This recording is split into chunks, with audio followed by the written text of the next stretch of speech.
curriculum? It was set by the chair of the department. That's who said it. How do you know that? Because like I personally know the chair of the department.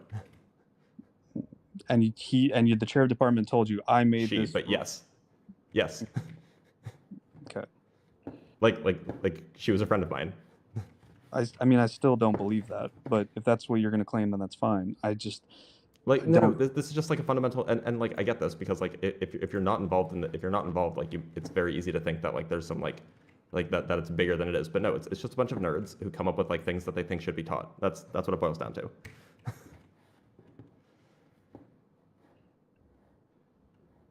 And for what it's worth, the things that like for example, if you ask a physicist what they think should be taught in a physics course, they're probably going to be right as far as the things that engineers and mechanics and stuff should learn as far as what physics is useful in like industry. They're probably going to be right because they know the subject well. Okay. Yeah, no, I agree with that. I don't disagree with that. But there doesn't have to be government involvement in order to make those decisions. I think there's a lot more government involvement, especially with lobbying and what laws are passed for certain aspects of academia, especially laws. With our curriculum, because our curriculum is paid for by lobbyists that Here's the distinction. The distinction is between K through 12 and university educations. K through 12, 100% subject to like laws and lobbying and like you've seen what's happening in like Florida and shit. Like they're pulling books off the shelves because the government doesn't want it. That's not happening at universities. Yet. Well, God, I hope it doesn't happen. But like the kind of stuff that happens at universities is a very different playing field from the kind of thing that happens at K through 12. Because at universities, there's not really any jurisdiction for like setting the curriculum at universities, whereas there is for public education, like K through 12. Because private universities exist, and universities, for some reason, and maybe this is a good thing, universities seem to have had an independence.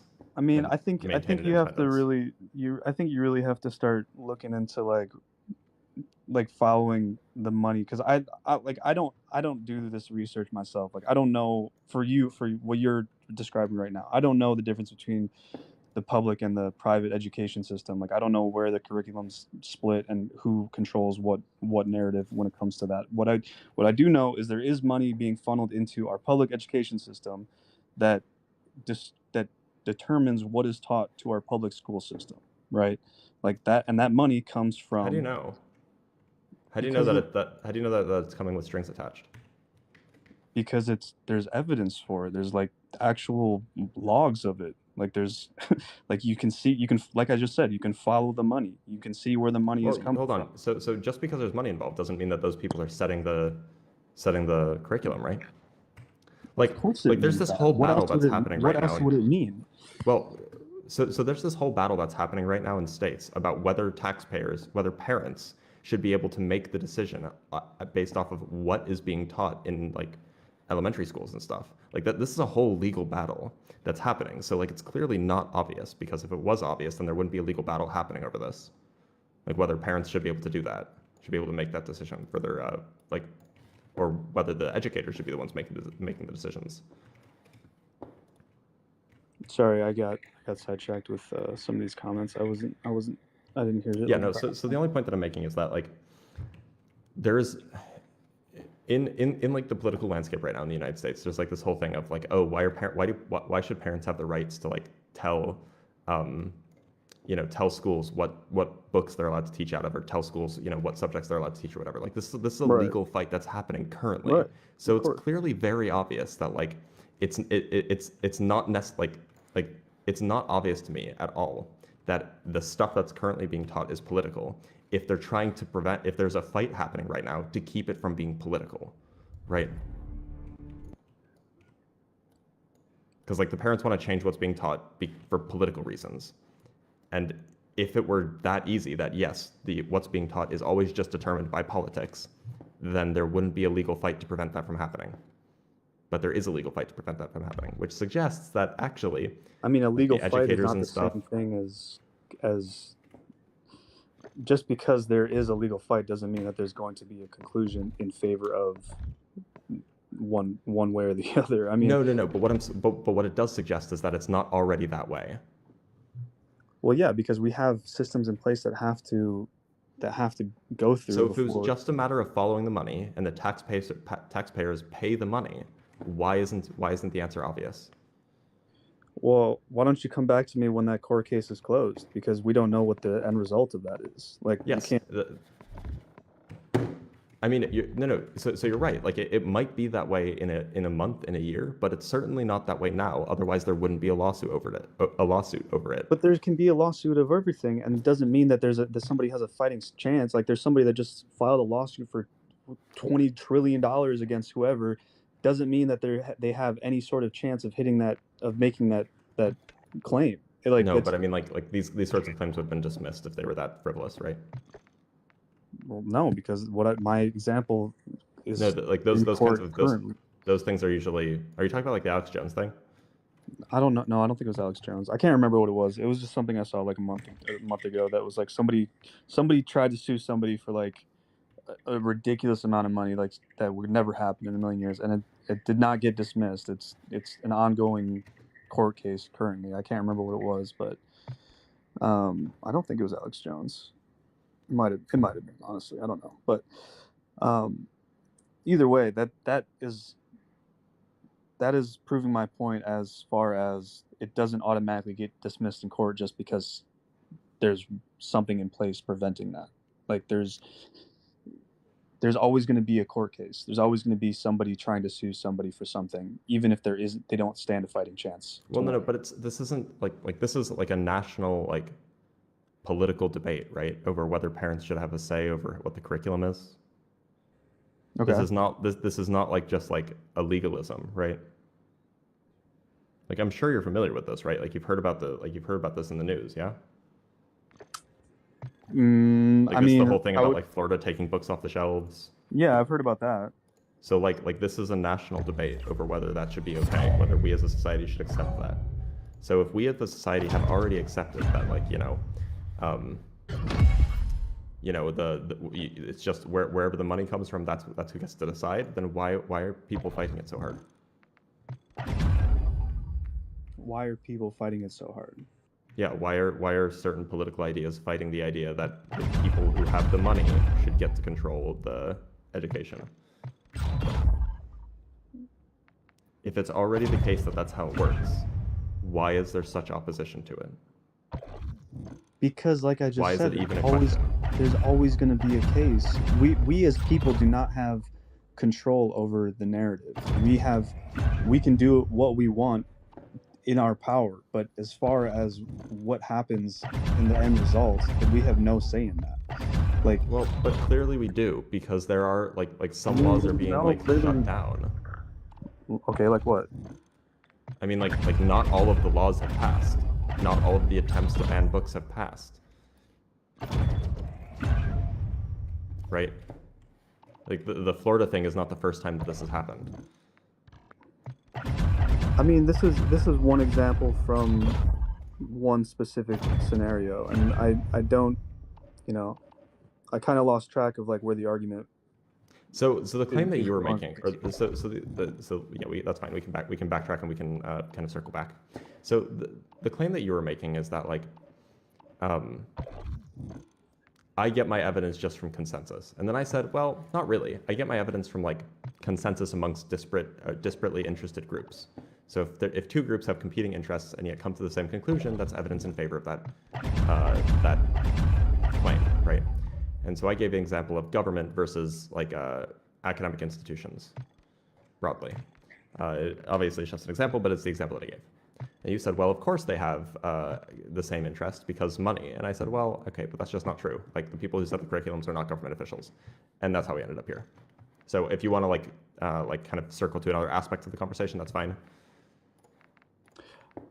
Well, I just don't understand like why that is a valid point, and as far as money not being a controlling factor in the end result, because just because somebody has not everybody's motivations is money. Maybe that's the part that we just fundamentally disagree on. I would. I mean, if you don't agree with that, then I definitely. So why do any academics work the job that they work? because I can promise you don't. I'm not we talking do about not get paid everybody. a lot. I'm not. No. Let's backtrack because I'm not talking about everybody. I'm talking about as far as how our society runs. It's a capitalist society. It is run on money. That is the whole point of the entire society, Well, right? it's not the point. No, Yeah. it's just You just capitalism is said a you tool. said you're a socialist, right? You said I that's did. what you said. You said you're a socialist. Hmm. You do you live in the U.S.? No. Yeah, you said you moved out of the, or did you originate Yeah, from the U.S.? I'm from the U.S. I moved Okay. here 5 months ago. Okay. So you obviously do not agree with the way of living that the U.S. I don't agree with the standards, economic system. right? Because the economic system is a capitalist system that is Hmm. built around money. So the entire system, Well, from we can have that top to conversation if you want. bottom, no, from top to bottom, like literally the very core of our system is built around currency. Like that is No, what the core of our economy. Hold on, capitalism doesn't mean money. capitalism does. That is money. No, capitalism is Capital is private money. ownership of the means of production. But Yes, I mean, it's a capital. topic for it's The another main topic. portion of that capital is money. That is what that means. Capitalism is, and anyway, this is super off topic. But the point that I'm getting at is that like our society functions off of a few key points. There's the economic aspect, which you're right is capitalistic primarily. There's the governmental aspect, which is a republic. It's based off of like a democratic republic, which is we vote for representatives, and those representatives make legal decisions. There's social aspects, like the pieces of our society that run based off of, or the pieces of our society that involve like cultural and social things. These are things like, like American traditions, like the 4th of July and other like American cultural things. So like it's money isn't everything. Like there's a lot of things that aren't money, and a lot of people have motivations that are distinct from money. I'm not Like in saying fact, that. actually, if you ask, I'm saying as a society. I'm talking about as our society, we are literally driven by money. Like that's how the society is ran. That's why it's a I don't know if I'd capitalist agree with society. that. I don't know if Then I'd what? agree with that. I think if you asked most people whether they would rather like have like a good family and good friends, or be rich and have nothing and have no friends, I think that they would choose the former. I don't think that money is the primary motivation for a lot of people. Money is a means I to an end, and think that's that it. I think that you are speaking in relative terms to what your experiences are, but I don't think that's accurate. I think I think most people understand that money is a means to an end. but our entire system is built around a capitalist structure. So you can't say that money isn't the Money root is a of. means to an end. We agree on this, right? It's not the end itself. Yeah, I would agree with that, but that's not what our society agrees with. That's not what No, sure it is. Wait, what? no. Yes, of course it is. Our society, like our society is like super like into like family and stuff like that, right? Like this is like the whole like You're right making a wing of lot of American politics. generalizations without actually saying. This is like the whole right wing American politics, right? It's like the whole thing about like family. They want to preserve the family, protect the family. That's like the thing they care about most. And if you ask leftists, well, the leftists don't care about money. So I don't know. Right. That's what I'm saying. You're making observations based off of your No, and specific. and also the whole right wing of America is about like preserving the family. Like that's like their whole shtick.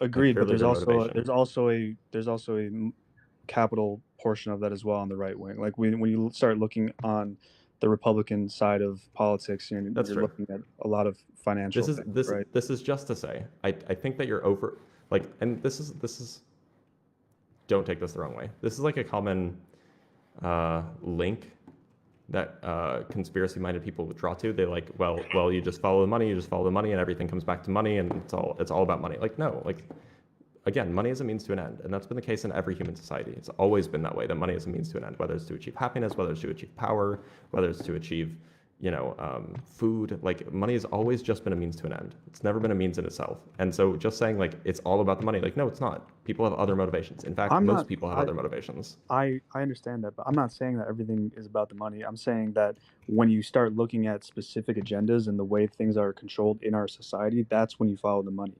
That's when you start looking at where does the money come? Because the money is what controls those narratives, controls those agendas. How do you know? Why? Because that's what's funding it.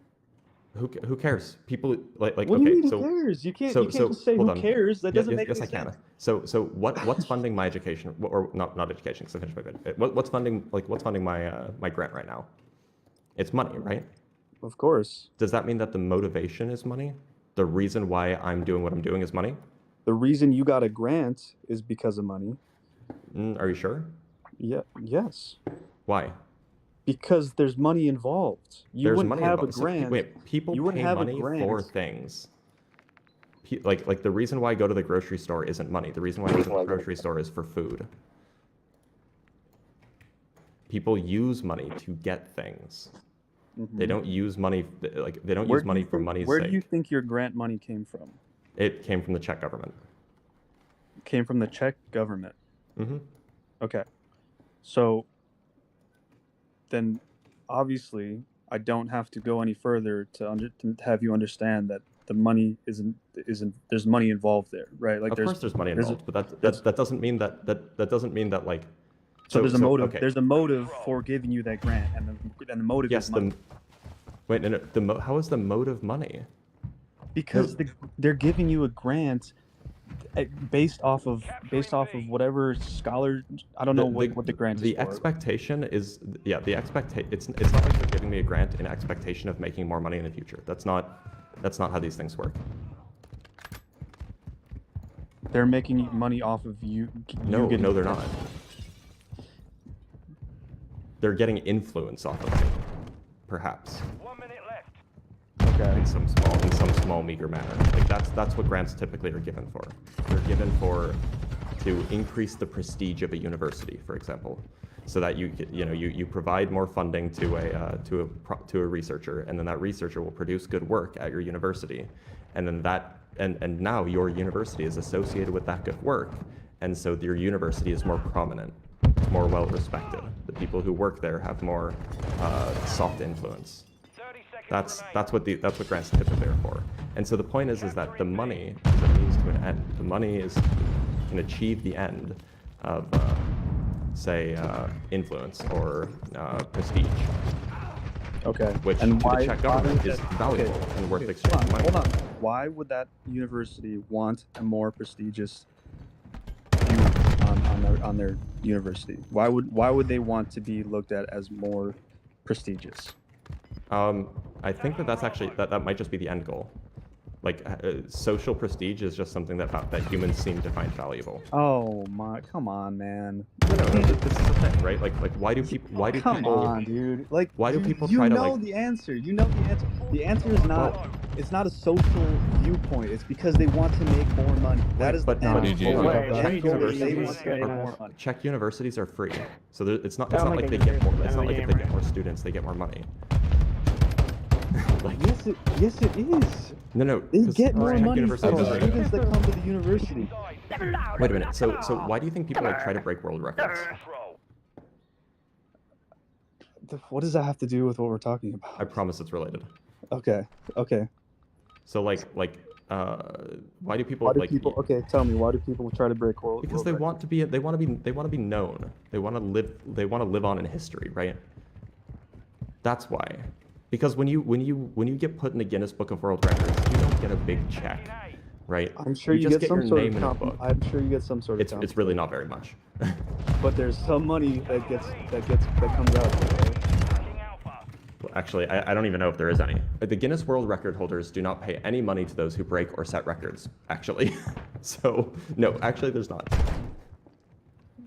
Okay. No, it's because what is the purpose of having a Guinness World Record?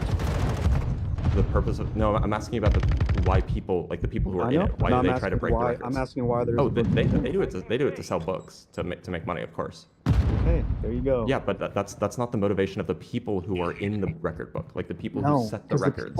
Because the people aren't the people making the money. The book is the people. Right, the people are the people who have the what I'm trying to explain to you is that people have motivations other than money, and I suspect that the universities aiming for more prestige are exactly those types of people. For example, they're the people that want prestige, that want to be remembered, that want to be known, and it's not about money. The enemy controls all objectives, but we lost B. I think when you start when you look at an individual, right? When you start going on a micro scale, of course you can find that certain people are not motivated by money. Of course I you're think gonna find most that. people are. No, I don't. I would definitely, because how are you going to live your life? What are you going to school for, right? Are you going to school? Is that what you're saying? No, I have my PhD. I'm a researcher. You're a PhD. Okay, you're a researcher. What did you go to school for? You went to go Physics. get a. You went to go get a degree Fucking so that good you get a luck. job to Like, we pay are getting for better at your that. bills.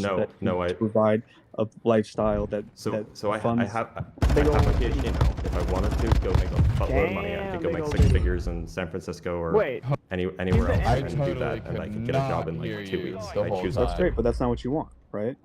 Yeah. Of course. I That's choose not. That's to. not the point. You That's what still most. have- you By the way, still- that's the you situation still- of most academics. You can't make that claim. You don't know Yes, that. I mean, I know what like.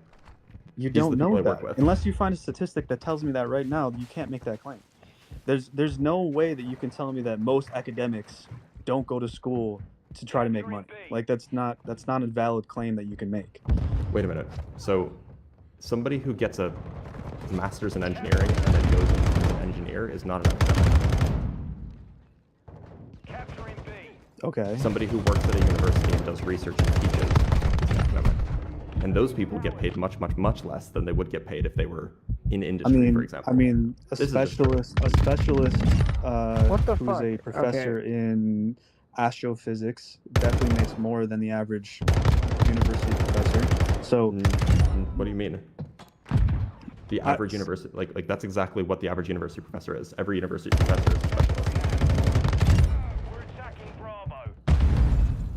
okay, well, there's certain fields that pay better than others, right? Only Astrophysics 1 doesn't objective pay well. left. Take control. Okay, it was a bad example, but I'm Yeah, still, let's- but I'm still, but you understand my point, right? Like, You're right. Certain fields do pay more because they're in higher demand because there's less professors. Like statistics professors typically make a little bit more money than like mathematics professors do because mathematics professors are in a lower demand because there's more of them.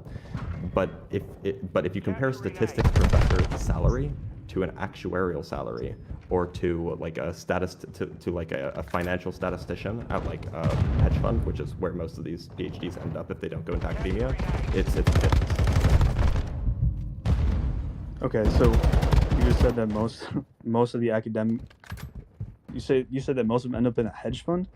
So most academics who have degrees in either statistics or mathematics or physics, Right. like with PhDs, if you don't end up in industry, most of them either end up in big data analysis or finance, or software. And the reason is because it pays way better. So the Right. people who remain in academics, they're not. Those And people. again, like I said, when you start looking at individuals, you can obviously find people and find outliers that fit your Right, narrative. but that means that all of the academics are outliers, according to your reasoning. Which, if that's true, I fine. would But agree it's with that. those I would outliers agree who with set that. up the curriculum. No, I don't think that's. I mean, maybe at a private university, like you were saying earlier, but I don't. That's not the case in public university. That's not the case in public. Public curriculum. Like we have specific things that we're taught from kindergarten all the way up through college. Like I mean, there's an agenda that was passed I- on from. I think you're like vastly over or underestimating how much That's freedom fucking individual damn, professors have to unfortunately. teach what they want to teach. We got this next one though. We got this. It's all right. Yeah. 100%. We have Again, to at a wear private the university, maybe. I didn't. But So what I I'm- didn't what teach I'm- at a private university. I taught like a public university in California. Yeah, but even And, like, at your the pub- only even thing- And at why your- did he get to play the game last Go ahead. round? We won No, I was the just gonna last say, round. I don't even at that, understand it was Let's a play the large game. public university in California. He didn't deserve like that. even at that university, like the basic gist was, okay, here are some topics that you need to cover. If I was teaching classical mechanics, I had to cover Newton's laws. I had to cover energy conservation, and collisions. Those are the 3 main topics I had to cover in a Physics 1 course, right? That's it. There was no specific details given. It's just like make sure that you talk about these things. They're taking B. I don't Okay. like if that's the level of control that you're suggesting that the government has, like maybe that'd be like saying yes, you have to teach them the alphabet, you have to teach them to read. Well, But, like- no, that's not the same thing because I mean, it is the same thing, but it's not, because you're talking about a much more advanced level of knowledge than the alphabet. Yeah, but it's the same idea though, right? Like you're talking about very broad ideas that you have to cover. You don't there's not specific, like you don't have to teach certain books, you don't have to teach certain people's ideas. It's just like you have to cover these topics. Well, And you're that's just saying in my that, experience, right? Maybe it's different elsewhere, but like that's I taught for 3.5 years. where did you go to school? Where did you like go to high school? I don't want to dox. Where did I go to high school? Oh, the high school doesn't exist anymore. It got shut down. Okay, well, no, I don't want to know like specific. I just mean like what area, like state did you? Or did you not- I grew up in Arizona. Oh, you did. Hmm. Okay, I'm in Arizona right now, but I'm so actually, sorry. No, I actually grew up in Wisconsin, and Wisconsin is a very, I think they have a much better education. They have. Oh they my have God, better- Arizona's education system is atrocious. It's the worst, and I It's didn't go to 49 school out of there, and 50. I could tell the difference between my education and what the education is that people are getting Yeah. nowadays here in Arizona. But what I'm saying is, like, in Wisconsin, through high school, we were taught very specific lectures. We were taught very specific things in history, in math class. Like the curriculum was. Yeah. At the K It was taught that way forever. Like that's just Oh my how it God. always No, was. you're right. At the K through 12 level, especially at public schools, it's a lot more regimented. That much I agree with you on. That's very true. And that's just because there are state standards that are set, right? It's not really the case at universities though. There's not really state standards. There's not really national standards. At most, there's like somebody was mentioning in the comments, like I was oversimplifying. Like there are these things called national accreditation boards, which are basically just a bunch of like really annoying bureaucratic academics who come by and they're like, well, is your class good enough? Is your class good enough? And then they basically just check that like the courses that you're teaching are quote unquote sufficient. But like I've never heard of a major university failing such a thing, because most of the time they're just like, yeah, if you're teaching like the bare minimum, then you're good. Except Donald Trump's university, it failed accreditation. Well, and that. One's I mean, I could speak on that too, but like I said, I won't even say that I'm right wing. I'm not even gonna make that. That's claim, fine. because I would say that I'm moderate, if anything, and I have some conservative point of views and I have some liberal point of views. But Okay. but when you start talking about like Trump's academia being denied because it didn't pass whatever legislation you guys. Well, I think it was fraud. I think there was fraud involved. Like there was a whole lawsuit over it, and he got sued for like $10 million or something like that, and he lost. Like fraud based off of the I think curriculum. it was. Yeah, No, I think that he was promising Nice. Oh like my accredited, God. accredited That degrees, was even hard though as the fuck. university I was wasn't sweating. accredited, and so he was getting people Damn, like I was sweating. the credits weren't transferable to other like My universities or fucking something. all There of was my like audio it's like a settings whole are thing. whack as fuck. Like So how Like do you- it'll disconnect me how do from you the make the party argument that lobby there's where I not- can't hear y'all talk. There's It'll not change where agendas where y'all in can hear place me talk. when somebody and then on top who of that, tries to also create change if a I can hear university in-game that's volume. It's obviously just a whack. very right-winged. Oh, this was long conservative- before he was in politics. Like the whole Trump University, he founded it long before politics, before he got Okay. involved. Okay, but what do you know what the curriculum was that he was trying to teach? Do you know what he was No, I have trying? no idea.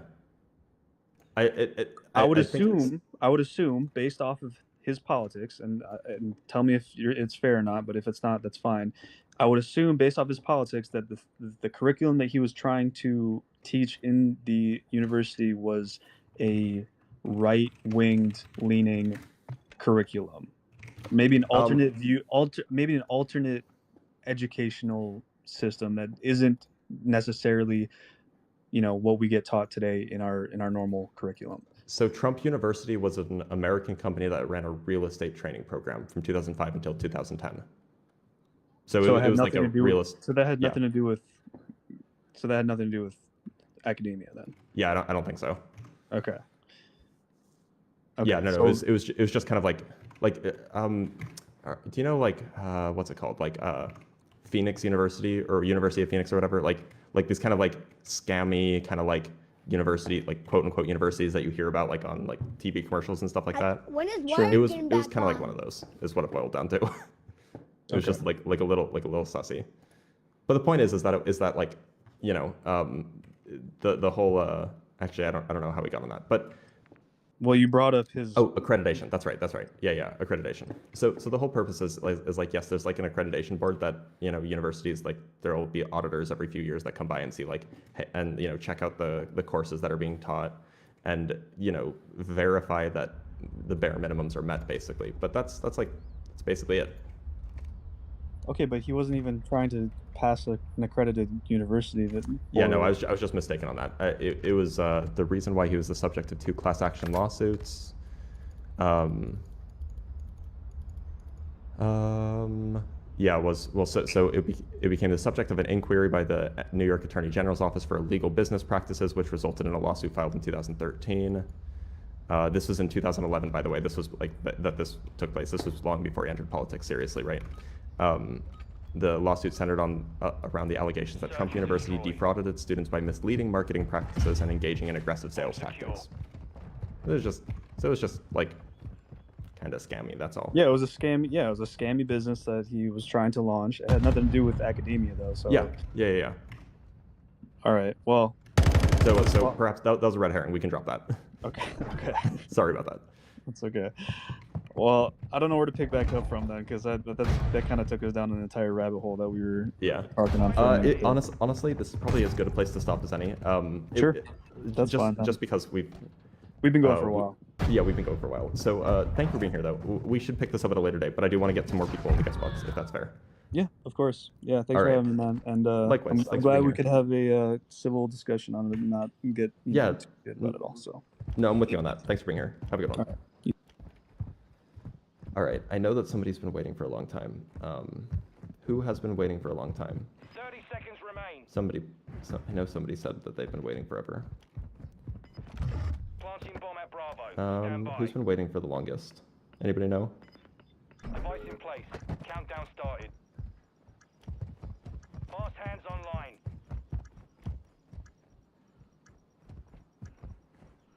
Okay, I'll have on best of Shoshana Bean.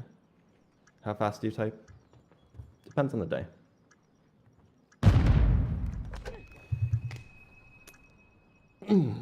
Good stretch. Hey girl, can you hear me? Hey, how's it going? Good, how are you? I'm doing all right. What are we talking about? Well, I'll guess I'll talk about the subject on the screen. Shit. Sure. Little background on me, because I'm gonna talk about I'm a mathematician. I study rational points on elliptic curve, number theory. Hell yeah. Number theory bullshit all the time. Oh, gross. I hate number theory. No, I actually love number theory. But anyway, this is one of those things. This God is a myth thing. It's one of those things that how you can't prove either way, right? Like, you know, I'm not gonna bring up the continuum hypothesis, all that stuff. But like, this is something you can't prove either way. So we can have this conversation, but we're both gonna go home thinking the same things. You know? I mean, just because we might not convince each other doesn't mean it can't be proven. I mean, and we're not talking about mathematical proof here, right?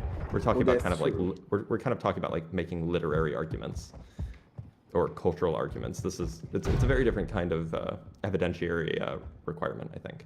And my second question is, you got a girlfriend? Not to go off topic. Yes, I'm married. Are you married? Okay. Yeah. And how long has that been going on? We've been married for 4 years. We've been together for 11. Oh, okay. Oh, damn. Yep. Okay, so you're not going anywhere anytime. Nah. Sweet. Sorry, I'm taking it. No, that's cute. All right. You know, I'm sure a little Starbucks thing talking about I like it. And all that would hurt you, but all right, if you wanna continue with that. Well, I guess I'll go wait for the next person. But I'm a little disappointed you can hear my voice, but I get over it. What do you mean? Well, no, it's just that you already were taken. So well, sorry. It's okay. Sorry She's about lucky. She's lucky. All right. Well, thanks for being here, Shoshana. Thank you. Bye.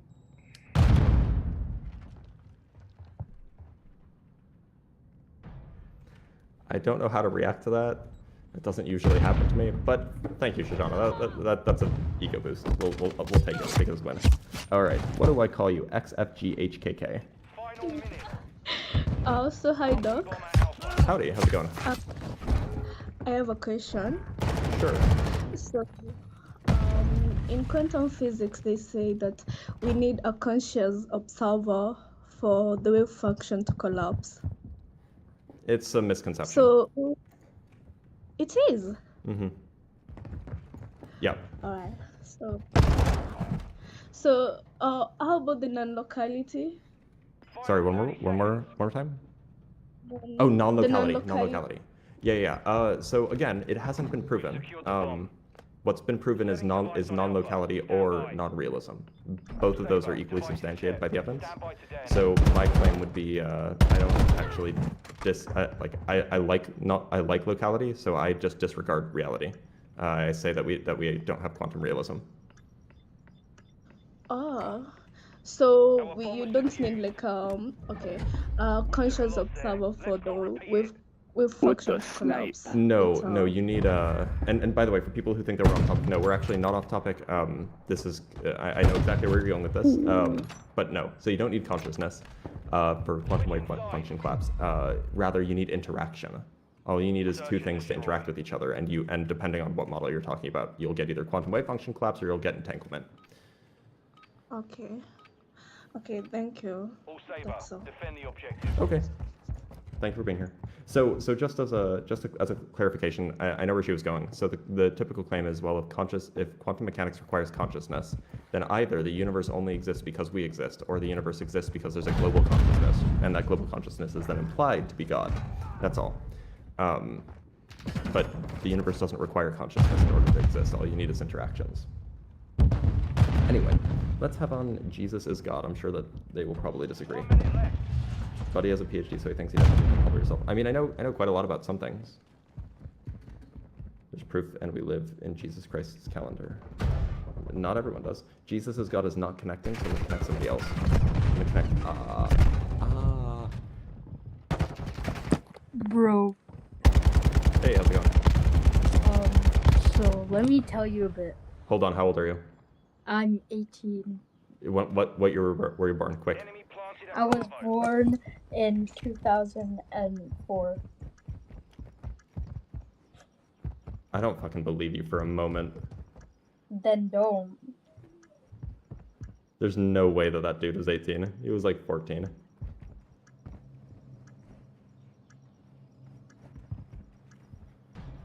I mean, it is the beginning of 2013, or of 2023, so he could have been born in 2004. But no, I don't believe that. Atheist Dawa, what are we talking about? Hello there. Excuse me. Sorry, I've just woken up from the UK. I'm not religious, but it's a very good question. I was watching it live with some religious people yesterday, and your expertise could have been quite useful. They were talking about the conflict between quantum mechanics and general relativity. Somebody sent me that live. I was asleep. Right. Yeah, I was wondering, if we're not going too far off topic, if you could just address that very quickly in like a minute or so. But Yeah, I'm from a similar background as you, so I'm going to jump off because I'm not the type of guest that you want. Sure. Yeah. So just briefly, it seems like that there is that we would expect all of the fundamental interactions of our universe to be describable in the same language. We're very, very close to that. We have the three fundamental interactions: strong nuclear force, weak nuclear force, and electromagnetism are describable using quantum field theory. Gravity is not describable using quantum field theory for rather complicated reasons, but it's not. At least not in a self-consistent way. So the question is why not, and can we come up with a way to describe all four of them in the same language? That's what it boils down to. Final minute. Oh, he's gone. All right, I'll have Riz on. We'll talk for a little bit. Hey, Riz, how's it going? How you doing? I'm doing all right. Yeah. You want to talk about religion today, or do you want to just shoot the shit? No, religion. You've got a good topic on, and it's one. All right, let's do it. So, one of the things I see is, Blitz, you're a really clever guy, but you deny God. You deny God, and I want to try to help you back to that direction if I can. Yeah. So I'm not going to bore you with all the kind of stuff that you've heard before. I'm going to tell you real life experiences which you have to scientifically experience for me. Advise for me. So in my religion, I know for a fact that no human being or no demon can see the future. Yeah, only God knows the future. However, God gives his slaves, us, those who reach him, meaning those who get close to him, the ability to see parts of the future, just to see what's going to happen, as like a, you know, remove worries, show them good things and stuff like that. I have seen the future like 5 times, and I'm talking like with 1 month lead time. So I have seen, like, for instance, the next job I get and the people I work with and the exact location and stuff. How is that possible in physics, in maths, in any kind of scientific world where you don't believe in God? I don't know. I don't know if what you just told me is true. I don't know if what you just told me is coincidence. But like certainly there are people who don't believe in God who also believe that like psychic powers, like telepathy, precognition, these kinds of things exist. So clearly there are people who don't believe in God but also believe in those things. So well, I'm going to tell you right now, Blitz, psychic, tarot, all that is a load of lies and load of, you know, BS. Yeah, but in terms of a person personally receiving, you know, some kind of you know, precognition of what's to happen, that's what I'm trying to say to you, that you can get that. I just want you to understand that if, say for instance, you were able to do that, you saw a month ahead of what your next job would be, a month, say you're getting another cat in another month, and what colour it was, what location you bought it from.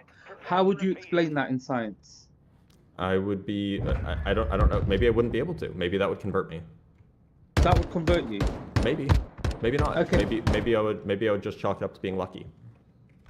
Okay, look, so, what I'm just trying to do here, Blitz, is show you that there's another realm of existence and understanding, yeah? And it's not even been documented within science. And this is part of the reason why I'm so confident in what I say most of the time with people and stuff like that. So it's where I get also my source of you know, confidence. Yeah, it's because I know I've seen things, and I know that the way I'm on is right. Right, but we have to recognize that personal experiences of yours can't be convincing to me, because I understand. By definition I can't experience them. So what I'm just trying to gauge your level, what your threshold is for believing in God, and so I can understand if something supernatural or something inconceivable happens to you, you will believe in God. So that's fine. So a standard question that I'll ask you is that, not a standard question, but like just a general kind of understanding. A sheep provides wool, which was used for clothing many years ago. A horse provides transport, and so were many other various animals. You, as a scientist, would put that down to evolution providing, Mother Nature providing for humanity. No, I would put it down to like humans taking advantage of the things around us, right? Okay, so that's one way of looking at it. Would you not put it another way, that God has provided the tools required for, you know, a healthy living? I mean, if you presuppose the existence of God, then yeah, that's totally reasonable claim to make. But that's not a presupposition I make.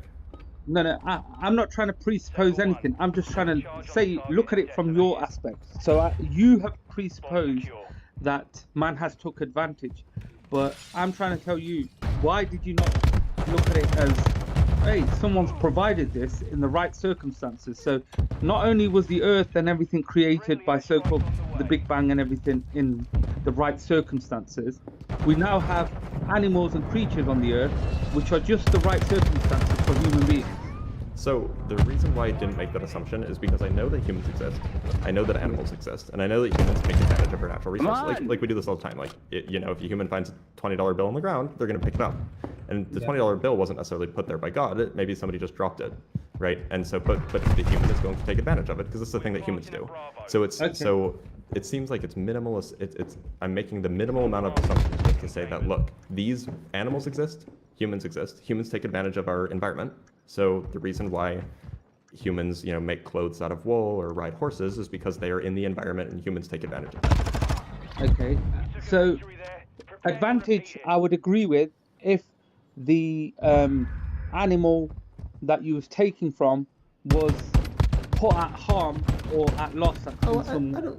I don't think that that's the only time that humans like take advantage. I didn't mean take advantage in that sense. I meant like humans are opportunistic, right? Like we. No. Blitz, just understand for a second. I understand that you didn't mean that humans like to just ravage everything. Yeah. What I'm trying to clarify is. I mean, some do, by the way, but. Yeah. I know. I understand. Based on science and your understanding, man evolved from, a lower form or lower intelligence of life. Yeah. Something so like therefore, they would not have cared whether they hurt the animal to get a resource. They would have just, of course. took it. And humans eat like cows, and that hurts the cow. Yeah, I understand. But what I'm trying to get at, when you shear a sheep, when you ride a horse, that both of those animals are, one, grateful for the experience, and two, it doesn't harm them. So, for instance, a sheep in the summer month needs to have the wool taken off it to prevent it from overheating or causing it dehydration. And a horse needs to be running and trained to keep its muscles, active, building, and getting stronger, and also make it more efficient rather than getting muscle atrophy from not doing much. Sure. So here we go. So now that's what I understand the point you're making, but this just sounds like it's like symbiosis, which is a thing that occurs in nature, right? Like symbiotic relationships. Those like fish that like latch onto sharks and then like those fish, they keep the sharks clean and they get food. Yeah, I've had marine fish. I've had the pistol shrimp and the. Aren't they so cool? Yeah, they're really good. The pistol shrimp basically digs a cave and keeps an eye out for predators, and then you have a goby, which is a little fish which can't defend itself and can't see very well. It's got blind eyes near enough, and basically the shrimp brings the food in, and they both share the food. So yes, I fully understand symbiosis. I've observed it, etc. But what I'm saying is humans can do that. Yes, but science and a lot of the world has ascribed a new story or a false account of what's happening here. They have provided a story saying, "Oh, it's natural or evolution that has provided this," when it's actually God that did. So so we have two competing hypotheses, right? Yeah. One is that God did it. One is that this was a natural, evolved process. Both provide the same. Both can account for the evidence in the same way as far as symbiosis is concerned. Both are in principle. Well, I might disagree with this, but a priori are in principle possible. So why would I prefer one hypothesis over the other? Guys, let's chill. Come on. Because science develops its hypothesis as time changes, and also creates hypothesis as time arrives. So, for instance, certain things weren't even hypothesized until the 19th, 20th century. Yeah. So science wasn't even aware or hadn't even begun to study certain things until later on in time. Whereas religion has stated full facts without hypothesis from the beginning of religion. So meaning, it's like someone stating... They are hypotheses, right? No. Let's, for instance, Newton's laws, yeah? If Newton came out and said, one day, just woke up out of the bed and said physics, without ever having studied it, these are the laws of mine, Newton's first, second, and third law, and didn't say where he got them from, just gave you them three laws. But then they stood the test of time from, say, over many hundreds of years. And then science understood that later, thousands of years, wow, this guy was right. He claimed everything from physics, but he had no background in physics. Are you blind? So what I'm trying to get at is religion has facts and doesn't hypothesize, it states facts. So it states what things are doing. You're right. So it is true that oftentimes religions will make claims, but they're not necessarily always facts, right? Like there are plenty of religions that make false claims. Okay, so the story of man. Well, according to religion, that Adam was the first man created from clay from different parts of the earth. Yeah, that goes. I didn't know it was from different parts of the earth, but because I would just be looking at the Hebrew. But go ahead. Okay, the reason I say the different parts of the earth, the only reason I mentioned that to you is because I know you've encountered bigots and stuff, so I need you to understand that. According I know you're not coming that way. I know you're not a bad person. No. The reason I want to explain it so that for any bigots listening, that they understand that you know, for instance, in Islam, there's a extremist right-wing branch you've encountered that says that white people were created by some kind of guy or somewhere. I don't believe that for a second, because in the Quran, God states that He created us for getting to know one another from different nations. But the reason we created different was because different parts of the earth soil was used to create Adam, and we descend from Adam. So when science says evolution, I say it's pre-configured from the creation of Adam. Like, you know, within the DNA of Adam, it was already selected for the different types of races to come from there. But the reason I'm mentioning Adam is because that was a fact stated by religion from the beginning, from the Torah to the Bible to the Quran. Yeah. Well, it doesn't say in the Torah that Adam was created from different earth all over the world. It says he was created from dust or clay. Yeah. Yeah. But it doesn't say anything about different places. Yeah. Well. That's not in the Torah, at least. It might be in the Quran. I don't know, but it's not in the Torah. It's in it's not in the Quran directly, but God just described that He created you from many nations to get to know one another. But in the Hadith, which is the accounts, it was explained that basically that Adam, the angels came to collect when there was assigned to make Adam to collect earth from different parts of the earth. So it wasn't like they just went to one location, picked up some special clay and then took it to heaven. They actually went around the earth and collected it from different parts. So that's why I wanted to make that aware.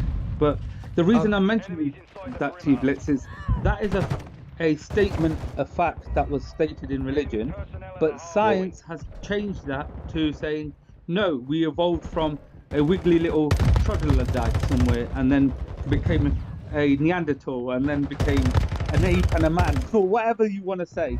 But what I'm saying is religious has stated a fact, not a hypothesis, which is that Adam was the first man. But then science has come later on with, you know, we evolved from a lesser being of some form. So what I'm saying is, why has science, or why do you allow something to overrule a fact with a new How do you theory? know it's a fact? How do I know it's a fact? Because prior to science, and remember, I've got no problem with practical science that can be proved, because I love science myself, yeah? But I have an issue with this new form of science which has no backing, in my opinion. And prior to advanced science coming along, human history was recorded in accounts, yeah? So... Sure. Okay. But like we wouldn't... Go ahead. Yeah, no. You're more than welcome to say what you need to say. So I was just... Yeah, no, I was just going to say, like, yes, like... But there wasn't, like, the way of gaining knowledge, you know, 1,000 years ago, 2,000 years ago, 3,000 years ago, was less efficient than the way of gaining knowledge today, right? Like, no, I'm sure you... Sorry? I agree. So, but and like that used the method of accounts, right? Like that's how like stories were passed on from generation to generation in the form of accounts, and you know, but that was not a particularly reliable way of figuring out what was true about them. So my question is how do you know that the accounts that you've heard are true? Because one, they stand the test of time. Two, they're corroborated by other different religions, and also it fits with the same narrative as what's been propagated before. So the only thing, so like certainly other religions agree with different religions, and other religions have agree with what's been propagated before. The only claim that I think that could actually be used as a defense is that it stands the test of time, i.e. the claims made it within have not been discounted, say. And surely I imagine that you can come up with examples of like religious beliefs that, maybe not your religious beliefs, but religious beliefs that existed at some point in time that were quite old, and yet were eventually, quote unquote, debunked by modern science, or rather just understood that the statements made therein were not fact. Like, the existence of Achilles, like the Greek hero Achilles, right? Immortal, except he could only be injured through his heel. I'm sure you accept that that's probably not fact, right? Where are you guys? Have you heard? Well, maybe not actually. How about that there's not a deity known as Zeus who throws lightning from the sky, and that's why there's lightning. Rather, that's from an electrostatic phenomena occurring in clouds and stuff. Hardpoint relocating. Stand by. I'm sure. Do we agree on that? Well, I agree that lightning is a form of electrostatic, discharge from the ground up. Yeah. But in terms of the cause of lightning, meaning there's certain lightning which is atmospherical and environmental, and then there's certain lightning which is caused by, per se, angels, or per se, those who are sent to cause destruction or revitalize the earth. Oh my god! So, would you say that Zeus is real? No, I don't believe in Zeus or Achilles. I'm just saying I'm not going to talk about history that I don't have no knowledge on, in terms of, I understand that there's these, so-called gods that were on the earth in Greece, etc., and that this was what happened. But in terms of many things in history have been accounted to be gods when they were either angels or demons. Yeah. So would you say that like all of these stories, like these ancient histories, like what we in the West would consider mythology, right? Like ancient Egyptian mythology, ancient Greek mythology, ancient Norse mythology, Hindu mythology, all of these mythologies, would you say that they have like a basis in truth, like that there actually were, like, that they weren't just like, people telling stories?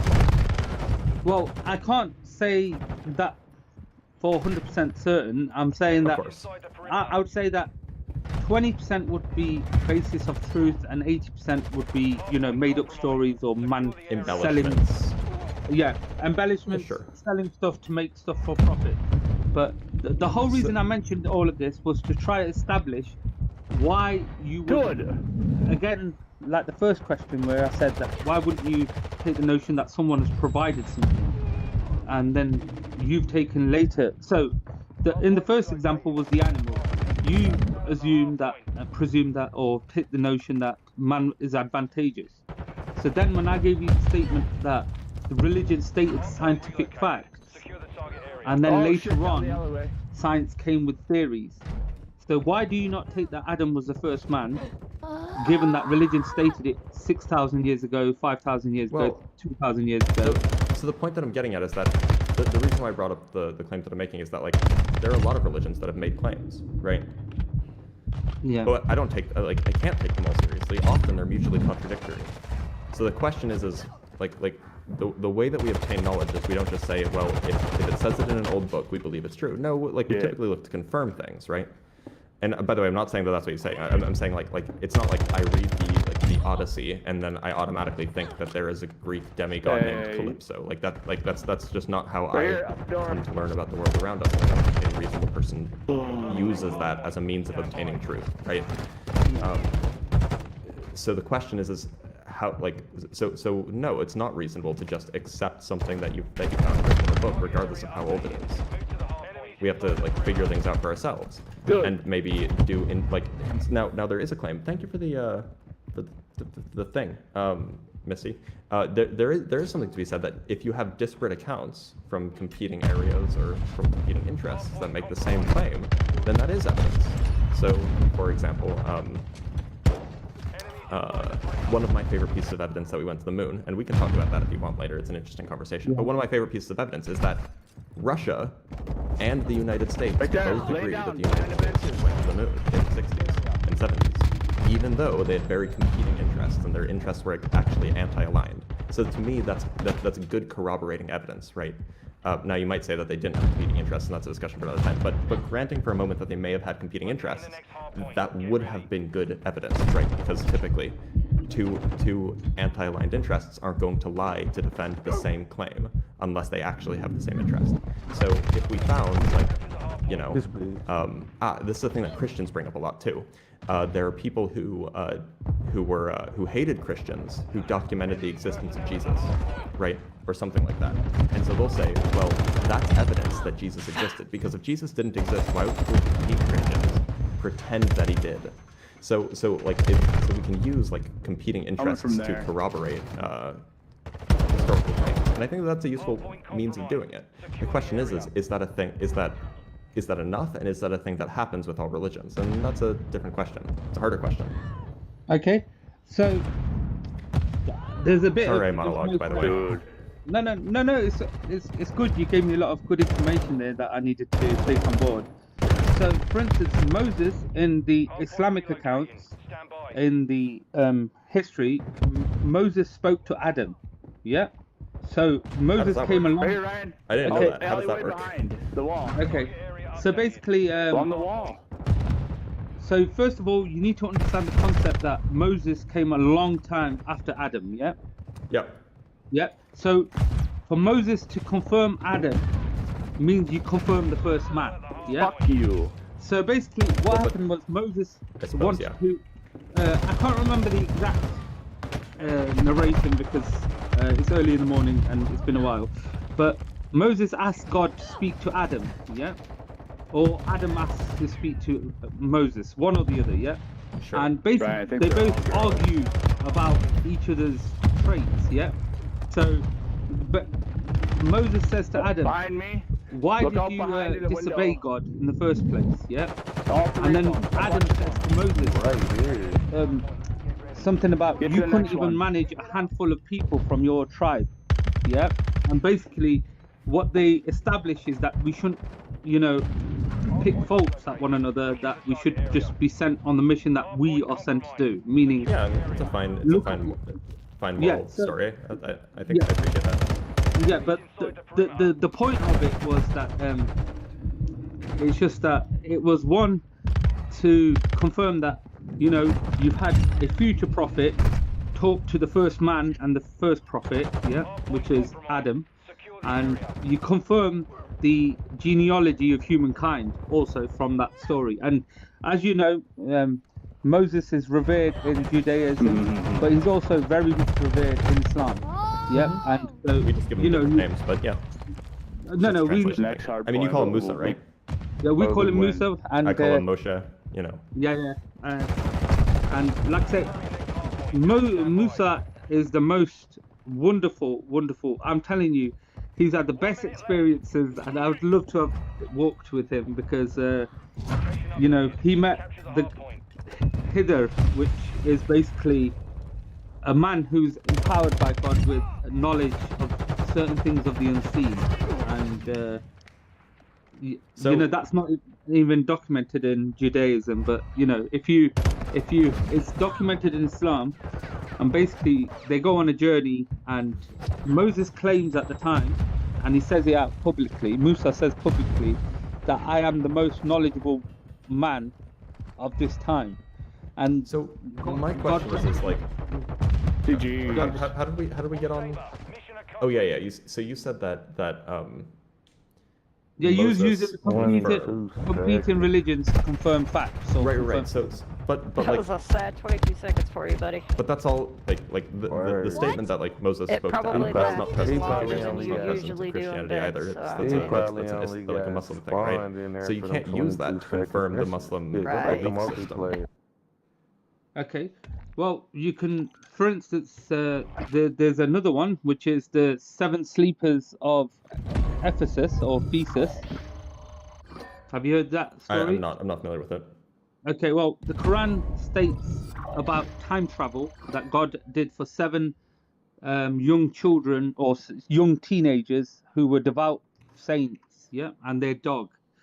Basically, they were Christians. When I say Christians, I mean they were followers of Jesus, the son of Mary. They weren't, you know, Christians by today's standards. They was ones who believed in one God, and they followed Jesus. Yeah. Mm-hmm. Now there's a Roman emperor by the name of Dionysius, and he was a evil. Decius. Decius. Sorry, yeah, Decius, who was the first emperor in his kind to do something totalitarian that we're planning on doing in the next few years. That's why this story is important. He was the first emperor to edict a contract for telling its people to worship other gods and to sacrifice in blood other things, and to declare that you don't believe in God and to worship him and his other false gods. Now these 7 saints refused to do that, and he edicted for them. Normally he would just unalive them, but what he did for these 7 saints is put them into a cave and seal the cave up. Yeah.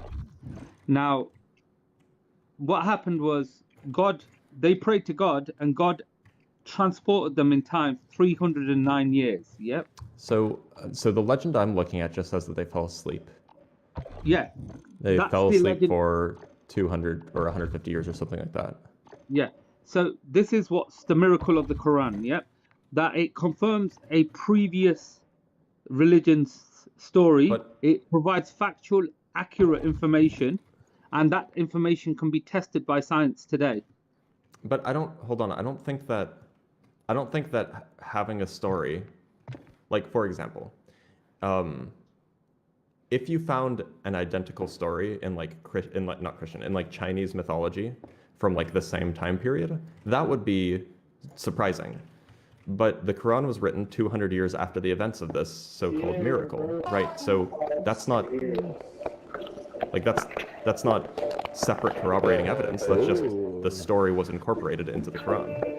Okay, so just to clarify here, the point that we're trying to corroborate is that in the Quran it states the entire story, and it states that God tells the slaves to get the silver coin that they had on them, which was from the time of Decius, and take it to the market to buy some food. But don't let the people know who you are, because you'll get unalived.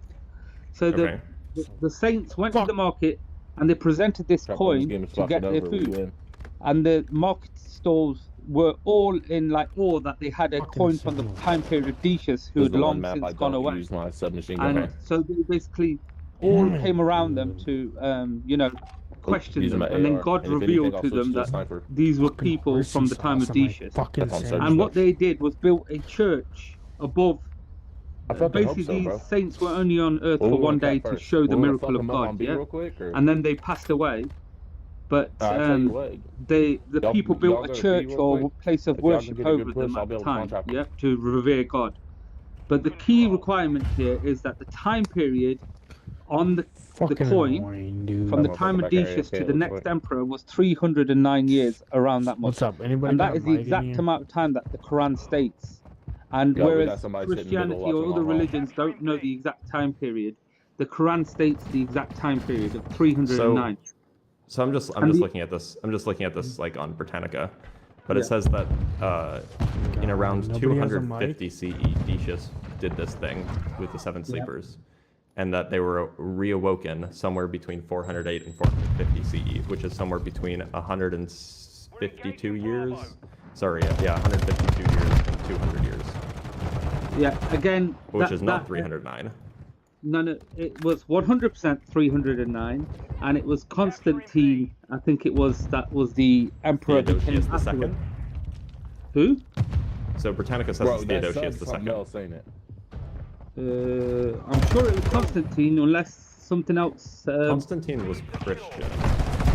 Yeah, right? as a result of this experience.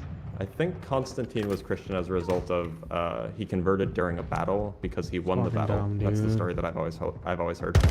No, the reason I mention it is because I think there's 2 Constantines, like as in like emperors. You're right. You're right. So I'm referring to Constantine the First. I want to say. But let me. I can find another source. I can see if I can corroborate it elsewhere. So it looks like.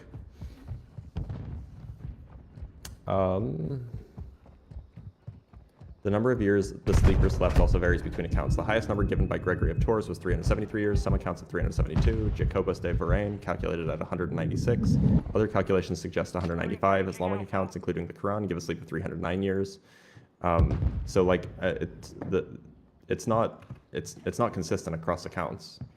Okay, it might not be consistent across the Quran, but what I would say to you, the Quran's version is 100% true. Not being unbiased, not being biased, not being, you know, like. Come on, you can't say that you're not biased. You're Muslim. No, I might be Muslim. Seriously, Blitz. When I say I'm Muslim, I'm also a, you know, unbiased Muslim, meaning I don't go to Islam as a person who's, oh, this is the right way, everyone has to follow it. I have been convinced it's the right way. I have been shown it's the right way, and that's the reason why I choose to promote it. Did you convert to Islam from something else? No. I've always been a Muslim, but I have been. My family descends from Pakistan, where there's a lot of ignorance in terms of religion. Yeah, they learn a bit of history, and they don't know the true meaning of Islam. Yeah. But, so what I'm getting at is that, like, who's to say that if you were, like, if your parents were born in, I don't know, Italy, that you wouldn't have been Roman Catholic? Okay, so that's taking the assumption that just because you descend from a certain area, or that you are, so it's basically ascribing yourself to a religion when you're not one. Yeah. So to be, what I mean is just it's basically stereotyping, and I'm not saying you're doing that. I'm just trying to say that in order to be a true follower of a religion, you have to do everything according to that religion. Yeah, and so many areas and cultures take out a lot of religion and mix in culture. So what the point I was trying to make is they put in culture instead of religion, and that's what I found, that in terms of where I come from, the culture has been. The Pakistani culture has been put into religion rather than religion being promoted. So I've had to relearn everything. The point that I'm getting at is that, like, as a Pakistani, like just by geography alone, you're predisposed to being more exposed, or you're more likely to be exposed to Muslim ideas, to Islamic ideas, right? Like that certainly can't be denied. Just like how if you were born in Italy, you're more likely to be exposed to Roman Catholic ideas. If you're born in Israel, you're more likely to be exposed to Jewish ideas. Like these are just, it's like, I'm not saying anything about like your belief system, but it's just the ideas you're more likely to be exposed to. And so if you're more likely to be exposed to, if the first religion that you were exposed to is a certain religion, this is like what's the word? Undeniable that, like, you are more likely to believe the claims of that religion. Like, of course that's the case, because humans don't like to be proven wrong. And it shouldn't be a surprise, because if you look in places that are like the Middle East is primarily Muslim. So if you are from the Middle East, you are more likely to be Muslim. Europe is primarily Christian. If you're from Europe, you're more likely to be Christian. I agree with you that if you're born in a certain area, you tend to have a bias or tend to stick with that belief. But as you understand, for instance, just to clarify, I was born in Pakistan. At the age of 6 months, I came to the UK. Yep. So with your parents, yes, that's right. Yeah. No, I came on a boat and I immigrated back then. I don't know. Maybe you were like a refugee. I don't know. Like, Pakistan's not really super war torn. I don't know why you'd be. I would do.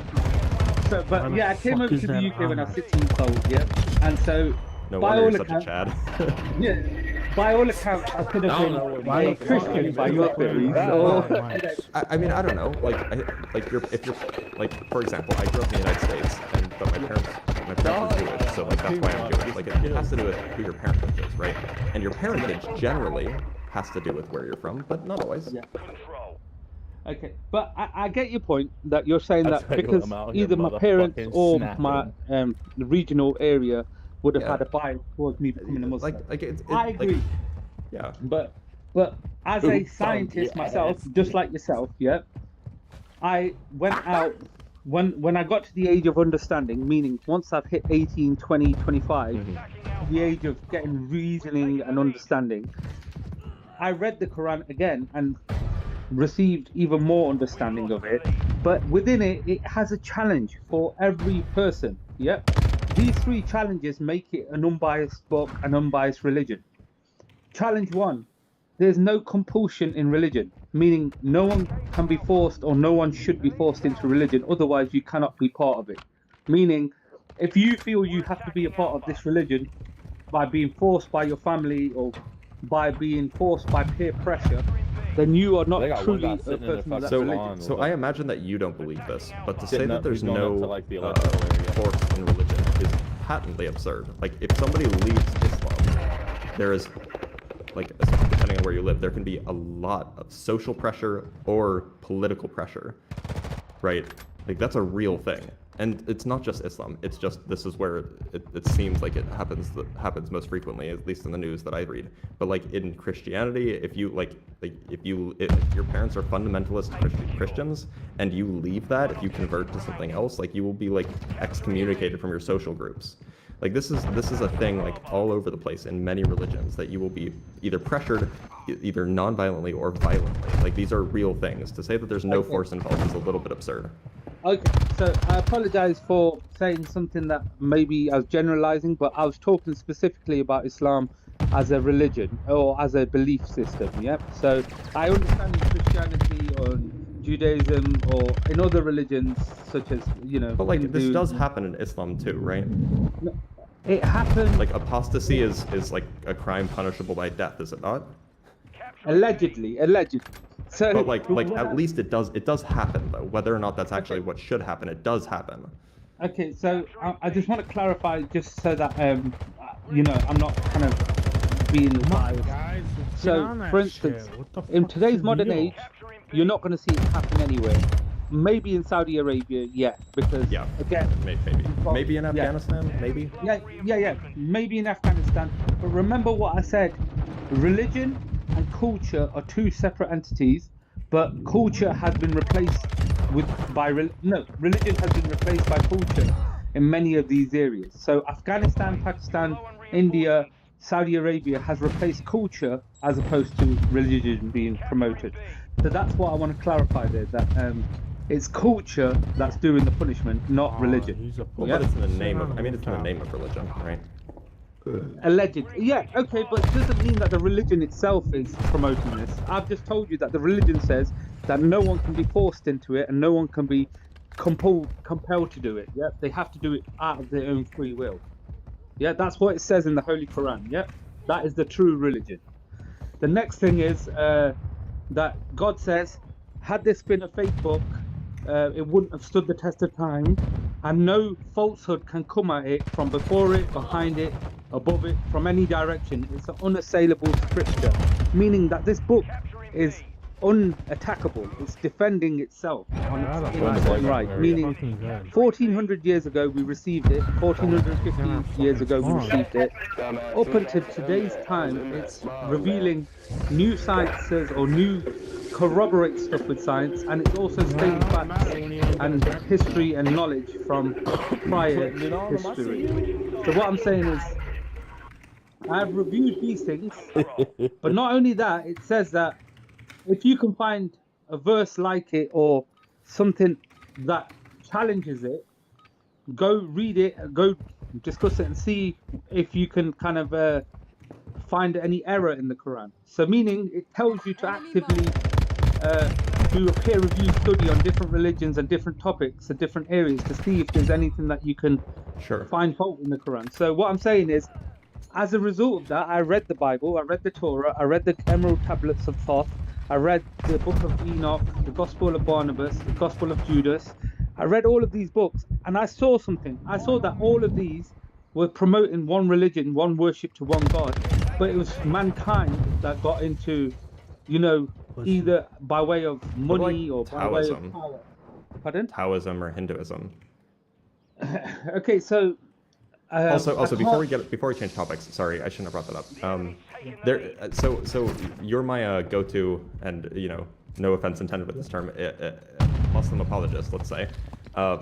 Because like I trust that you know what you're talking about. So one thing that I ran into recently, which I guess it's in the Quran 4.11 and 4.12, seems to suggest that there was like a rudimentary mathematical error, and I'd like to hear your explanation for this one, if you don't. Okay. So rudimentary mathematical error. Please explain it. It will just tell me. So it's a description. It's a description of how inheritance should be spread out amongst relatives. Okay. So to be specific, so I can just read it to you if you want. Yeah. And you sure it's from the Quran, not from the Hadith? Yeah. Let me double check. Because as long as it's from the Quran, I guarantee. Yes, it is. It's from An-Nisa. Chapter women. Yeah. Okay. Yeah. So it says.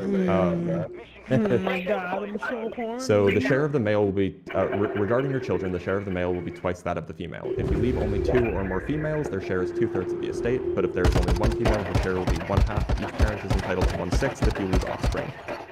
But if you're childless, your parents are the only heirs, and your mother will receive 1/3. But if you leave siblings, then your mother will.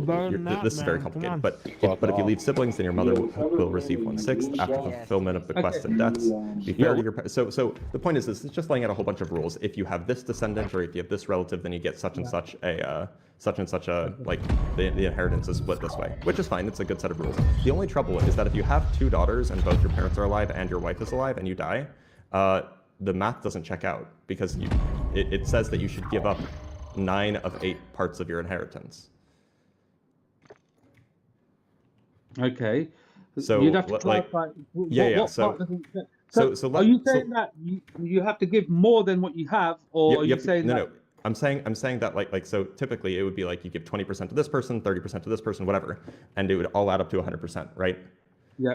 But in a certain scenario, if you have 2 daughters, both your parents are alive and your wife is alive, you have to give up more than 100% of what you have, which is impossible because you only have 100%, which seems like an error to me. And so I can go over the example for you if you'd like. No, it's okay. I would say that honestly, there's 3 things that apply here. First, the Quran is a guide, and it's meant to promote the oneness, the Tawheed, the belief in one God. Yep. Mm-hmm. This area that you're discussing doesn't affect the belief in one God. But it is an error. Yeah. The next thing is, I would say that you're incorrect in saying it's an error. I would have to. We can go over it if you want. Well, over the phone, I would say that I wouldn't get the real information. I would have to look at it myself, because it appears that some, I'm a Christian apologist or a Judaic apologist may have made this argument up. Yeah. So I'm looking on Quran.com. Yeah, and Quran.com says that there's a Quranic error here. Well, no, it's just like you can do the math based off of the text in the Quran, right? You can it tells you the like how much goes to which one, and then you can just think about you can say, well, okay, if I have this scenario where I have 2 daughters, both parents are alive, my wife is still alive, who gets what? And you wind up having to distribute more than what you have. Which just seems like a math error. No, I understand. There shouldn't be no errors. So when you're saying there's an error, I would have a look at it. But what I'm saying is, it would either be a translation error or a oversight, but it won't be a fundamental maths error. So you read Arabic, yeah? Yeah, I read Arabic, but if I was you, I'd choose the translator being Dr. Mohammed Marmaduke Pickthall. He was an English gentleman who became a Muslim after learning the Quran by Marmaduke, you said? Yeah, that's right. Yeah, Pickthall. Is there a way that I can find his translation online? Very fun. Yeah, on Quran.com, click the settings button, and it will change what you're looking at to his translation. Very convenient. Yeah, it is very convenient. Designed to apply to every religion, every culture. What about Marmaduke? That's what most video players don't play. Or pick. English translation. Here we go. All right. Lucky blogging. I mean, so I'm just looking at it right now. Delete So siblings. you might find the wording slightly different in terms of how it's read, but it's proper English as opposed to Arabic English. Because this gentleman was an Englishman, so therefore he was Christian, and he converted to becoming a Muslim because he researched the Quran as part of history, and then realized that this is the truth. So he then learnt to translate it for his fellow Englishmen.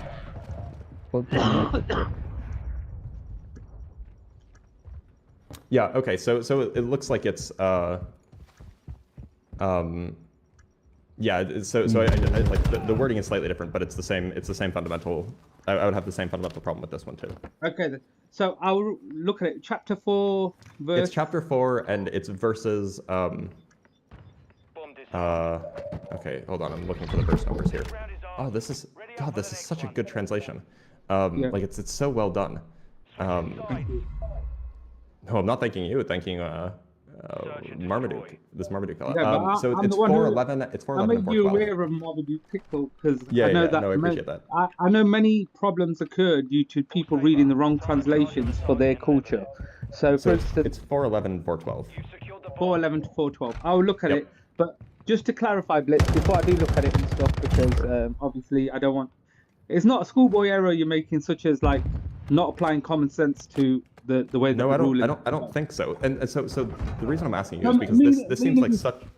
This seems like such a simple error. I actually think that like there must be some misunderstanding that I'm having here, because like this is not like a scientific error. Like they would have known about this at the time. So like I'm actually like genuinely like what am I thinking about wrong here?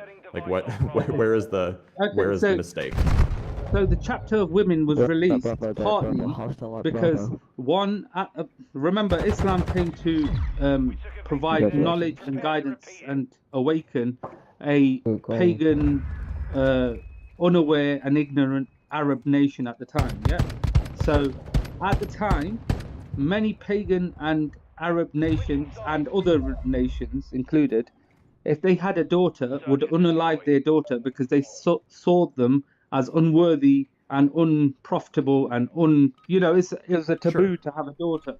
The Quran came to correct this misguidance and to also empower women with the rights to a dowry, rights to a share, rights to inheritance, stuff like that. So that's the whole purpose of this chapter of the women, as well as many other things. Right. Yeah. No, that I understand. So that's why I want to know like where's the misreading happening here? Yeah, I'll read it. If there's a mathematical error, I'll be first to acknowledge that this is an error. But before I clarify on that, I would have to read it, understand it, and then also go into the tafsir, which is the people who were with the Prophet, peace be upon him, at the time of this revelation.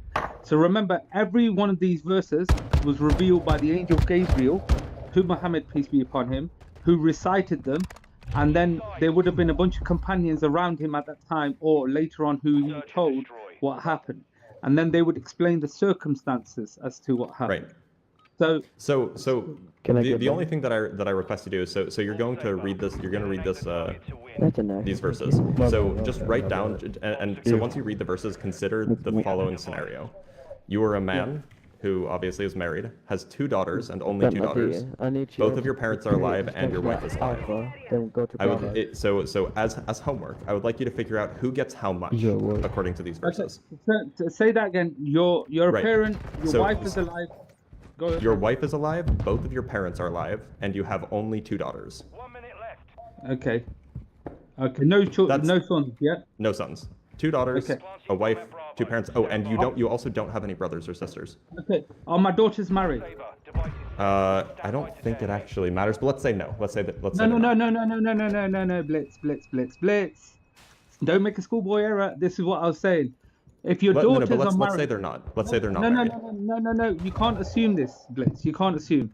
So what I'm saying is, if your daughters are married, the family that they're married into deals with the inheritance. It's Right. not So the family that- right. So I'm saying let's say they're not, because it doesn't. So let's assume that they're not for this scenario and try to figure out who gets what. Okay. All right. So what you're saying is you've got two unmarried daughters, a wife, and a mother. Yeah. And a father. Your father's also alive. Your father's also alive. Okay. Who gets Okay. what? Yeah. Yeah. And I'll work it out for you. Like honestly, like I actually want to know because this seems like basic enough that this is not something that would like an error would not be made in this regard. So Yeah. like I just want to know what the answer is. Okay, that's fine. The only other thing that I will mention, as you know, to be fair to what you're asking, is that the Quran reveals verses as it states this in the Quran itself. It says there are some verses which are literal, some verses which are figurative, some verses which are miracles, and some verses which have no understanding.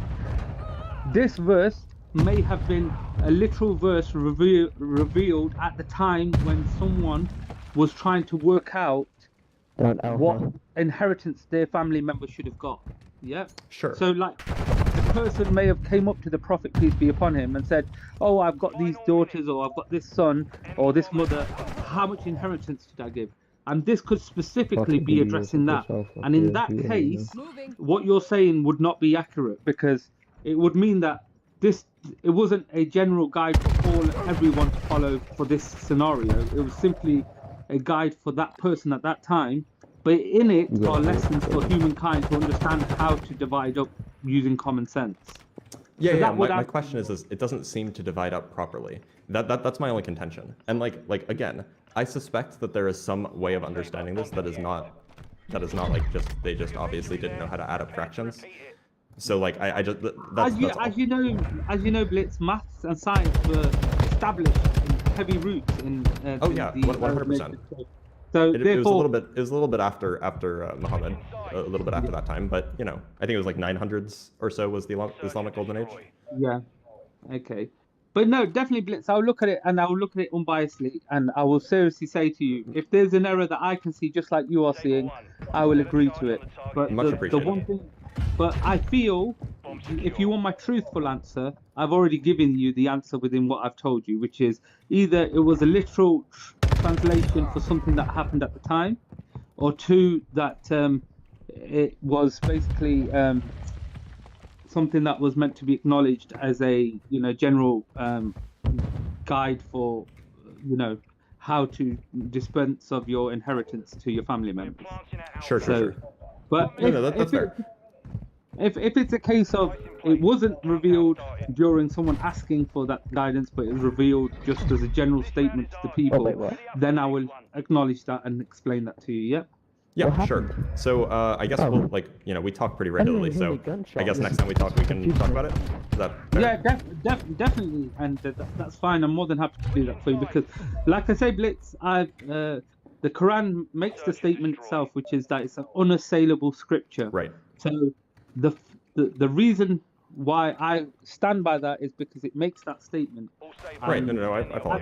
At the same time, but I also apply the human fairness, being completely fair, and say that the failures in finding truth are not from the truth itself, but from the human beings who interpret them. Yeah. So meaning, you could have a line of truth right in front of you. What's called the sky is blue, but if a human being is colorblind, can only see green or something along those lines, he's always going to say the sky is green, regardless of the sky being blue. If you see what I mean, yeah. No, I follow. Yeah. So what I'm saying is, the Quran is 100% truth, in my opinion, and according to the Quran itself. Yeah. But in terms of translations, it can be looked at in different ways because people are applying their own sets of principles to them. But I understand that this is a literal example you're trying to give with mathematical errors, you're saying. So I will look at it. That's what it looks like. Yeah. I will look at it. But I hope it's not just a translation error or but because you're a what are you again, Blitz? A mathematical physicist. Yeah, mathematical physicist, but you deal with, what's that area you deal with again? I work in general relativity. General relativity and differential geometry, yeah. Yeah, differential geometry. Okay, so I'm hoping you haven't been duped by someone to just ask this question and then me to provide you a simple answer which shows you that a mathematical geometrist got it wrong. So yeah, it would really look bad in your politics. That's what I'm saying. I would certainly look bad, but I would humbly admit my error. No, I hope so. We'll take it from there, and I'm sorry for taking so much of your time. No, you're today. fine. You're fine. Riz, it's always fun to talk to you. Like, I just like talking to you. Sorry. Definitely, same here. The main aim here was, I like how clever you are. I understand you're a really nice guy and you're really clever, but I'm very disappointed as a human being that you don't believe in God. Yeah, that's okay. And I hope that you can find God. I'm not telling you which God to follow. I'm just saying you believe in one God. If you followed your Judaic history or your culture, I would be happy if you did that, because you would be following one true God. Yeah. So I'm not telling you to believe in a certain religion. I'm just saying, don't become an atheist or don't be an atheist, because it might be too late for me, buddy. Go on. Go on without me. Don't let go, Jack. It's cold. The door doesn't have enough room for both of us. All right, Riz, thank you for being here. I'm gonna let you go. I'm gonna have somebody else on it, but it's always a pleasure. Bye. Have a good one, man. Bye.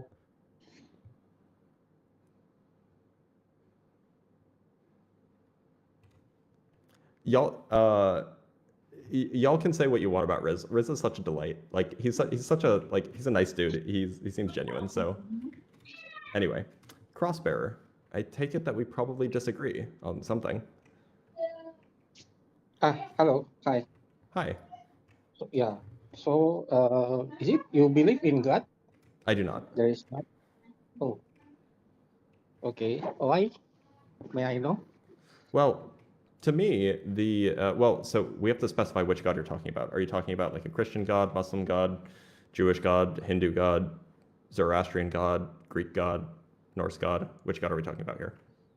Because I don't believe in any of them, for what it's worth. Oh, okay.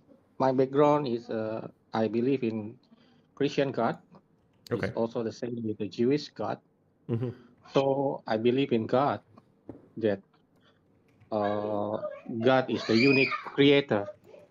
Sure. Why I mention is unique creator, because the humankind basically have the pattern and the master design that have a body, soul, and the spirit. Whether you are Jewish, whether I'm Asian, whether Europe people, all have a same design. So there's a one God. There's a one unique designer. Why does that mean that there's one God? Yeah. There's a one unique creator who designed this master design. Why? You have two eyes. Yeah. I have two eyes. Yep. You have a nose. I have a nose. You have a body. I have a body. You have a soul. Soul means emotion. Maybe I do. I don't think I do. Emotion, will, and mind. I don't think I have free will either.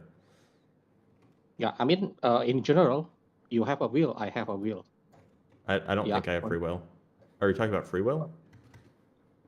Yeah, I believe in free will. Because I don't. Yeah. Anyway, I just mentioned in general, you have a will, whether free will or not free will. Okay, that's fair. You have a will. Also, you have emotion, to love, to hate, to cry, to sad, to happy. Am I right? You are the same design with me. Yeah, you are the same design with me. Well, but hold on. Yeah. You're saying the word design. That implies a designer. But who's to say that it was designed? Who's to say that it's a design and not just the way things are? Yeah, it's designed that God create humankind by design. There's a three-party. Well, but how do you know? Three part of the.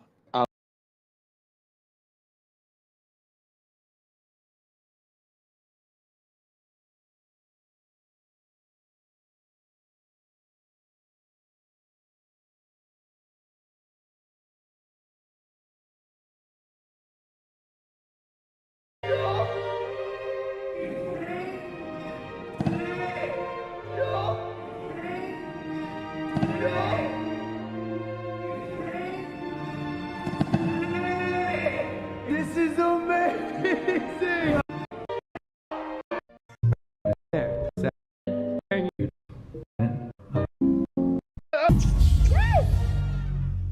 Oh my God! Your boy just hit 10 million on Instagram. I'm ashamed of myself. I'm disappointed in myself.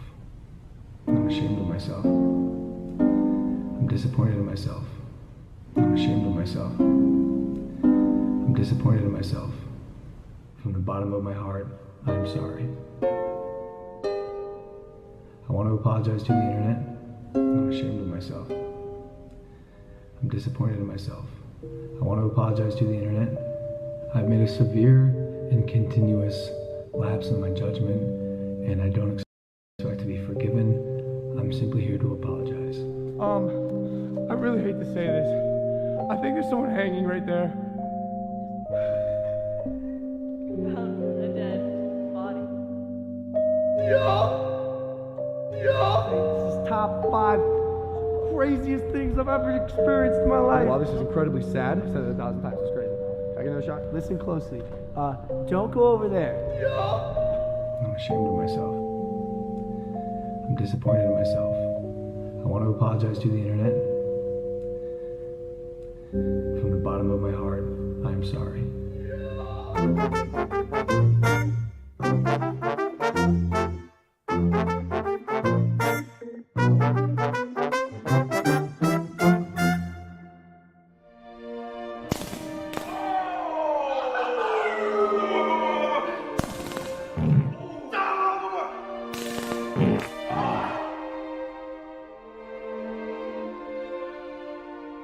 Mom, I can't talk right now. I'm about to get hit in the dick.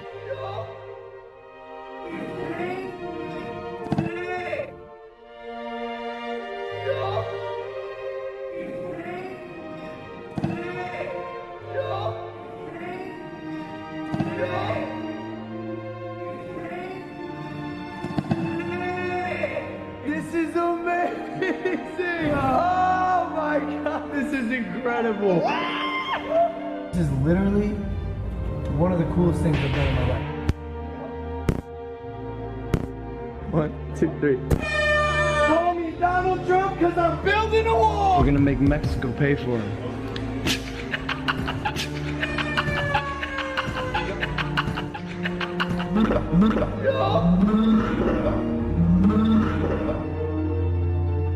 Yo, I'm 21 years old. When is it gonna end?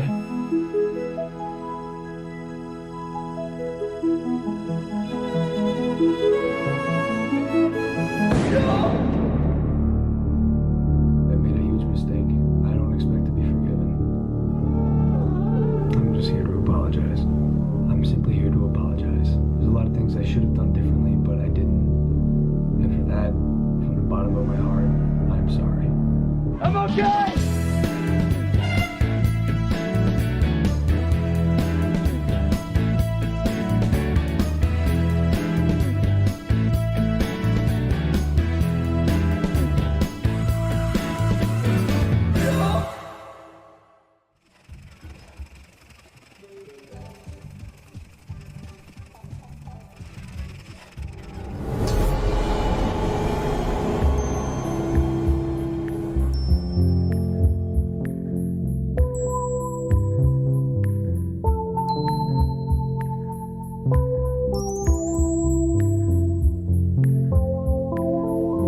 System is an investment that can produce amazing results for your face and skin.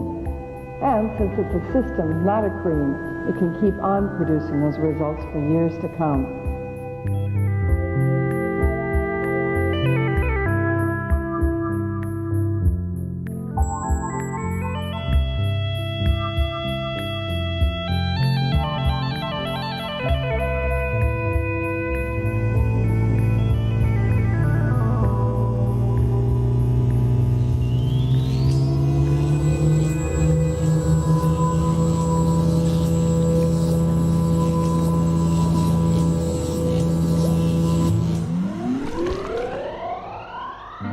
Hard-boiled eggs is such a hassle.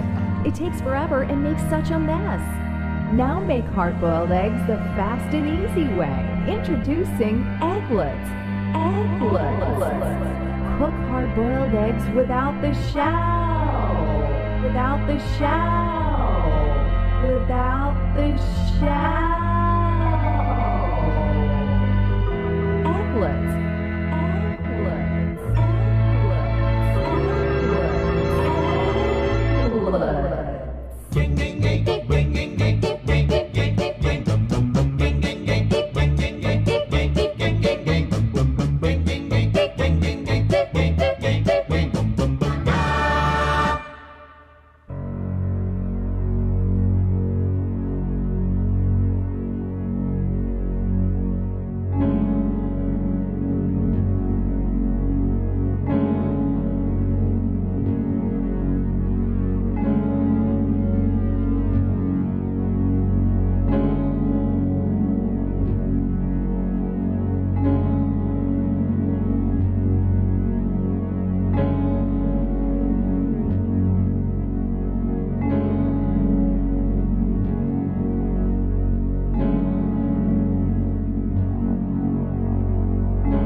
forever to get that perfect curl in your hair? And curling irons damage hair. Now you can twirl a head full of curls in seconds with Air Curler.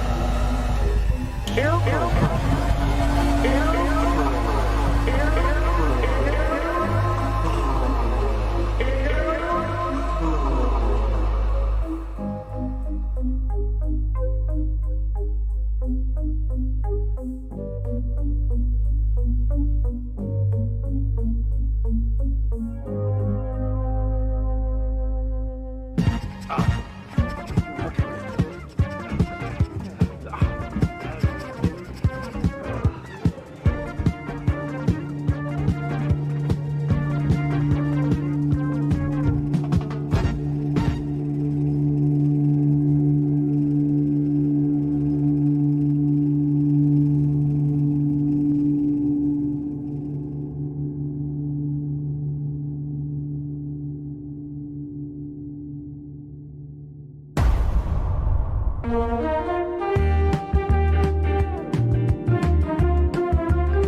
Babes not being called old man, but babes are back.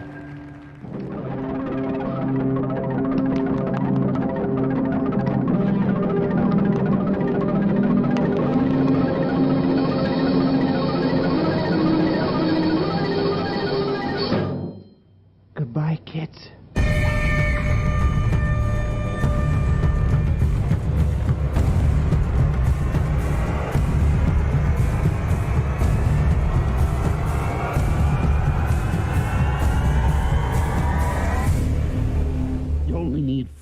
Crackers, right? That's right. See here? 1, Uh-huh. 2, 3, Right? 4. 4. Yeah, I see. Well, I'm real glad to know you only need 4 crackers. Because that means you won't be needing these right here. How am I going to explain the number 6? Tụi nhé nhé.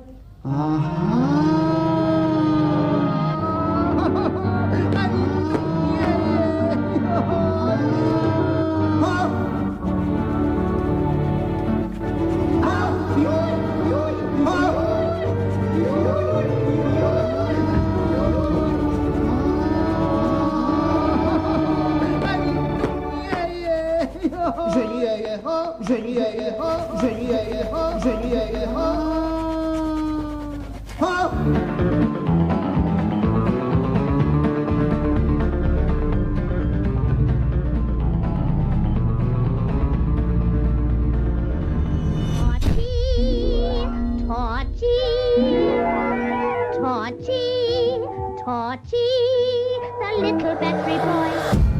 Now, what can I do to my doll today? Shall I pull some of her stuffing, or shall I drop her in the pond? What's wrong, dear? Why are you crying? I feel sorry for that kid on TV waiting for a new heart. Waiting for a new heart. Oh, every tea party should have a little music. Do you know Twinkle, Twinkle, Little Star? Yes, I do.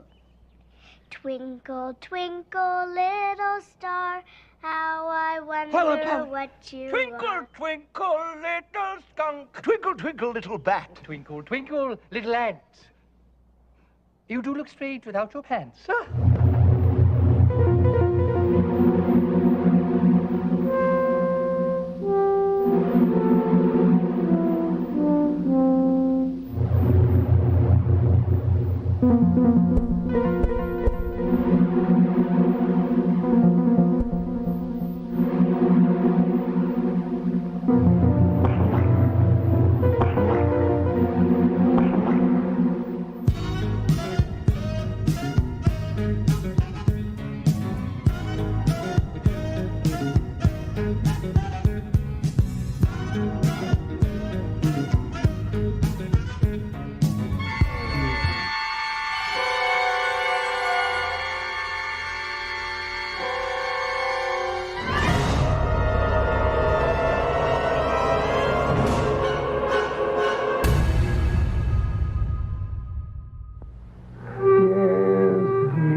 An engine attached to a train was afraid of a few drops of rain. It went into a tunnel and squeaked through its funnel and wouldn't come out again.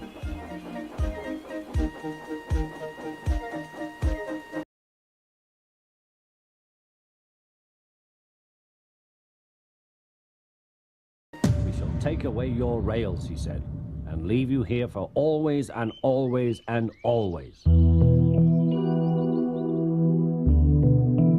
Leave you here for always and always and always. For always and always and always. For always and always and always.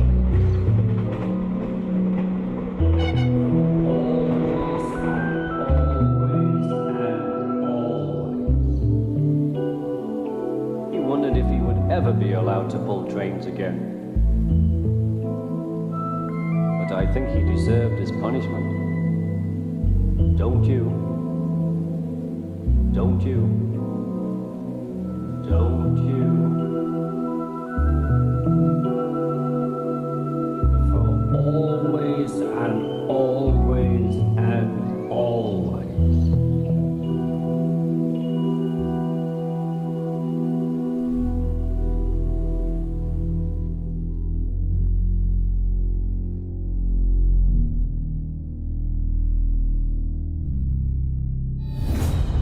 We now give you an important bulletin. A little red pony has been lost from the storybook entitled Western Stories. Any person seeing this lost pony, report it immediately to this station or your local police. Mother, may I go out and play now? Calling all cars. Be on the lookout for a little lost pony. Red hair with black mane and black tail. What's your name? Pokey, what's your name? Gumby.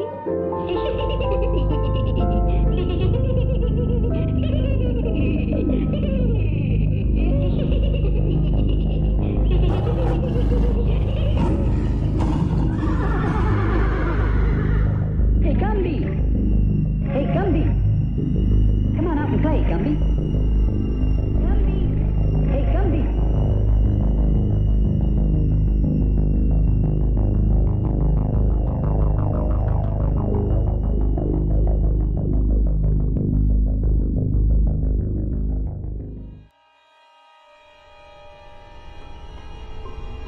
Hey, Gumby!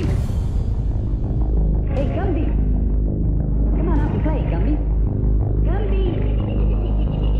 Hey, Gumby!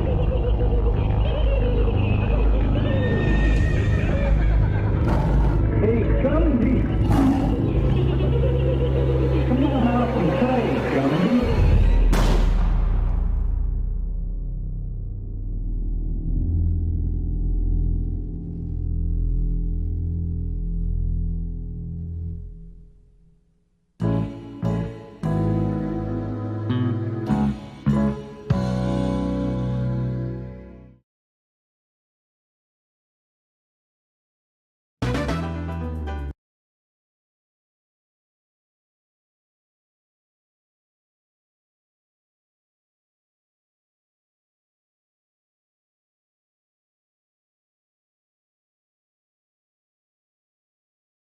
Should be able to, because you're sitting there playing more than I.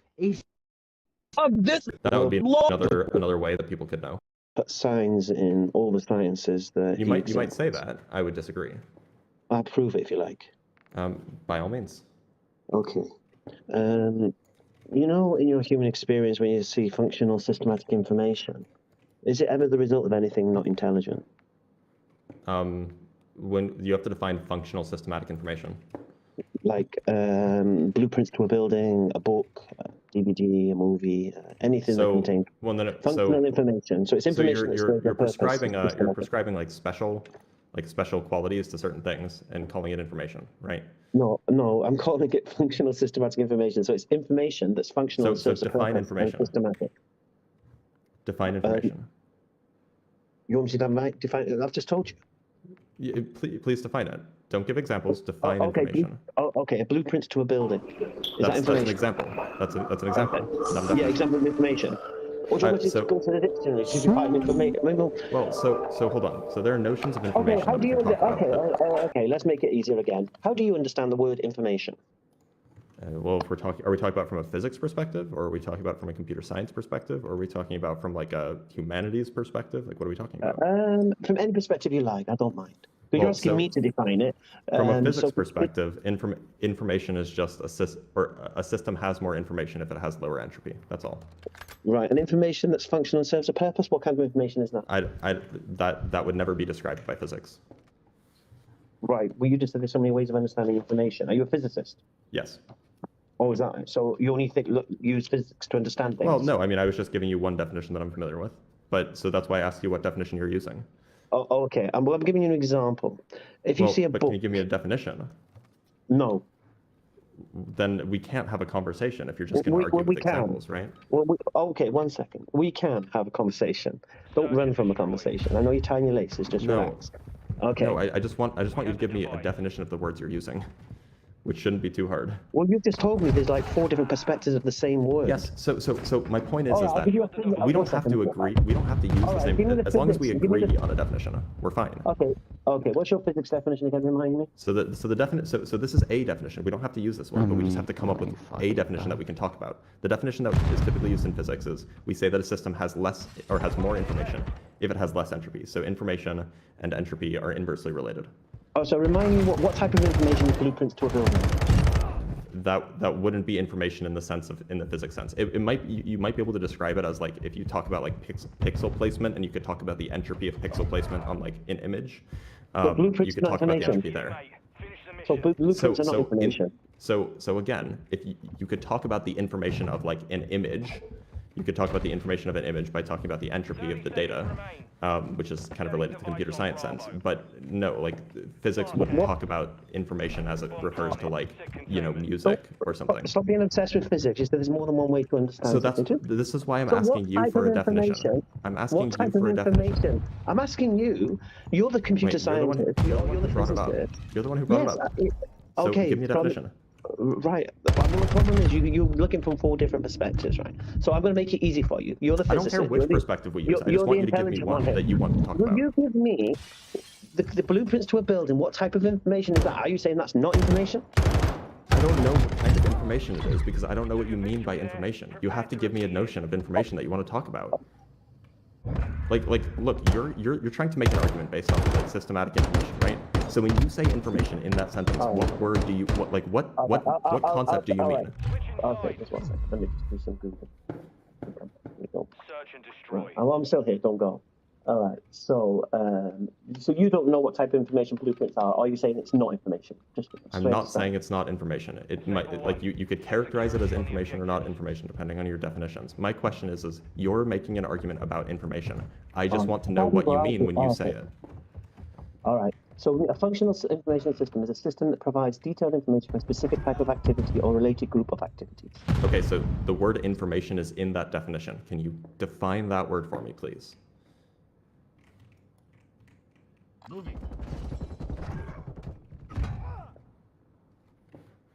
Final minute. Do it this way. What is information? I'm pretty sure it's something that informs you of something, but I might be wrong. Let's have a look. What is information? Knowledge obtained from investigation, study, or instruction. Okay, so information is something we glean from study, or that's one. Sure, we can go off that definition if you want. That's fine. We can agree to use that definition. I just needed something. Well, let's see if that fits into the context of what I'm saying, though, isn't it? Otherwise, okay. Let's have a look in Wikipedia. What is information? You sound like Jordan Peterson at this moment. Information is an abstract concept that refers to that which has the power to inform. Something that has the power to inform.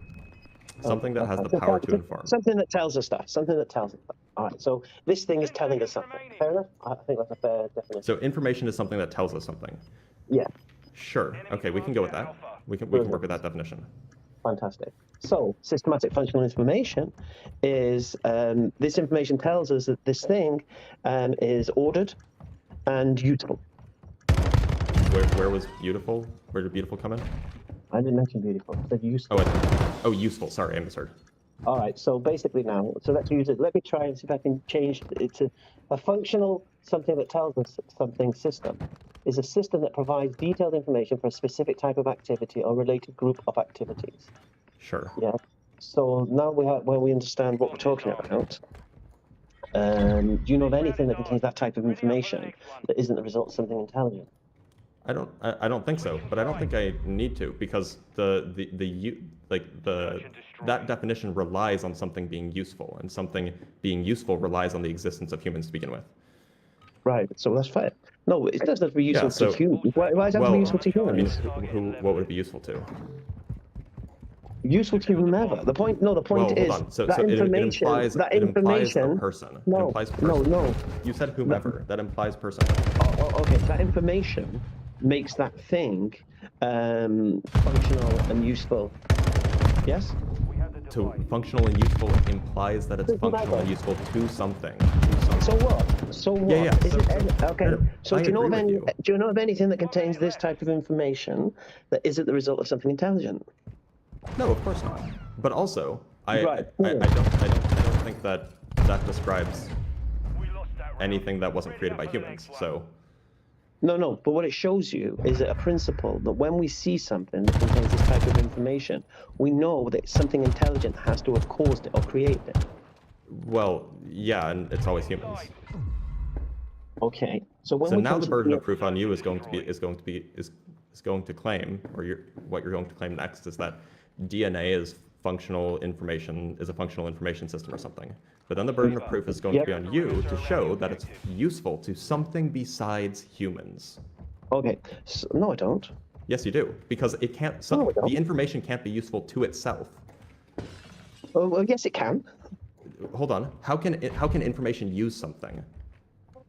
Okay. The DNA contains information. Yes. It contains. Well, actually, no. I wouldn't agree with that. I wouldn't say that it's useful. Does DNA contain information?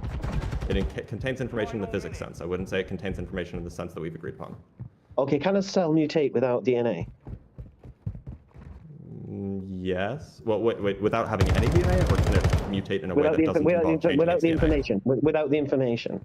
Well, again, you're implying the existence of the information, and I haven't granted that. You don't believe DNA contains information? Not in the sense that you've defined. No, it contains information in the sense I've defined. So you're saying DNA doesn't contain. So you're saying so DNA doesn't contain functional and systematic information. Okay. No, not in the sense that you've defined. Okay, No. one second. Do you believe blueprints of a building are functional systematic information? Yes, because they're useful for humans. Why do you keep saying useful for humans? Because they're not useful to plants. Okay, they're useful for building a building. Okay, they're useful for. You can't build a building without Hold on. blueprints. Being useful implies. Really bad, man. Being useful implies someone that it is useful for. No, it doesn't. It does. No, it doesn't. Okay, hold on. Would you say that a blueprint is useful? Let's imagine a hypothetical universe where there's nothing in existence except just a piece of blue paper with lines drawn on it.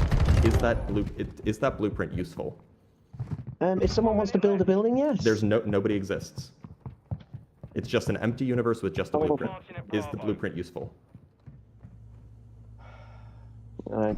Anyway, the blueprint is. Answer the question. Is the blueprint useful?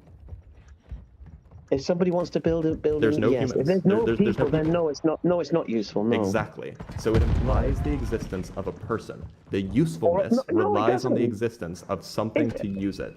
Okay, I agree. Something to use it. I agree. Yep. Okay. So the cell relies on DNA for it to do what it does. Well, the cell is composed of DNA. Would you say that a building utilizes a blueprint? No. Let's go with the cell. No problem. Because you're trying to imply. By analogy, you're saying. See what you're saying. You're trying to make the claim that for something to be useful, it has to be useful to human beings. Well, it has to be useful by something external. It can be useful. Yeah, it can be useful. Yeah, right. So the DNA is useful to the cell. I wouldn't say it's useful to the cell at all. The cell doesn't have intention. It doesn't know what useful means.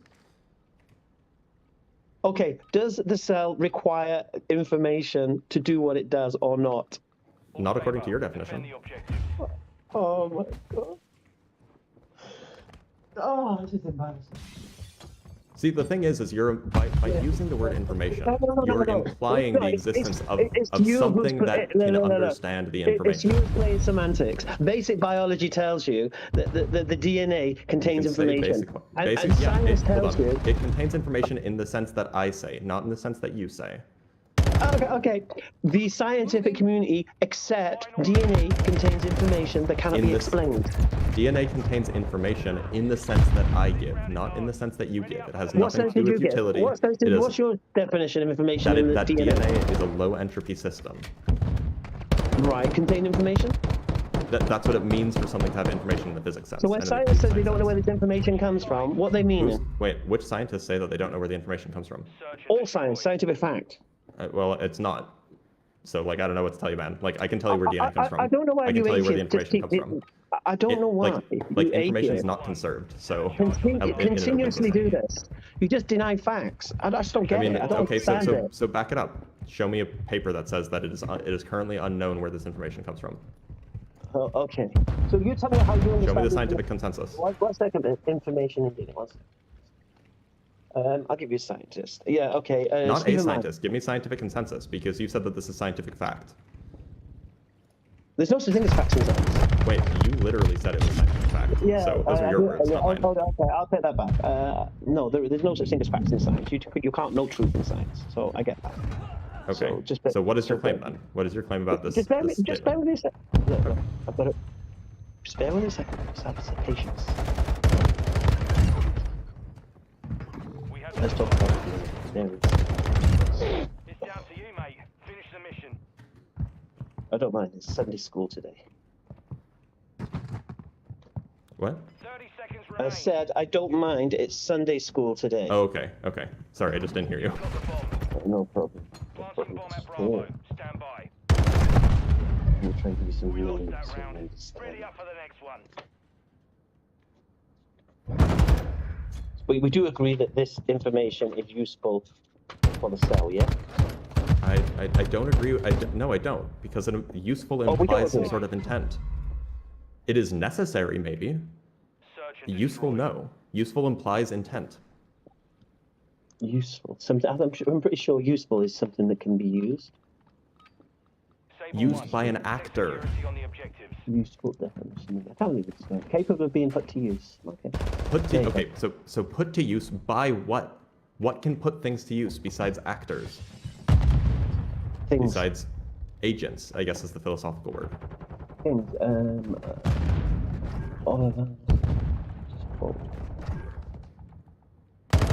In particular, intelligent agents use things. I would agree. Yes. So cells are not intelligent agents. They don't use things. So the DNA is not useful to them. It is required for their existence. When we're talking about the information found within it. I don't know.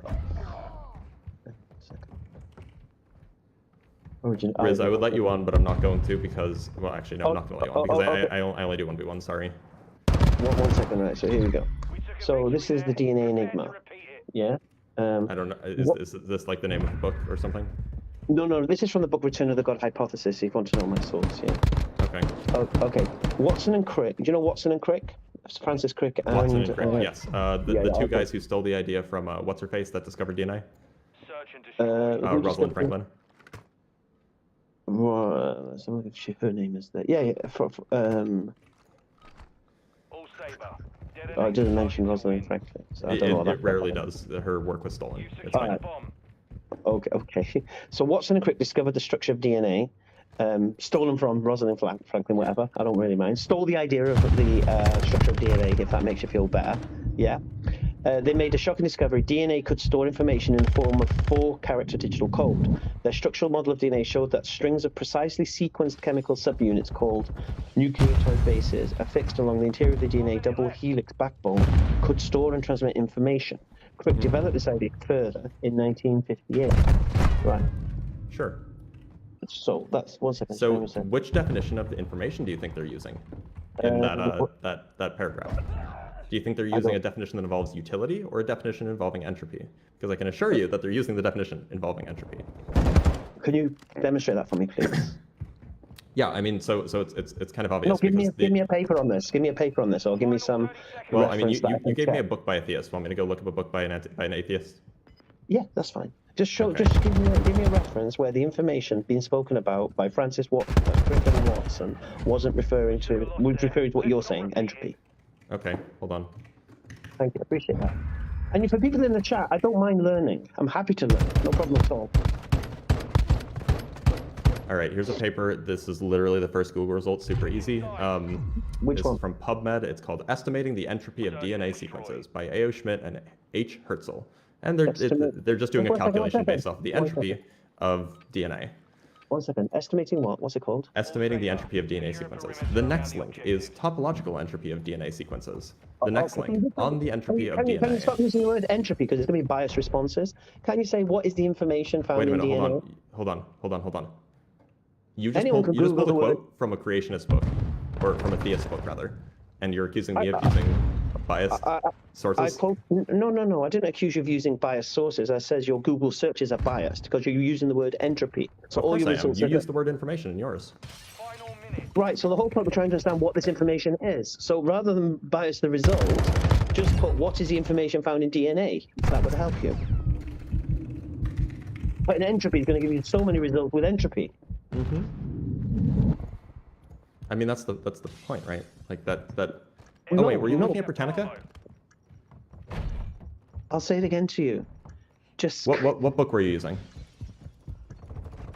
What do you mean? What book? Oh, okay, so I thought. Okay, so never mind. I thought I read something that was just a quote of what you just said.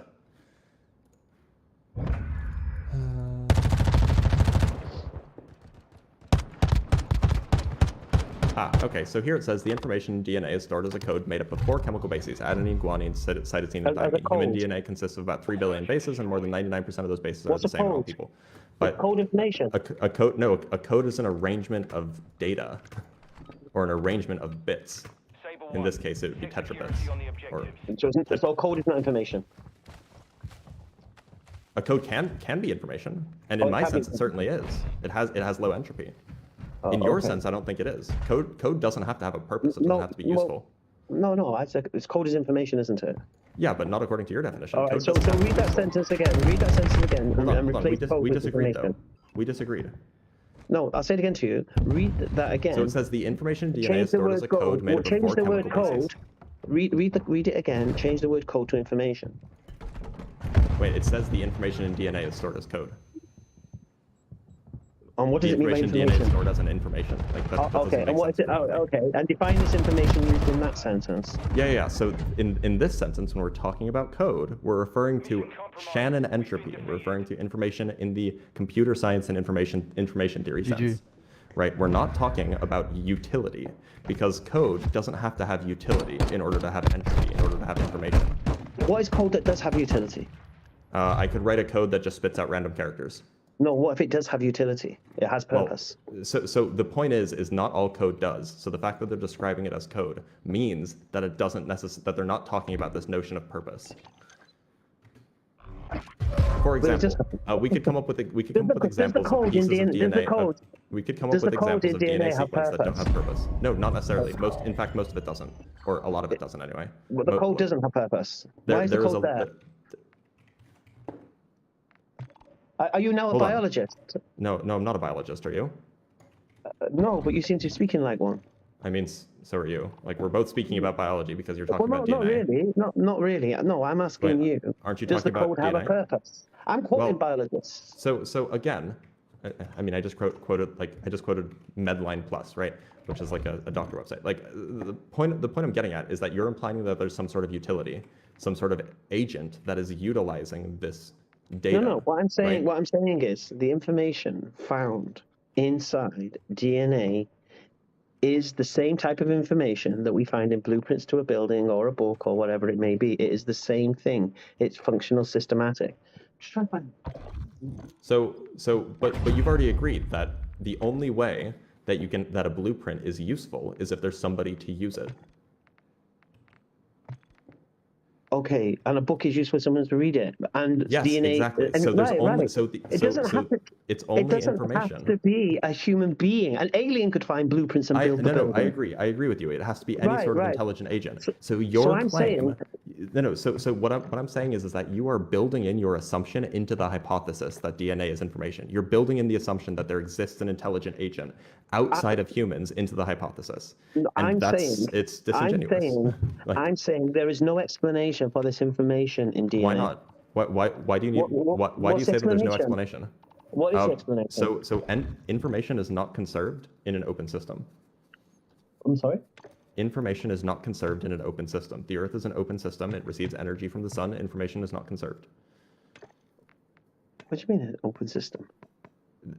And energy from the sun gets to Earth. What's that for? Information. So just how do you think the explanation for information in DNA is? Just remind me. Sorry. So, I mean, if you want the whole story, it probably went something like abiogenesis, random rearrangements of molecules. What's abiogenesis? It's life arising from non-life. I'm surprised you don't know what that means. No, I know what it means, but I know it's not a thing. You're saying know it it's like not a thing? it's just origin. Well, what does it? Well, define it for me and prove it for me. I did define it for you. It's life originating from non-life. It just means origin of life. Yeah, but that doesn't mean anything. You're just giving it a posh name. Well, no. I gave you the definition. What do you mean define How it did for that? you? How That's did the that occur? definition. How did non-life? I don't have to know non-life? how it occurs. I don't have you to don't know how know? it occurs. I'm giving you a possible way that it could You're just occur. giving me it's just pseudoscience. Hold on. You're just hold giving on. me. You said abiogenesis, you which asked just means for origin how of this life. could have happened. You asked me for how this could have happened, and I gave you a No, possibility. I asked where the information came from. I didn't ask how it could have happened. Yeah. So the information could have arisen spontaneously. Information is not conserved. There's nothing saying that information cannot arise spontaneously. There's nothing that says DNA As an can't arise example. spontaneously. As Is there an anything example. that says it can? Yes. Just statistical mechanics. So as an example, let's say that you have a bag full of 100 dice, right? 6-sided dice. And actually, no. As a better example, let's say you have a bag filled with 6-sided dice, right? Yeah. When you shake play up the Magic the bag, Gathering, you know? So you shake up the bag, right? And you pull out random dice, and you'd say, oh, well, you get a 3, then a 2, then a 6, then a 3, then a 4, then whatever. And you would say, oh, that doesn't have information. That's just random. But what if you shake it up enough times and you pull out 1, and then 2, and then 3, and then 4, and then 5, and then 6? Well, now you'd say, well, that's quite interesting. That seems like it has information. It seems like it has, order to it. There's order where there was previously chaos. Well, that can happen given enough permutations. If you shake up the bag enough times and pull out dice enough times, that will happen inevitably. I don't think it's quite as easy as you thought. Anyway, do you believe in randomness? In a certain sense, yes. In what sense do you believe in randomness? I define randomness and how you do believe in it. So I mean, I'm a hard determinist in the sense that You're a the hard quantum wave determinist, function. yeah. I'm a hard determinist in the sense that the quantum wave function is fundamental. But the quantum wave function kind of manifests itself, the universal wave function, kind of manifests itself in a way that it behaves in a way that looks very, very, very random. And Yeah, perception. I get that. It's not like a perception thing. It's because this is like a many worlds interpretation type thing. I don't know if you're familiar with it. So you're saying you can prove randomness? Well, I mean, like, at least from like a naive level, like, yeah, we can do it using like nuclear decay. How we do you can prove generate something- true random number generators. Right. So you're saying you can prove randomness, but they're not true. They're not true, are they? These random Well, they are generators. true random number generators. Right. So you're saying you can prove randomness? So do you think that nuclear decay processes are not random? Like this is a weird position to take. I don't believe that it can be proven it's random. No. So how do you think? What do you think it would look like to prove that something's random? Or are you just saying that that's fundamentally impossible? You can't. Well, it's axiological. I mean, but like, so You then can't divide you it can't away. prove anything then. So then what's Well, the claim you're no. making? You can't prove randomness. So Well, you we can't. can prove randomness to a high degree of probability in the same way that we can prove other things with a high degree of probability. No, you can prove randomness because it looks random, but you don't know if it truly is random. This is like an epistemological claim. Like, yes, like it could be that the universe doesn't even exist and there's just cameras being pointed at our eyes, so it looks like it exists. But of course, you Yeah, can't sure. prove that. That's why I said perception. I understand. It's a belief. Randomness is a belief. I get that. Well, I mean, yeah, but I think we all agree that the universe exists and the universe behaves in consistent ways. So, like, unless you disagree with that, in which case, like, I don't know, like, why you do anything if you don't, like, I don't know, do you think that the sun's not going to rise tomorrow? No. Look, I don't believe randomness does exist. I have no issue with it, yeah? But what I'm saying is, it can't be proven it does. It can't be proven it does exist. That's Well, nothing can be proven anything exists. So this is a non-argument. Nothing can I be don't know if proven. we can prove anything randomness exists with the same likelihood Are that we you a can prove solipsist? that the sun's going to rise tomorrow. Are you a solipsist? No, I think you are though. Who, me? Why Yeah, would I it's be not like solipsist? you're making that kind of argument. So Well, I'm not making the argument that I don't know anything beyond my own reality. I don't even know my own reality. I'm not so then making why that do you claim. say that randomness can't be proven? Can that boy hit him with the Because it fucking... can't.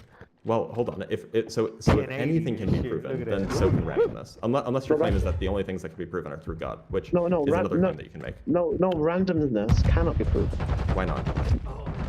Damn it. It just can't. How could you don't know whether or not what? so Because we can do- you don't have so- enough. so- You don't have enough knowledge to know what's causing the effect. So, You can say it hold on. looks. You So can say it looks random. Like for if it has, example, if the sequence has all of the features of being random, is it reasonable to then call it random? Like if you do the statistical analyses and it matches up exactly with what we would expect a random phenomenon to occur. No, that's not true. Well, okay, then nothing's proof because we could say, well, the sun has risen every day since I can remember, but you know it might not rise tomorrow. And so it's not proof that the sun will rise tomorrow. Like this is the same. Like you're making a solipsistic argument. Like this is how we determine. Like this is how we figure out reality. We do an analysis, and if something behaves in exactly the way we would expect it to behave, if it had a certain underlying phenomenon, then that means to us that phenomenon is what's happening. That's how we do science. No, that's just your opinion. I guess it. No, Look. like this is how science is. I'm not saying you can't believe in randomness. Because I know you believe in randomness. Because you have to believe in randomness to explain everything else. This is how science is done. Like this is not just like I just a know. randomness thing. This is how That's why science. I mean, we both know science can't establish truth. We know that it can't be used as a tool to determine what's true or not. We agree on that. I mean, it seems to be the best tool to establish truth. But But you're it right. can't- In principle, nothing could be proven without axiomatic assumptions. That's true. Philosophy And I of think you science grant tells that, you. right? Listen, according to your science, yeah, what you believe today, according to science, can't even be trusted to be true. Which is fair. Because tomorrow science could refute that thing. You're making an argument that science changes, so that means that nothing is true. What I'm saying is you cannot be sure that what you believe today to be true will be true tomorrow.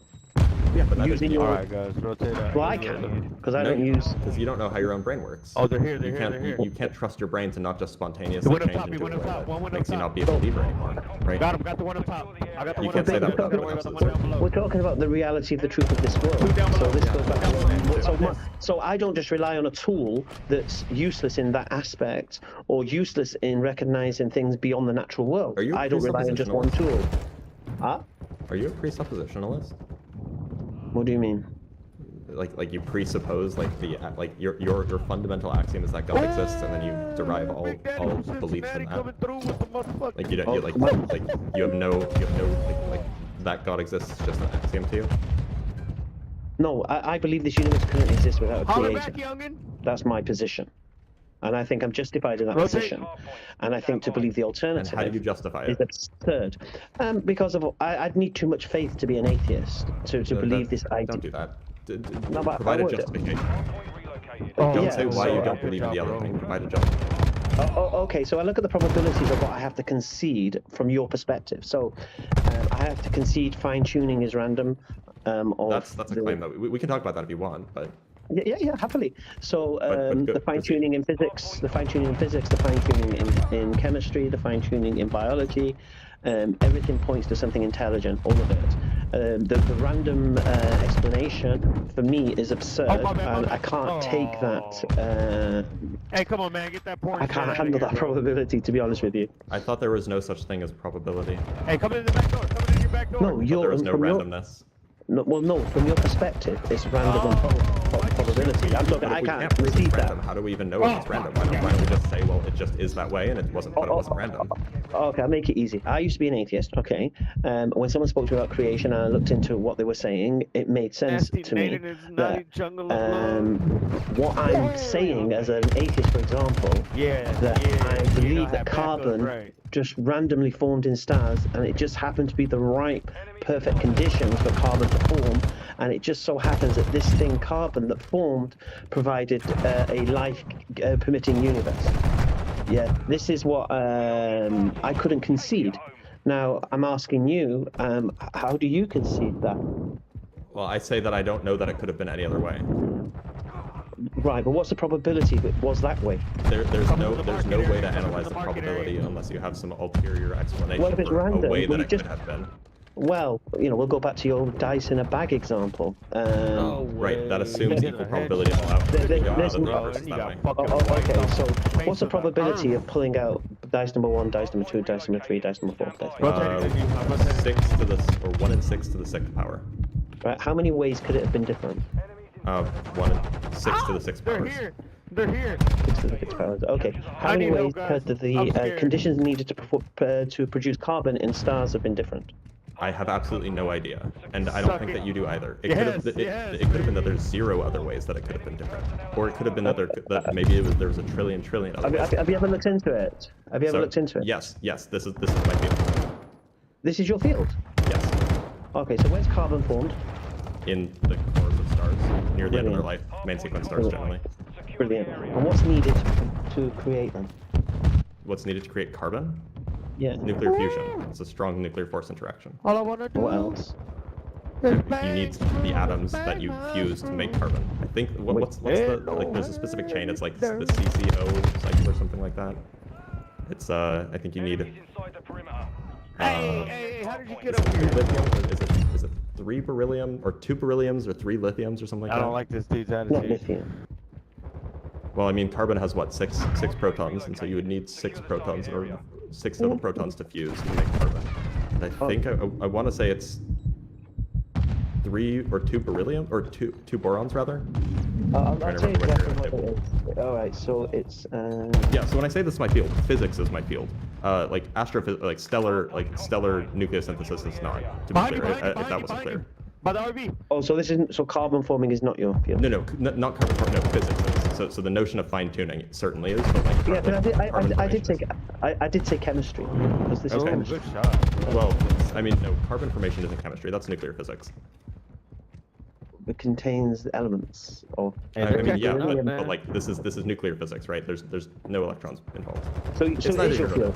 So it is your field. I mean, it's physics. It's physics, but it's not like the area that I specialize in. Like I have a master's degree in physics and a PhD in physics, but like my everyday research is not like I go and study stellar nucleosynthesis. Like I study general relativity.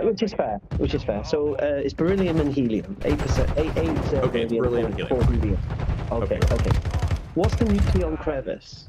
The nucleon crevice? I have no idea. I've never heard that term before. Care to define for me? Okay, so I'll describe it as it's written by in my book. So astrophysicist Fred Hoyle initially thought that the most plausible pathway for building heavier elements such as carbon from a lighter element such as hydrogen and helium would occur as a result of incremental accretion of individual protons or neutrons known as collectively as nucleons. But Hoyle discovered the building elements heavier than helium in this manner required passing through atomic structures with 5 total protons and neutrons. Nuclear physicists know these 5 nucleon configurations to be unstable and call this barrier between lighter and heavier elements the 5 nucleon crevice. So I've never heard that, but that sounds right. Yeah. Okay. So the problem is, you see, everything has to be perfect to pass this crevice. Otherwise, you can't get carbon. I grant you that there are certain conditions so just like dice out of a bag. We win. Sure. Cool. So just like dice out of a bag. Y'all ready to win? Right. Well, of course it could be any other way because. How? That's whiskey. Because from your perspective, this is random. Wait a minute. Who dice said it's out random? of a bag. Who said that the laws of physics are random? So you believe that this was ordered? Well, no. What I say is I don't know what the probability of other occurrences was. That's all. Okay. So when you pull these dice out of the bag, yeah, it could have been any way, yeah. Oh, my bad. Well, yes, we know that the dice have an equal probability of landing on any side. We don't know that, say, the physical constants of nature could have been any other way. Okay. If the strong nuclear force was a different, wasn't as strong, yeah, could carbon have formed? Could carbon have formed? If the nuclear force was stronger, almost certainly carbon. If it was weaker, probably. If the gravitational force was stronger, could carbon have formed? Yeah, probably. But If in the a star different way, was- perhaps. The answer is no. If the Well, no, because stars would form if the nuclear force was stronger. It's right? not- no, If it was carbon. weaker, That's it why would- issue last it would- time. Yeah, yeah. Carbon. No, but once you have stars, I think once you you're have stars, then you can fuse. No, but the problem is there has to be the right forces. All four. But forces. on it. One So, second, so all you don't four hold on. You don't forces- need the weak nuclear force for anything. But let's just grant for a moment that yes, the universe, if the universe was in any way different, carbon wouldn't exist. Let's just say No. we That's grant not the that. point. That's not the point. Okay, then The explain. point is, what is the probability that all those conditions would be? I agree. That is a point. So the question then is how do you determine that probability? And neither you nor I have any way to determine that probability. It's not like these. It's not like the fundamental strength of You gravity don't was believe they pulled out of a have? hat. You don't believe that physicists have come up with a probability? No. Because we don't know why Alright. the constants are the way they are. Alright. No one is claiming that the forces that the gravitational or the Newton's constant was pulled out of a hat. If anybody makes that claim, they're lying to you. Or they're I'm sorry? wrong. What you said- If somebody thinks that, like, for example, that they know for a fact that the probability of that Newton's gravitational constant has a uniform probability distribution and it just randomly took on the value that it has now, if they claim to know that that's true, they are lying to you because there is no evidence that that's the case. No, what we can see is that there has to be certain conditions for carbon to form. You accept that or not? Yes, I agree with that. That's fine. Right. What's the probability the star would be hot enough? Wait a minute. What's the probability that like in our universe or in some other universe with perhaps different laws? Carbon has formed. What's the probability that the star would be the right temperature? If carbon formed, then the probability No. is 100%. Well, no. It could have been. Could the star have been a different temperature and carbon wouldn't have At formed, which would the it? Oh, wait a minute. You asked, so if carbon has already formed, what's the probability that the star that formed it was hot enough? Of course, the No. answer is 100%. What's the probability that the star got to that right temperature and there wasn't another way? This is the whole point. The star didn't have... This is the point. You have no way of calculating that probability. What type of temperatures could the star have been other than the temperature it was? Well, the point is it was that temperature, so we can't compute the probability of it being otherwise. Could it have been a different temperature? Maybe not. It couldn't have been a different temperature. Why not? Well, the point is we don't know. No, why You have couldn't to it have be been a different okay that we- temperature? Why couldn't it have been a different temperature? Maybe the gravitational force and the strong nuclear force have to be the way they are in order for a universe to exist at all, and there's no other way that they could have been. Right. Maybe So that's could just, the gravitational force how it Could is. gravitational force be different? Maybe not. So you're saying that the gravitational force was fixed? Yeah, it very well could have been. It very well could be necessary for a universe to exist at all.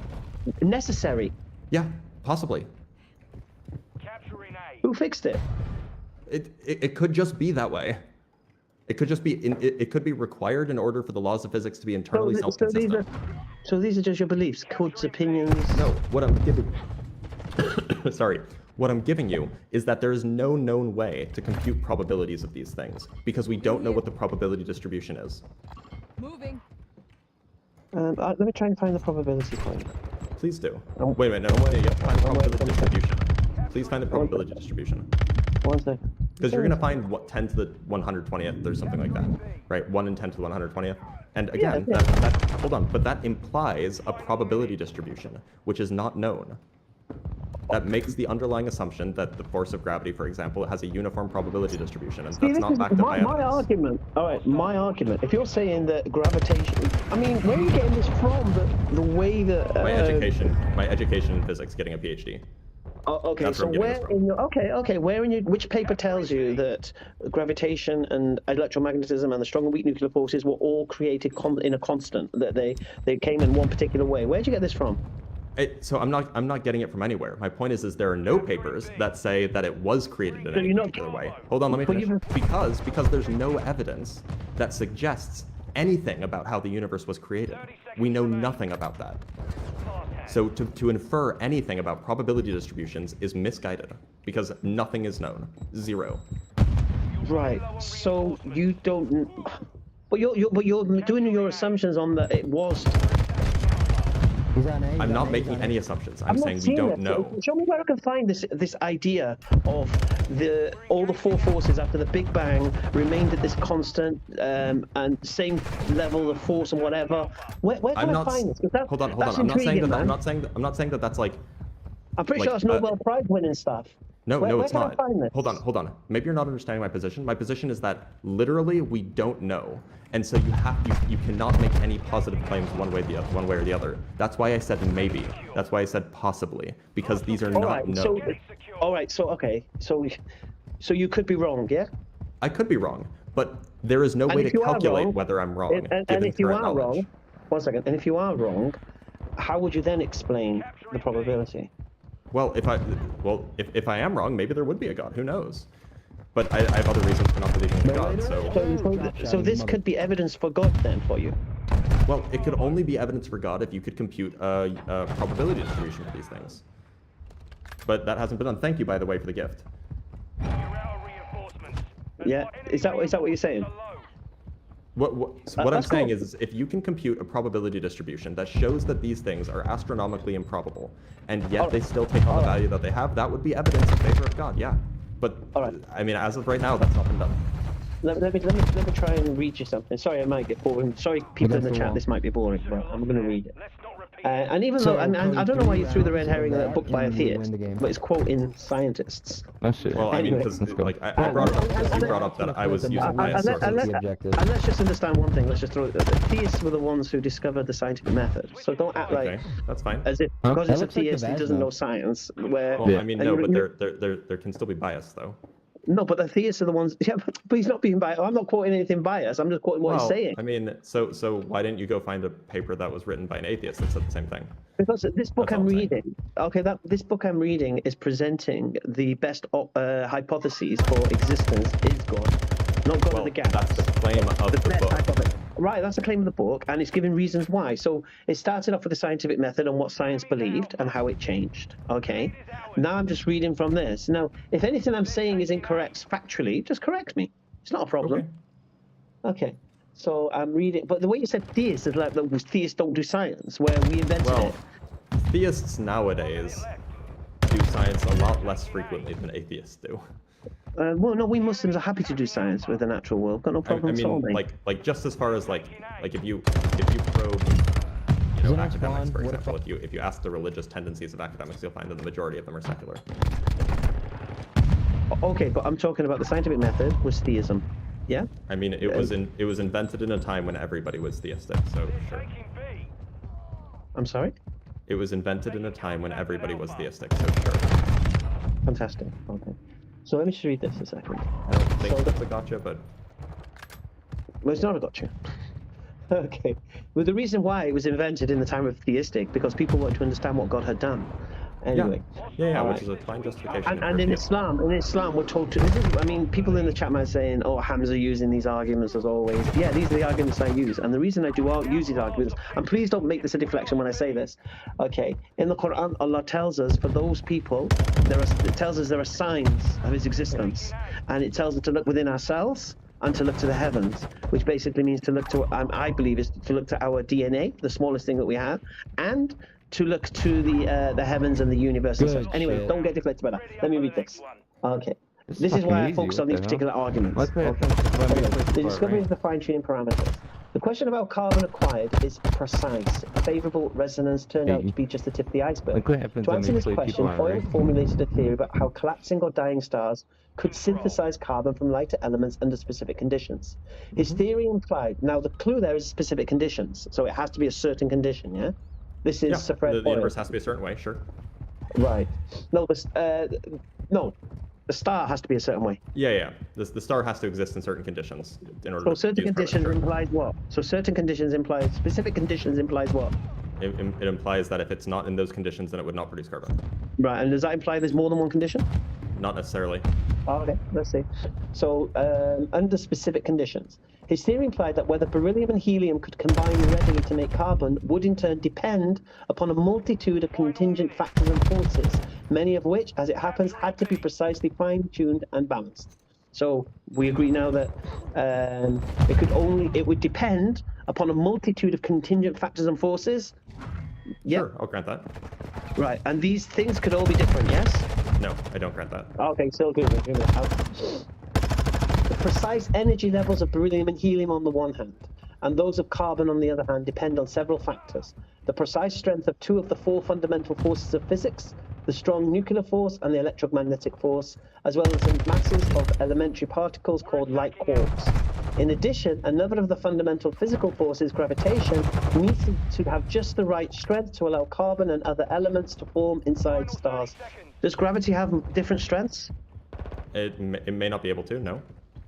So gravity doesn't have different strengths? Well, I mean, in our universe, gravity seems to have a fixed strength, yes. No, in the universe, does gravity have different strengths? It seems to have a fixed strength. So everywhere you go, gravity is the same strength? Seems that way, yeah.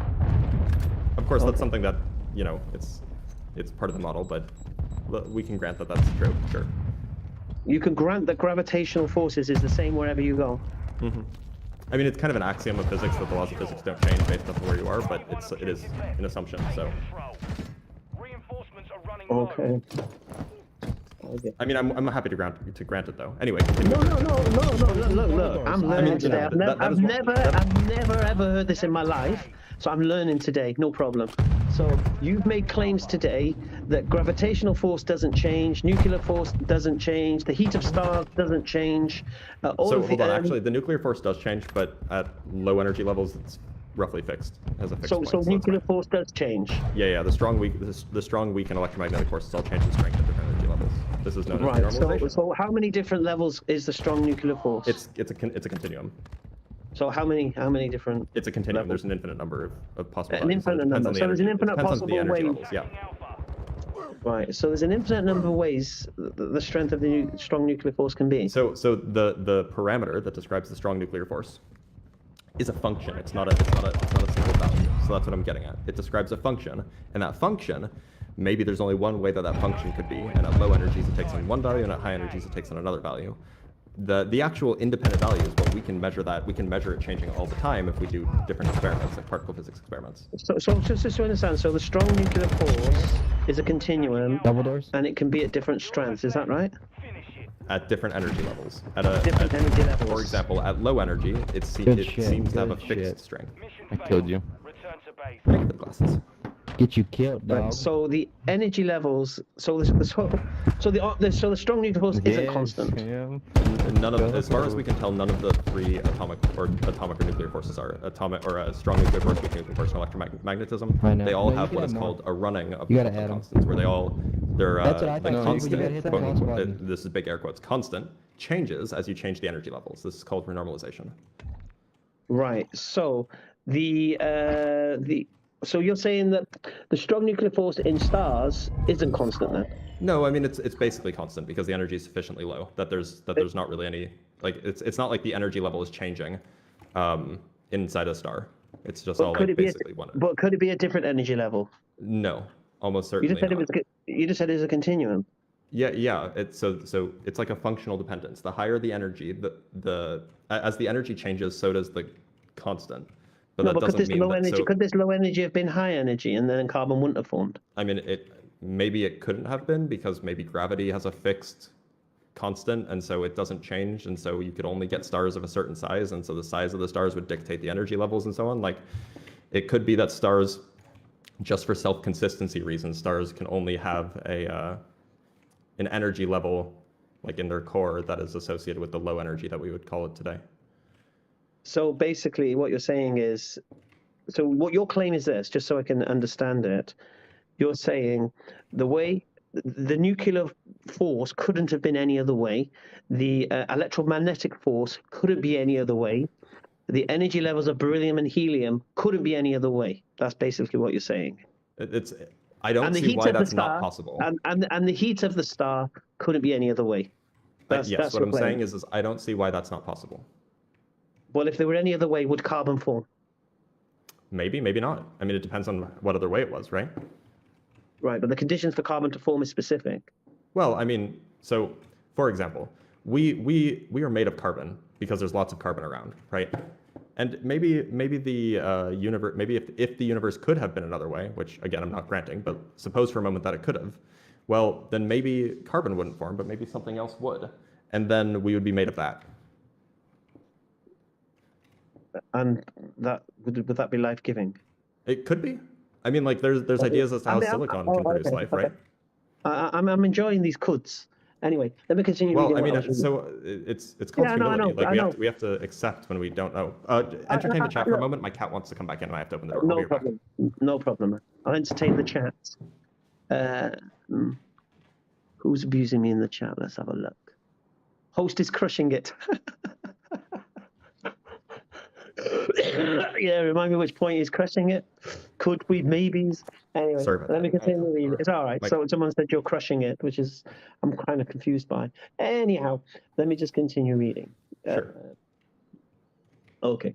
So there are 4 distinct fundamental forces in nature: gravitational force, electromagnetic force, strong nuclear That we force, know and of. the weak nuclear force. Yeah, that we're aware of. Yeah, the weak nuclear force causes nuclear radiation. The strong nuclear force is attractive force, holds protons and neutrons together. The electromagnetic force attracts particles with opposite charges and repels those with the same charge. And the strong nuclear force operates at a short range, and the EMF, electromagnetic force, operates at all distances. In addition, the effects of these forces within specific atoms differ. Their effects are different in beryllium. Effects are different in beryllium than they are in helium. And these effects are related to the number and configuration of the elementary particles, protons and neutrons. Modern supercomputer calculations indicate that the electromagnetic force and the strong nuclear force must have precise strengths within about 5 to 4% of their current levels to make carbon production possible. Yeah? Yeah. Much more striking, the masses of up quarks and down quarks, the constituent parts of protons and neutrons, must have precise values to allow for the production of the elements, including carbon, essential for a life-friendly universe. Indeed, the masses of these quarks must have simultaneously met 9 different conditions for the right nuclear reaction to have occurred in the early universe. The right reactions are the ones that would produce the right elements, such as carbon and oxygen, in the right abundance necessary for life. The fine-tuning of the masses of these 2 naturally occurring quarks in relation to the range of expected possible values for the mass of any fundamental particle is exquisite. Physicists conceive of that range as extending between a mass of 0 and the so-called Planck mass. An important there's unit the of... mistake. I disagree with that. So you're saying there isn't a... So you don't conceive it? Well, you're saying no... I don't concede it, nor do I conceive it. Right. All right. So the claim that it is that like it is scientific consensus that it could have been other way. It could have been another way. It could have been anything between 0 and the Planck mass. That seems false. Okay, let's just check that out.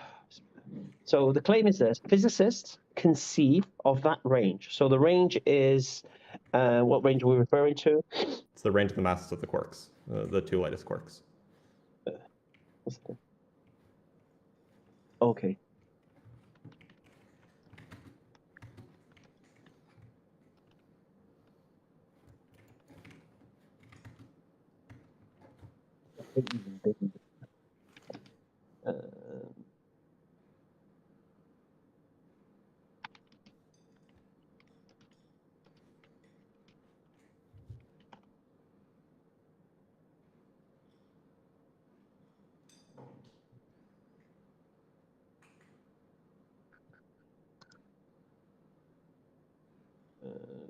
Which of the small striking masses of quarks and down quarks constitute parts of protons and neutrons must have precise values to allow for a of atoms, carbon, essential for life in the Earth.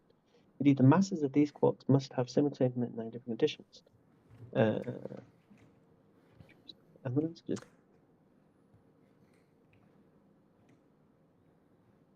Fine-tuning of the masses of these 2 naturally occurring quarks in relation to the range of expected possible values for the mass of any fundamental particle is exquisite. So basically, what you're saying is though, so are you saying there's any fine tuning or not? I'm saying that I don't know why we would need to make a fine-tuning argument when we don't even know that the universe is fine-tuned.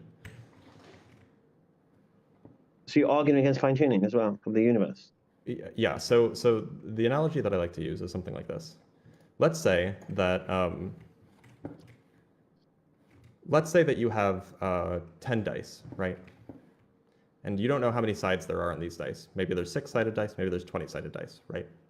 You have them in a bag, and somebody pulls out the 6-sided dice, or like 10 of them, and they give you, they tell you the sum total of all of the dice, right? And they tell you that the sum total is 32, right? Maybe 32. And then you say, well, that seems awfully low. There's 10 dice, and they could have had, up to 20 sides. But what if they actually just had 6 sides each? Well, then they couldn't have had more than 60 for the sum total. So the point that I'm getting at is that perhaps the universe, the way the universe has to be, is a way that makes these physical constants be the way they are. And perhaps the idea that they could have been another way would have led to a logical inconsistency for one reason or another. Perhaps if this value is too high, then this value would correspondingly have to be low, and they wouldn't balance out in a way, and you would get a mathematical error. Again, I'm not saying that this is how it is. I'm saying that it is possible, and it has to be considered, that the universe couldn't have been any other way. That is a possibility, like a logical possibility, and the science and the data doesn't seem to suggest otherwise. Right. So your position is based upon that, yeah? That is one of the reasons that's my position on fine tuning. Yes, it's not my position. Well, it has to be, isn't it? It's not the reason why I don't believe in God, but it's my position on fine tuning. No. It is the reason you don't believe. No, there are other reasons I don't believe in various gods. Okay, so if this it was this is just the thing that you brought up, so that's why I was engaging with that. Okay, so you haven't got no justified reason to hold this position that everything was created constant. Everything began constant. No, you haven't got any evidence to support what you're saying. No, I just remain skeptical, right? It's just an assumed position of yours. Method. No, this is just the scientific. No, the point is I'm not making any assumptions. I'm not assuming that it had to be this way. I'm also not assuming that it could have been any other way. All right, but if it was another way, if it wasn't, if it could have, if the hypothesis that it could have been another way can be proven by the data, like if we find evidence of different parts of the universe or different value, or if something if you could devise some experiment that can prove, then yeah, that would be evidence in favor of you. As is, there is no evidence in favor of a fine tuning being a thing that happened, and so it's not evidence in favor of your argument. There's no evidence either way. You don't have evidence either. That's the point. So you can't use that as an argument. Right. So you can't say you can't say I'm wrong for holding that position. Hold on. Yes, I can. I can say you're wrong because you're making a claim without evidence. No, you are. No, I'm not making a claim. I'm saying it could be some other way that we don't know. My statement is I don't know. Your statement. Hold on. No. My statement is I don't know. Your statement is I definitely know. No, you're the one making the claim, and that's why I'm saying you're wrong. How I know comes later, but what the point is this: with you are making a claim. You have made an assumption that that everything is constant. What are you talking about? This is your claim. No, I literally said this is a possibility. But you're basing your whole worldview on it. But you're basing your whole worldview on it, so it is your claim. I'm not basing this. My whole worldview is not based off of the fine tuning argument. I can promise you that. So if there is fine tuning, you accept there could be a creator then. If there is fine tuning, that would be evidence in favor of a creator. Yeah. Fantastic. But there's no evidence in favor of fine tuning, so I remain skeptical. Right. So the position you're holding is that. Well, why are you saying there's no creator then? Well, there are other reasons that I don't believe in a god. But this is you brought up fine tuning. That's why we're talking about this. From this position, I'm talking about. Because what I'm saying is that this doesn't provide evidence either way. All you've got is an assumed position that I didn't you assume like. Any position. You've got an assumed. Yes, you have. You've assumed the position. You just said to us that you've demonstrated constantly that you don't believe that the gravitational forces can change and the nuclear forces can change and the heat of stars can change. Right, you're right. I don't believe those things. That doesn't mean I believe they can't change. This is the Right, difference but- between not believing in something and believing that something that something doesn't exist. Okay, belief means the word accept. So you don't accept that these things can change. So I also your don't position- accept that they can't change. You don't accept they can't change either. Yes, I remain skeptical. So they could change. They could not. I don't know, and the data doesn't tell me what. So then why then do you move on as if they are constant from that point? I don't. That's not how I operate. What I'm saying is that we can't know either way, so this is not a convincing argument. Well, for me, I believe that this universe had to be this way. So I'm arguing for that. I'm arguing for what you're arguing for, ironically. But your position Hold on, I'm doesn't not permit arguing that the universe had to be this way. I'm saying that I You- don't yes, you know. are. No, You are I'm arguing saying for that I that. don't know. But this is what you're arguing for. No, okay. Again, I don't believe that a God doesn't exist. Let me rephrase. I don't have the belief that there is no God. I just lack the belief that there is a God. I'm sure you've heard this before. I've heard this. This is just it's a nonsense This statement. is So an basically, important, it's an important distinction, right? well, it's not. I don't believe it is. I just believe that. Well, okay, so then you're not thinking scientifically. Well, no. What I'm saying you don't is have to take an opinion on everything. No. See, the belief in not believing there's a God is based upon the belief that everything is natural, the belief that there is no supernatural, the belief there is no metaphysical.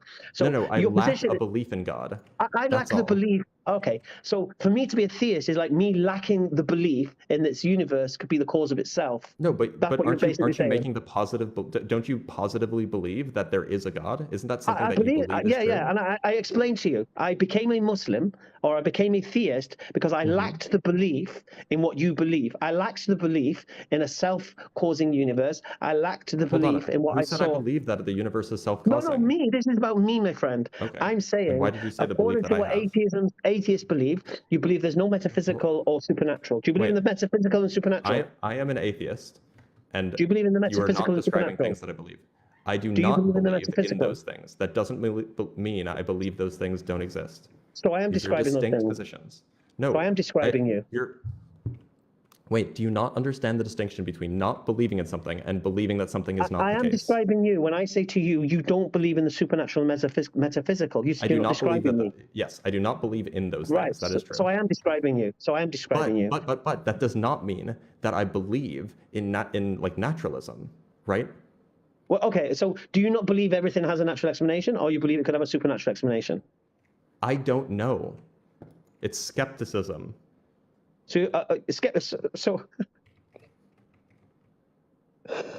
all right. Anyway, Dr. Blitz, it's been real. Please follow me. I'd love to follow you back. I'd love to have another conversation with you. I've got to go take my daughter to work now. No, you're So I good. gotta go. Have a good one. Take care. All right. And listen. Before I go.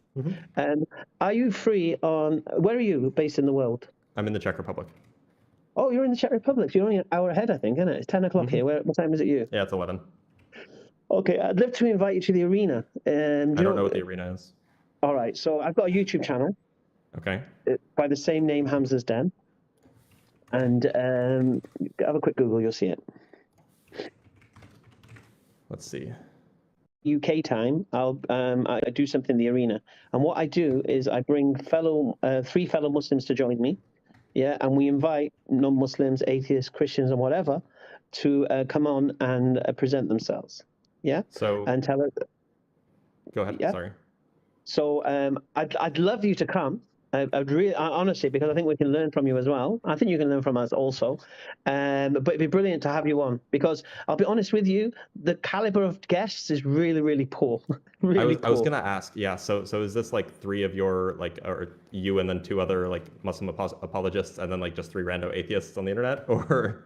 No. This is me and three other Muslims, yeah, and one of you, yeah. Oh, interesting. So Okay. basically, I usually have somebody who knows philosophy and things, somebody who knows, I don't know, Arabic, somebody who knows Christianity. So depending which guest, we don't know who's coming on. So if a Christian comes on, my atheist refuter isn't useful. I need to use the Christian guy. Do you get me?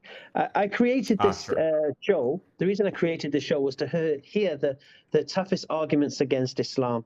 That's why I created it. And I want to hear I want to have the my fellow gladiators stretched. Yeah, and I think you would do that. So it'd be really cool. We don't all jump on you at the same time. We may give different perspectives to the same question, so you get the question fully answered. But I'd be interested to have you on. And when is Have this? you got YouTube? Have you got a YouTube channel? I don't. Okay, you only got the TikTok, yeah? How many followers are you on? Mashallah, you got a good following, 124,000. Yeah, you'll probably pick up more followers as well by coming on because you're going to be like the atheist champion. Could be. Yeah, you have 181K. That's a lot of followers on YouTube.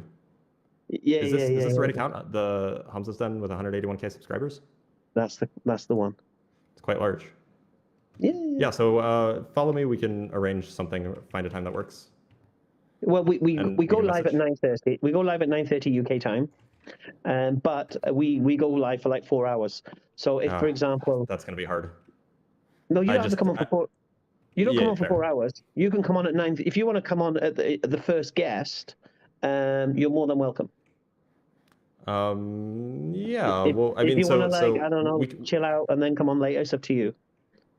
I'm not going to make so we can message back and forth. I'm not going to make any commitments right now because I need to think about it and figure out what my schedule is and things like that because it's a week away. But yeah, it's something that sounds interesting at least. So I mean, Cool. Is that And fair? I'll give you a platform. And also, if you can't do it this week, I do it every 2 weeks. So if you can't make it this week, you can make it. You can come the fortnight after, no problem. How very British of you. All right. Well, thanks for being here, Hamza. It was a delight. Thanks for having me. Take care, dude. All right. Take care. Ta-ra. That was interesting. Could you please ask me about the percentage thing?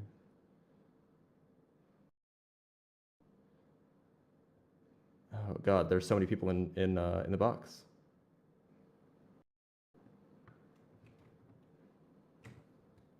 People are telling me not to go. I mean, if it's I don't know, it might be an interesting conversation. What's wrong, kitten? Oh, the goal wasn't achieved. Bummer. I only got halfway there. Let me set up another goal. Oops. Let's have on a pure noob game. Sorry. Yo, bro. Yo. Hey, how's it going? Hey, man. What are we talking about? Yeah, I just had a few things to say about what he was going on about. You happen to have obviously hard evidence. He's going from fucking Google post that he was reading, you know what I mean?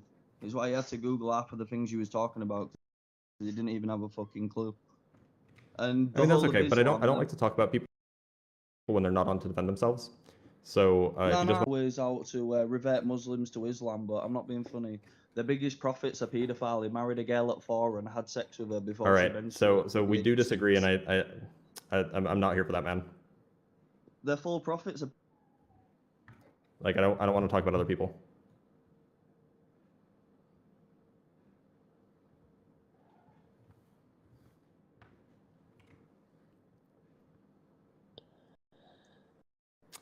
Hey Ryan, how's it going?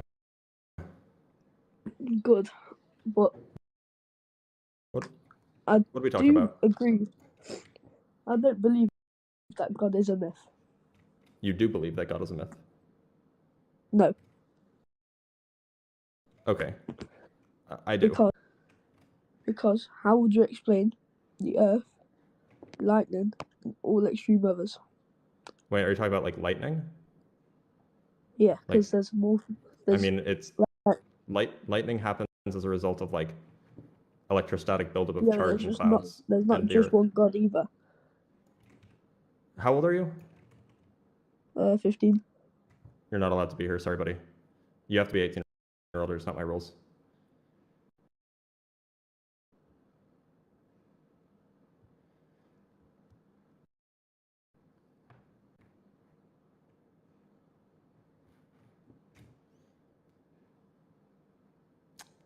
Having a lot of trouble with people connecting.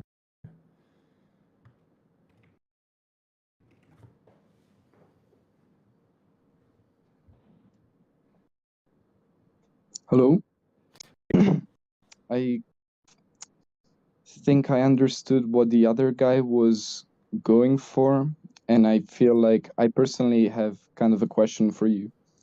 Like, Sure, but I'm only going to give you a few minutes since we agree. Is that fair? yeah, no worries, no All worries. right, go ahead. So basically, yeah, I also agree God is a myth and all of that. But I feel like when we talk about, DNA and information, it's kind of like, when we use our senses and our thoughts to, create logic through our memories, Mm-hmm. that is the information. So at the end It's of the information in day, one sense, but it's not information in the sense that I typically refer to. Like, we have to define our terms. That's the only point I'm getting at. yeah, exactly. I feel like in a way to make it simpler is like if, for example, this was all in a computer, right? This would be considered information in a sense of storage or, Sure. I don't, yeah. But we yeah. don't know that we're in a computer. No, of course not, No, I'm not saying that we are actually. I just feel like, sure, this can be maybe in the future simulated, but it's a matter of the way like matter distributes itself and all of that stuff. It has. I mean, like, perhaps I'm not following, but I am gonna let you go since we don't disagree. Yeah. But I do. I mean, I just thank you for being here. I do appreciate that.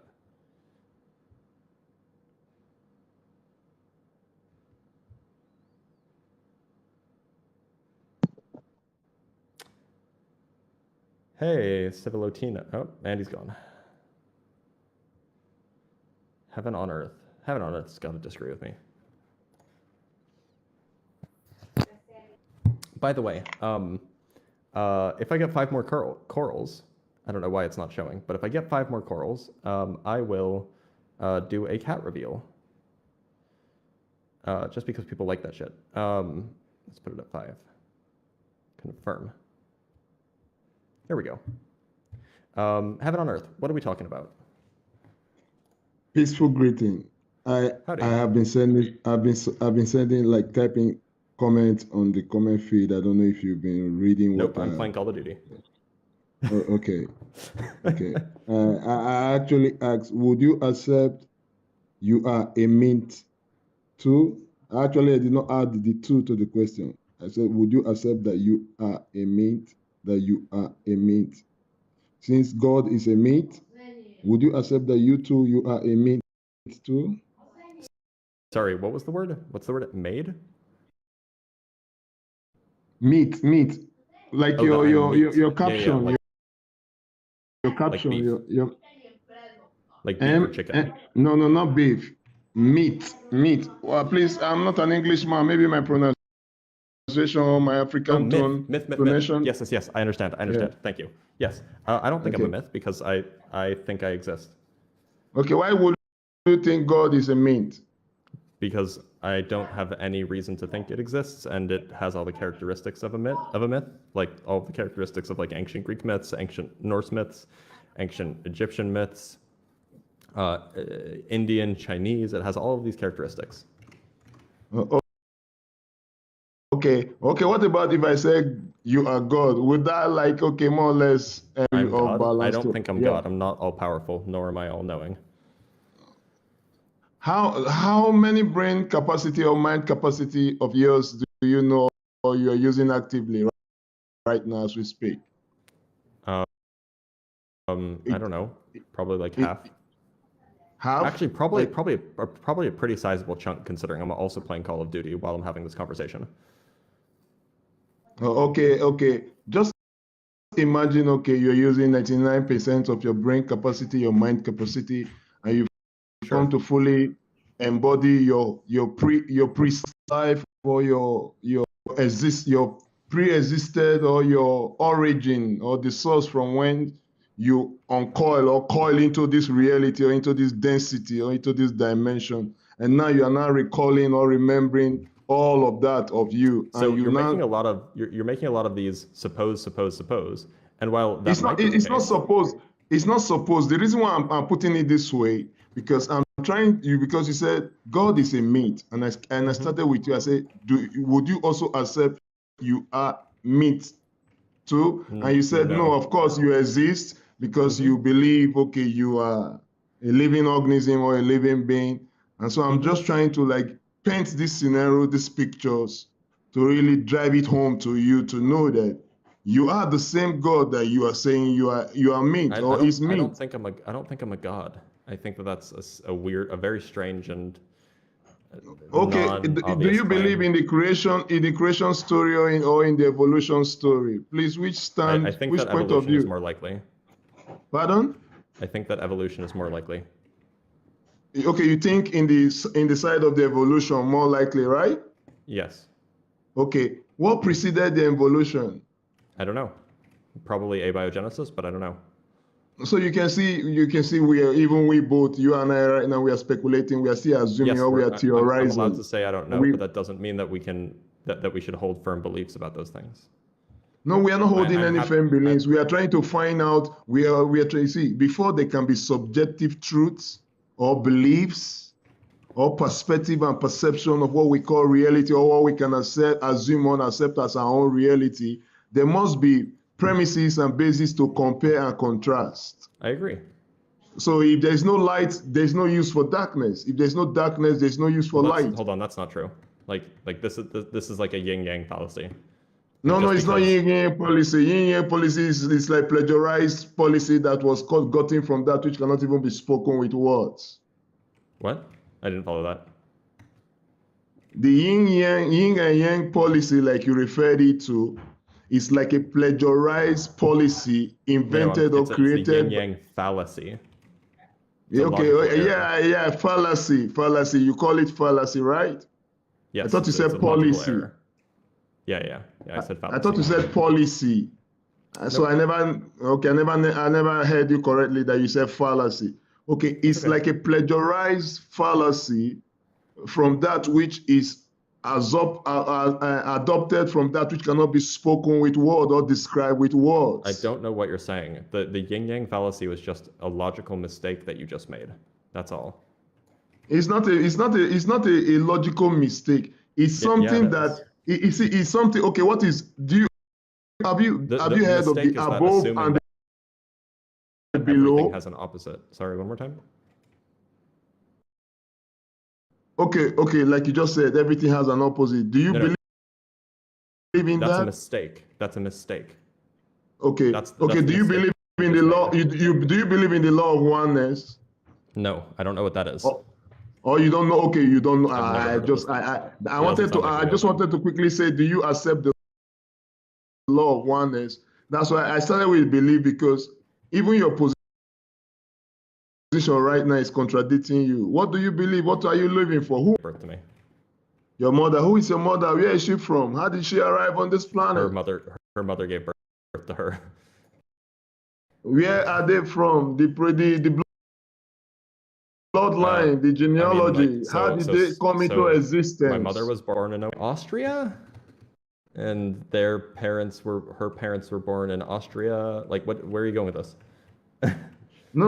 Okay, you can see where I'm going with this right now, to tell you that you are contradicting yourself. If God is a meat, you are a meat. Or if God is meat, you are meat. And if you don't know this, if you can't find yourself that you are God, and you are the one who is creating your own reality, you are the master and captain of your own existence, then everything is connected. He just wouldn't stop talking.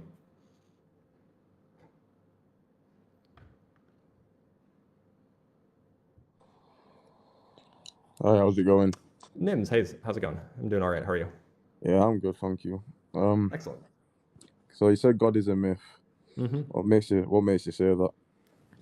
I mean, if we do a literary analysis of like creation myths, a la like, the what's it called? What was the creation myth that Virgil wrote down for the Greek gods that involved Gaia and Uranus and so on. If we look at creation myths across the world, the biblical creation myth, the Muslim creation myth, they all fall in line in the same way. They all lead to the same kind of phenomenon where you have divine being that created the earth. So, and we call those myths theogony. That's what it is.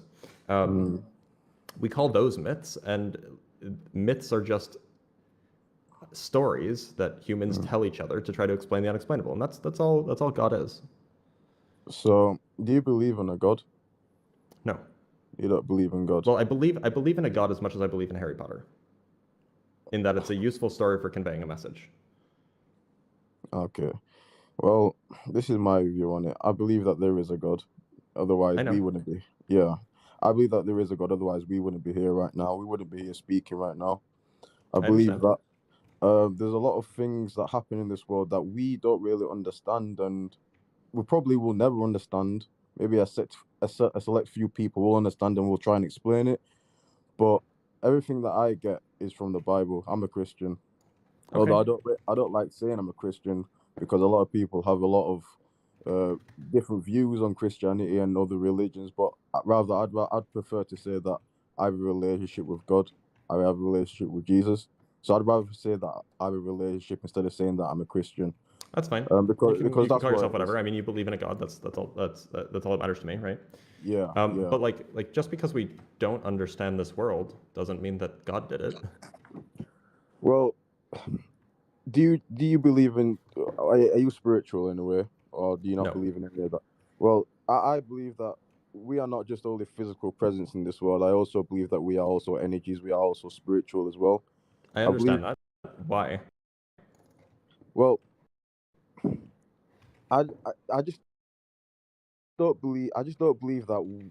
I feel like there's more to us humans. You see, Why? I feel like us humans are very special. We're not just little creatures in this world. We have something about us. Every single person. Why? Why do you think that we're special?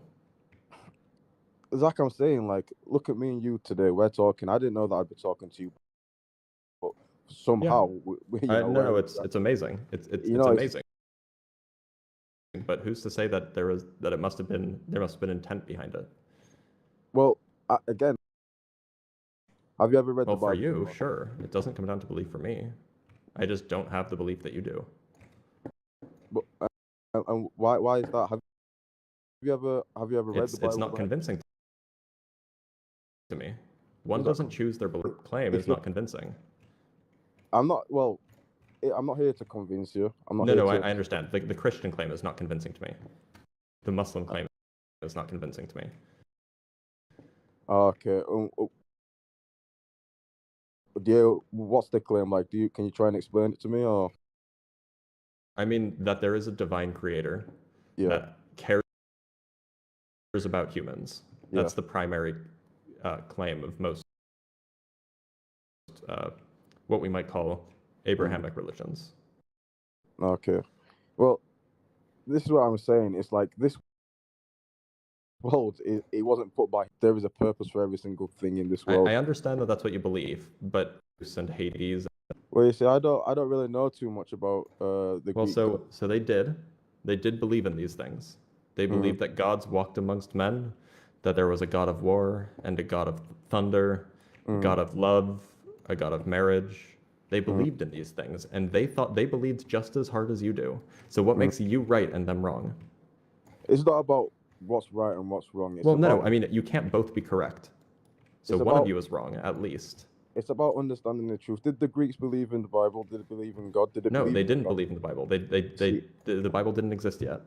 Okay, so this is what I mean. It's about understanding. That's a bit unfortunate for them. But I mean, right now we have a lot of resources that we can access.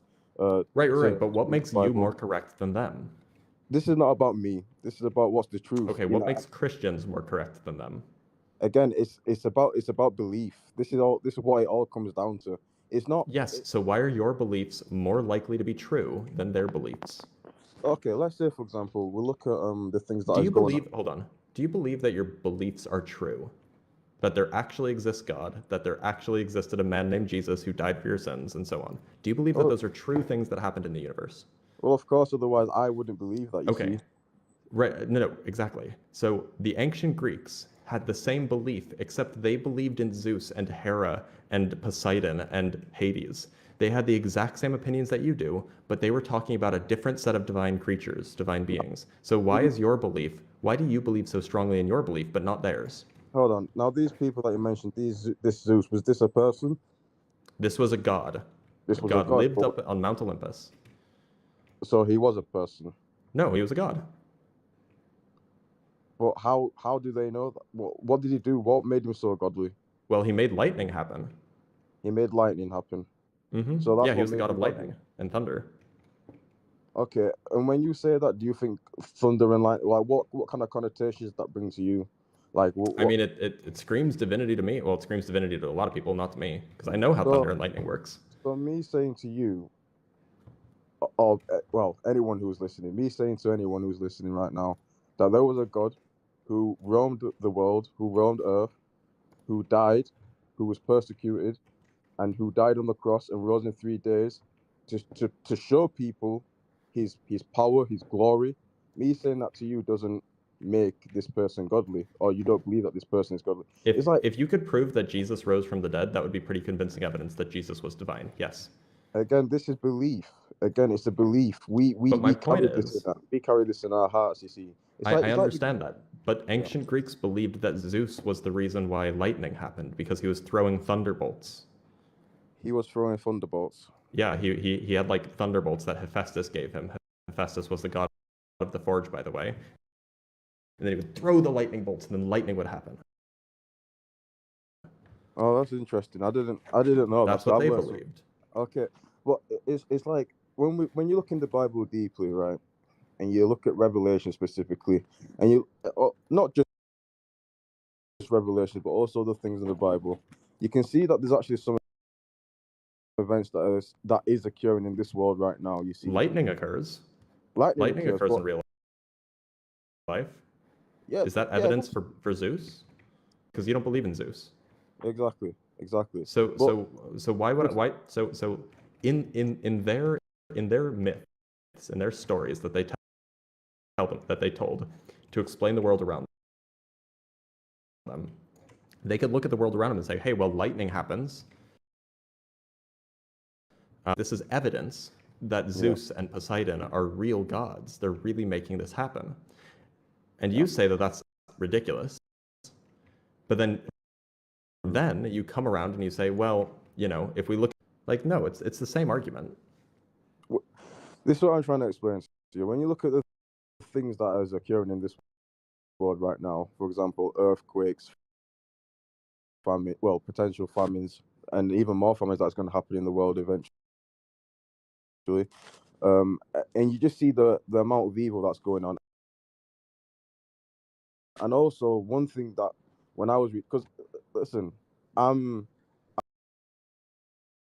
been a Christian. Well, I've grown up in a Christian household, but I never, if I was to tell you that I was it's because I've experienced something in my life that has drawn me closer towards God. I've went through some kind of obstacle, and at a time where I didn't really have anyone, Nims. I had to.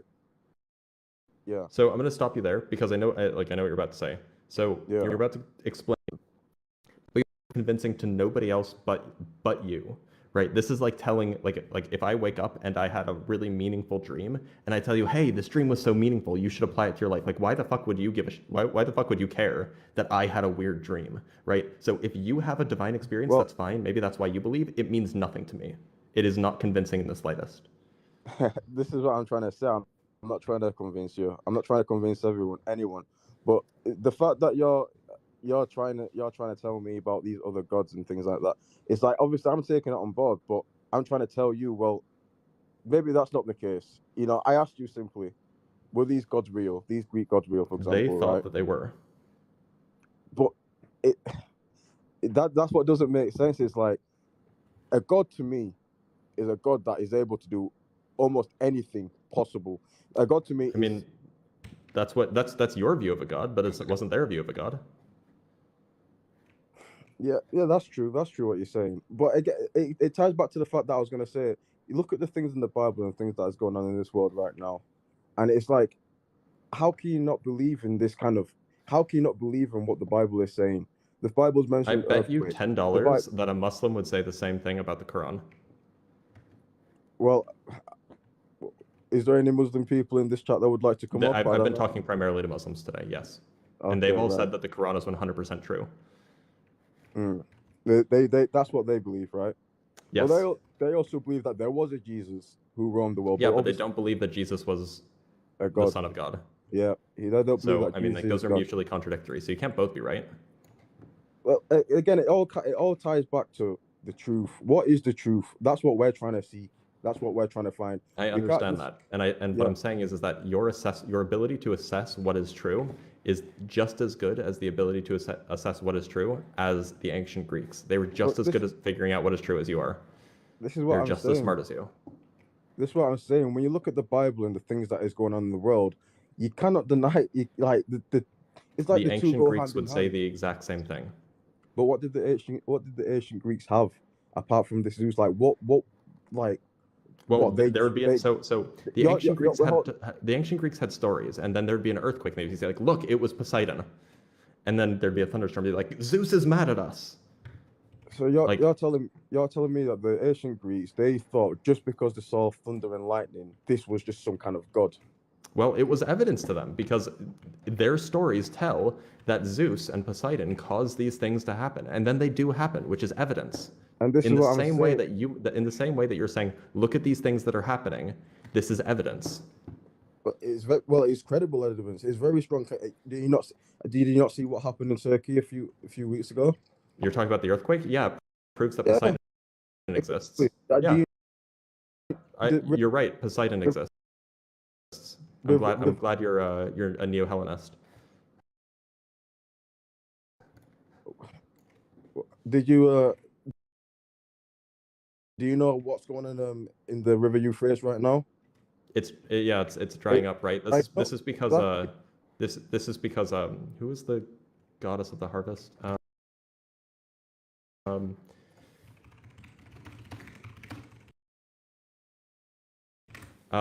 This is because Demeter is mad at us, actually. Demeter. She. It seems to me that you do believe in gods and you do believe in spirits and things like that. Otherwise, you wouldn't be saying all this.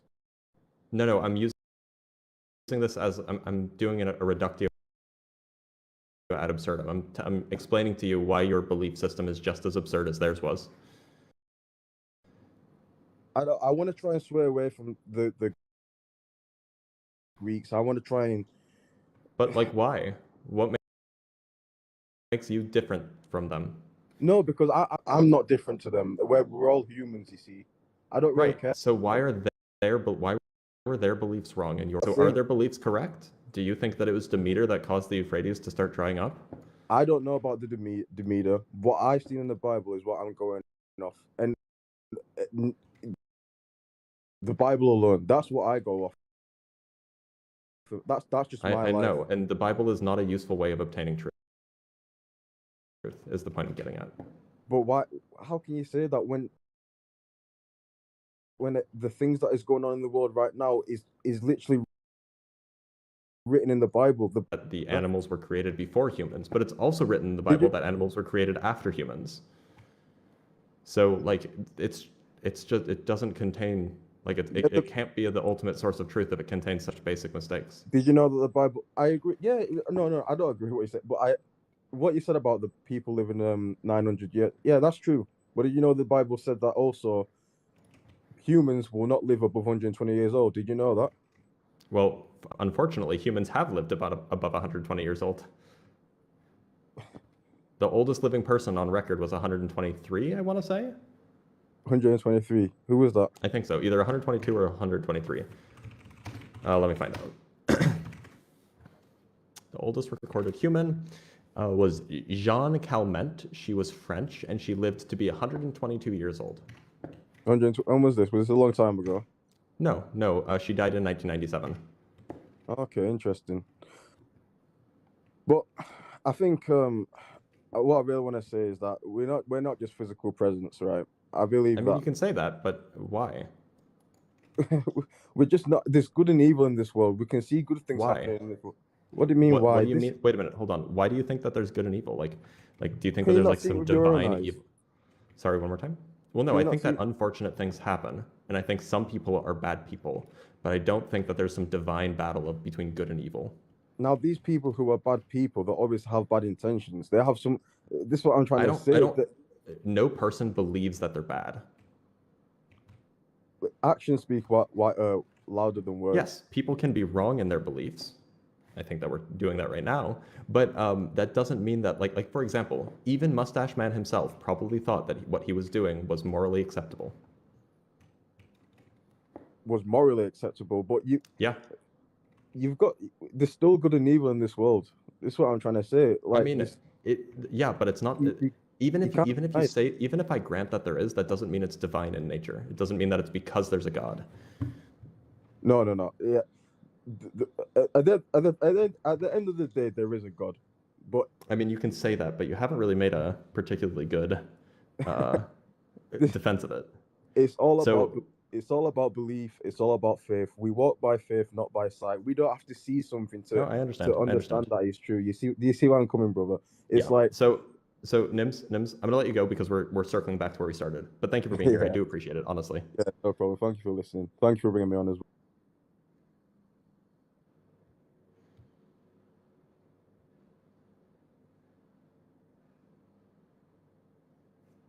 Who created me? My mother. By the way, again, still have this thing going. 4 more corals, and I'll do a cat reveal. Hello, can you hear me? Howdy, how's it going? Pretty good, pretty good. So I'm a philosophy student at Macquarie Cool. Uni. So you know what I mean? I get to talk some philosophy with you because I know you're a doctor in physics, is that right? Yes. Perfect. So I wanted to bring up some points that I just wanted to know your stance on beforehand, if that's Sure. all right, just to set the premise straight. So what do you Sure. think about Pascal's wager? I think it's silly. Why is that? Because it doesn't make any claims about any other gods. It implies that there's a dichotomy. It implies that if you don't believe in God, you go to hell. I don't know. There's just a lot wrong with it. There's a Right, reason but why with modern those- theists don't really rely on it. Yeah. Modern apologists. Well, those yeah, I agree, but those points were made obviously with that presupposition that you go somewhere after you die, but that presupposition Well, yeah, but it was doesn't necessarily mean that I go to hell if I don't believe in a true. specific God. That presupposition came from a Judeo-Christian person, so that's why Jews don't have hell. yeah, Judeo-Christian as in Christian. because Christian. Pascal You mean was Christian. right? Yes, yeah. but basically, this guy, he uses obviously his presupposition. Anyway, I'm Muslim. Let me just get that out there so you can see where I'm coming from. And I love studying philosophy because it helps sharpen the mind. You can pick out points pretty well. What do you think about the evolution of social networks with apes? Do you think they think it's were cool as shit. necessary for apes? Yeah, but do you think it was necessary for apes to come up with this to survive? Like, do you think it's I necessary mean, for wait, their are you talking survival? about the social networks that are developing now, or the ones that developed, a million The years ago ones when that humans are were developing figuring it out? now and are developing Yeah, today. Like, do you think they were necessary for their I think survival? I think they probably improved survival rate. Yeah, I don't know. I mean, necessary maybe not, but they may have been outcompeted otherwise by apes Do you that did. think that's the same? And obviously, I'm using your presuppositions here, so I'm not like No, you're I'm good. not imposing what you know what I mean. I'm not Mhm. presupposing the belief, but so coming from your standpoint, do you think that religion has the same kind of function with us? Oh, 100%. Yeah. No, religious beliefs definitely are like, well, okay, I'm not going to say 100% because I'm not an evolutionary psychologist, but it seems reasonable to me, and I've heard this claim made by evolutionary psychologists that religion is like, it's evolution, or it's evolutionarily adaptive, meaning that it is Right. useful for survival. You brought up with the previous guest. You said I forgot which one it was. Sorry, but you guys were talking about the multitude of deities in some of these old myths from these Yep. cultures and stuff like that. Well, you are aware that in a lot of these cultures, back in the with the tribes that are in the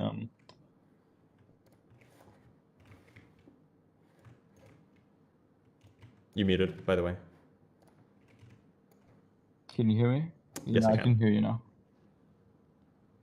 Can you hear me now? Mm-hmm. Continue. I can hear you. Yeah, sorry. So There basically, you go.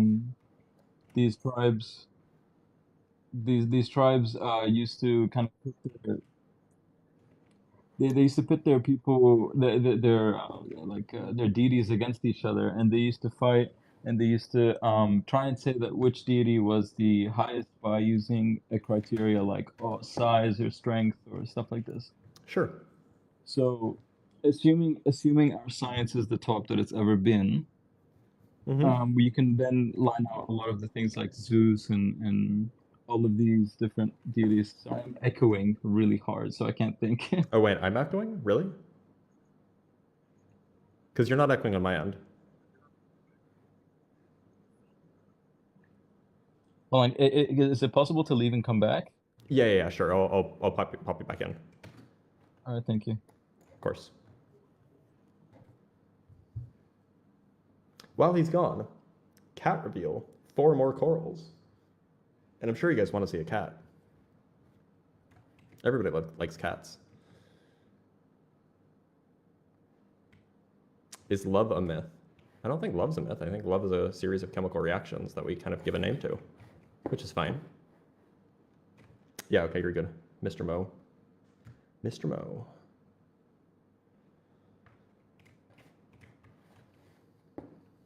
Okay, I'm back. Sorry, my phone was glitching because I got a call. No, you're good. But You're totally- anyway, totally understandable. yeah, sorry. I was saying so they pit their deities, no, not Zeus himself, but like they Yeah, pit so you'd these have like the deities against Norse, each and they'd other. say they'd say Odin is stronger than Zeus, right? And then then they would Exactly. fight each other and die and stuff. Yeah. Exactly. So assuming that our science is the best with, obviously, we already the previous guest was talking about lightning, so we already know how lightning is done. You know what I mean? Like how lightning and thunder is kind of functioning in our natural world and all this. Right. Assuming everything that we have naturally explained so far is correct, we can then obviously X out a lot of these myths as myths because we're like, oh wait, we know how that is done.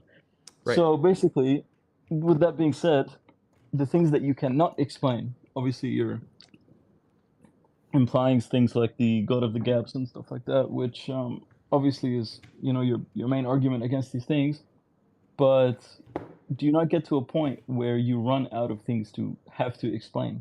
Does that make sense? Like, I don't obviously follow.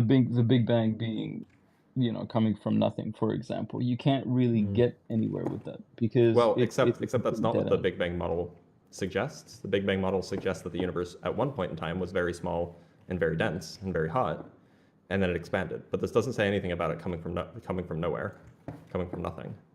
Yeah, but with necessity, if you have a system of entropy, then Yeah, so it was in you a system. you It was know in a state of low entropy. That's fine. exactly. It was a state of almost no entropy Well, at not some almost no point. entropy. Obviously, you don't have the time because you didn't have the that whole thing. Sorry, I'm not very No, you're inclined to physics, but I'm just trying to explain it as best as I can. Obviously, they didn't really have time back then because of the Well, we the don't mass. know that either. What do you mean by that?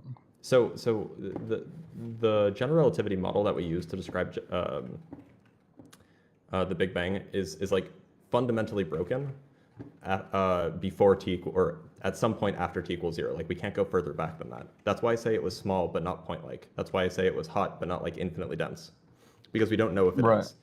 Right, And in right, fact, right. the fact that it suggests that it was means that our model is wrong. So we just don't know if the universe, did the universe actually begin then? Maybe it was in some other way before that. Maybe it Well, you cannot go was, infinitely. You can't regress infinitely because then you have that fallacy of Wait, I don't. infinite regression. I don't see a problem with infinite regression, actually. How can you have a system with low and high entropy if it's infinite? Well, I You mean, can't really have. so the conservation of, or the second law of thermodynamics is a law of physics in our universe. If our universe, if the laws of our universe, if the state of our universe began to exist or took on the form that it currently has, in the way that we observe it to be at some previous time, then who's to say that entropy couldn't have decreased at some point prior? Well, yes, but now before we're our universe was the introducing. way? Now we're going to introduce a presupposition, which is assuming that this is the universe that we got. The only thing that we have so far, and you know what I mean. Well, the point is it started this all way. we know is that our universe is this way now, right? And it seems to have been this way for the last 13.5 billion years, give or take. We don't know anything about what it was like before that. So to assume that it was like that before, that it was the same way before that, I think is an unwarranted assumption. Right. Well, okay. Let's go back to the philosophy of it. So basically, you're ruling out all these things which try and claim that it was purely, a deity like Zeus who created lightning, for example. Sure. Just saying stuff like this. Wouldn't you then try and, by process of elimination, try to get to a religion which does not get kind of X'd out by all of these different fallacies? Do you know what I'm saying? Like, do you not then, by process of elimination, try to get to we might just something not call more it a religion logical? at that point. I What think do a you mean by religion that? fundamentally relies on faith, and once we have a system of beliefs that are not reliant on faith, I don't think we would call that religion anymore. I think we would just Well, call it's it not faith. It's not pure faith. It's logical deduction. So, like, for example, I believe this statue that I made here is my creator, right? Well, no, you created the statue, so how can it by necessity be your creator? Sure, You but my point created is, it, you know what I'm saying? So you're right. Like the point is we try to get towards more and more precise understanding. But who's to say that precise if we ever finish science, as it were, who's to say that precise understanding is a religion? I'll tell What you distinguishes- why. Because for example, let's assume just for the sake of the argument that we all how do I say it this way? Okay, let's assume for the sake of argument, because in Islam we believe that God has ways to communicate with us, which is through his messengers, correct? Sure. So if these messengers are ways for God to communicate to us, then by necessity you would have God trying to give us that perfect philosophy that we're talking about. You know what I mean? Like the pinnacle of thinking and all this. Sure. Okay, so it has to, by definition, or not by definition, by kind of necessity. It's not really a logical necessity, but by necessity, if you assume that God wants to get to us, that it has already been communicated. Does that make sense? I mean, not necessarily. I mean, you could have made the same argument 2,000 years ago before Muhammad. No, yeah, right? exactly. Well, And that's the thing, and that 'cause argument, Muhammad, according to your belief same. now, that argument was false. So why couldn't that argument be false now? It's actually not. This is why, because we don't believe Muhammad was the first Muslim. Okay, fine. 5,000 years ago. We believe the first human being was. Okay. So, wait a minute. and wait a human minute. beings are the only ones who can. Sorry, yeah. But hold on. So you're a philosophy guy. I understand that. Do you think that there was a singular man and woman who were the first humans? Okay, for the sake of the argument, let's move towards, the first ones to think about it that way. Does that make sense? Yeah, the so first individuals to grow the so brain when you say to Muslim, think about it then, that way. So yeah. like obviously the Jews. I do believe from- in Adam and Eve. I do believe in Adam and Eve. So if that's when what you you're say saying. Muslim, like the Jews from 3,000 years ago certainly weren't, right? They did not have the practices of Islam. Muslim by definition, not by word. Okay? So then how do you define definitionally Muslim? So Muslim in Arabic literally the definition of Islam is submission to God. So Okay, but anybody then- who submits to God, and by God we have presuppositions of who God is. So it has to be one. It has to be, uncreated. It has to be not in a shape or form, which is physical, this, that. So Jews believe in a God that way, right? And they Okay, what claim about Hindus? Yeah, well, they don't claim that, for example, Moses and Noah and blah blah blah were in a canon. Like they don't have that in their Yeah. canon, so we can't Yeah, really you're right. But confirm they that. claim that their Jews truth have that is in their truth. canon, though. But Jews Right, have they that in claim their that canon. they're- That's why I'm trying to say that Muslims are No, in that kind of canon. Does that make sense? I understand that, but Hindus have that belief that their faith is correct and passed on to them by True. by That divinity. is true. So That their is true. argument seems just as good as yours, but they're mutually incompatible. Yeah, it depends on what kind of Hindu you're talking about, because there's so many different kinds. So that there's some that worship the actual avatars. There are some that say no, you shouldn't worship the avatars. You should worship Right, and they all think that the their beliefs are Brahman, which true. is the creator of the avatars. You know what I'm saying? They all think that So, their beliefs well, are yeah, true, though. and then And they now can you all make use the similar logical arguments. principles to try and and now you use the logical principles to try and say, wait a second, that just cannot be. Just kind of like saying the statue. You know what I mean? You're worshiping a statue. Oh, wait, the statue couldn't have created me. You know what I'm saying? So that with that kind of not polygamous, sorry, the I can't think of the word either now. Polytheist kind of. Polytheist. Yeah, so the polytheist. Yeah, the polytheist kind of belief. You kind of think, oh, if they were all contingent upon each other, then they cannot be the prime kind of what's the word? I'm forgetting my words. Sorry. They cannot be But the like, prime mover, basically. They so- cannot be the one who is uncontingentable upon, if that makes sense. Okay, but there were humans before Jews. We can agree this. Judaism began maybe 3,000 years ago or so. Well, it started with Judah. Yeah, so it started with Yeah. Judah, So which I was mean, you might may have called them Hebrews before, or Israelites, or whatever. But well, Israelites were sons of Israel. Before that, you had Abraham, right? Well, Yeah. Abraham was not Jewish. But Abraham certainly, yeah. Okay, so like, would you say that Abraham was Muslim? Yes, we actually in the Quran. No, it says like hold that on. Abraham was. So we're getting away yeah. from historicity, and we're getting like Muhammad existed as a human, right? Like Yes. whatever you think happened Confirmed afterwards, already he was with born. letters and Yeah. blah blah blah. Muhammad existed as a human. We have no evidence that Abraham existed as a human. Like we have no Oh. historical or archaeological evidence. If you want to say that the biblical corpus is not history, then I guess you I can mean, say like, that. But so we could treat it as history in the sense that like we could treat it as a source, but we typically don't believe every source unless it's corroborated by other sources, especially Of course, sources but like what's that are your- as but what- important as the what God are you claim, trying right? to get to? What are you What trying to I'm get getting to? at is that you're kind of like you're trying to win the Islam is true by default, kind of like by fiat. Not by saying, default, well, by well, but- definition. Well, but my point is that relies on this like statement that like Abraham existed and then before that was Adam and there were just two humans originally, like which is just not scientifically corroborated, right? Well, listen, again, it's not historically corroborated either because we don't have the history to go back there. We don't know specifically when that was, nor where that was, nor why that was. So you see blah, how it's blah, blah, circular if you go though, right? directly from history. No, it's not.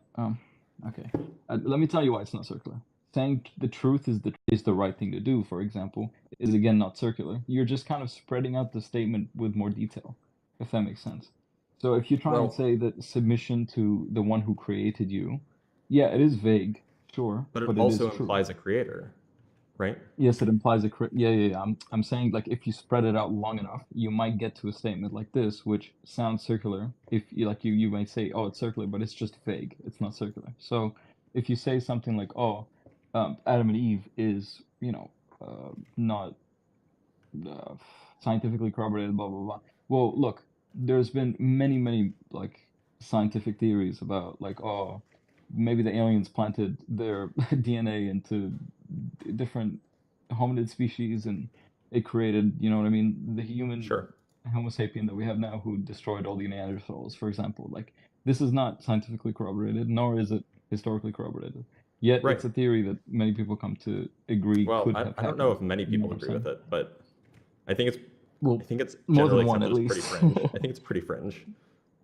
Yeah, more than one at least. Well, what I'm trying to say is Maybe that you two. can say that this, yeah, you could say that maybe this is a course of or explanation for what has happened, but you can't really historically corroborate these things. What you Well- can historically corroborate, though. But there what are you claims that we historically can. corroborate. Go ahead. Sorry, yeah.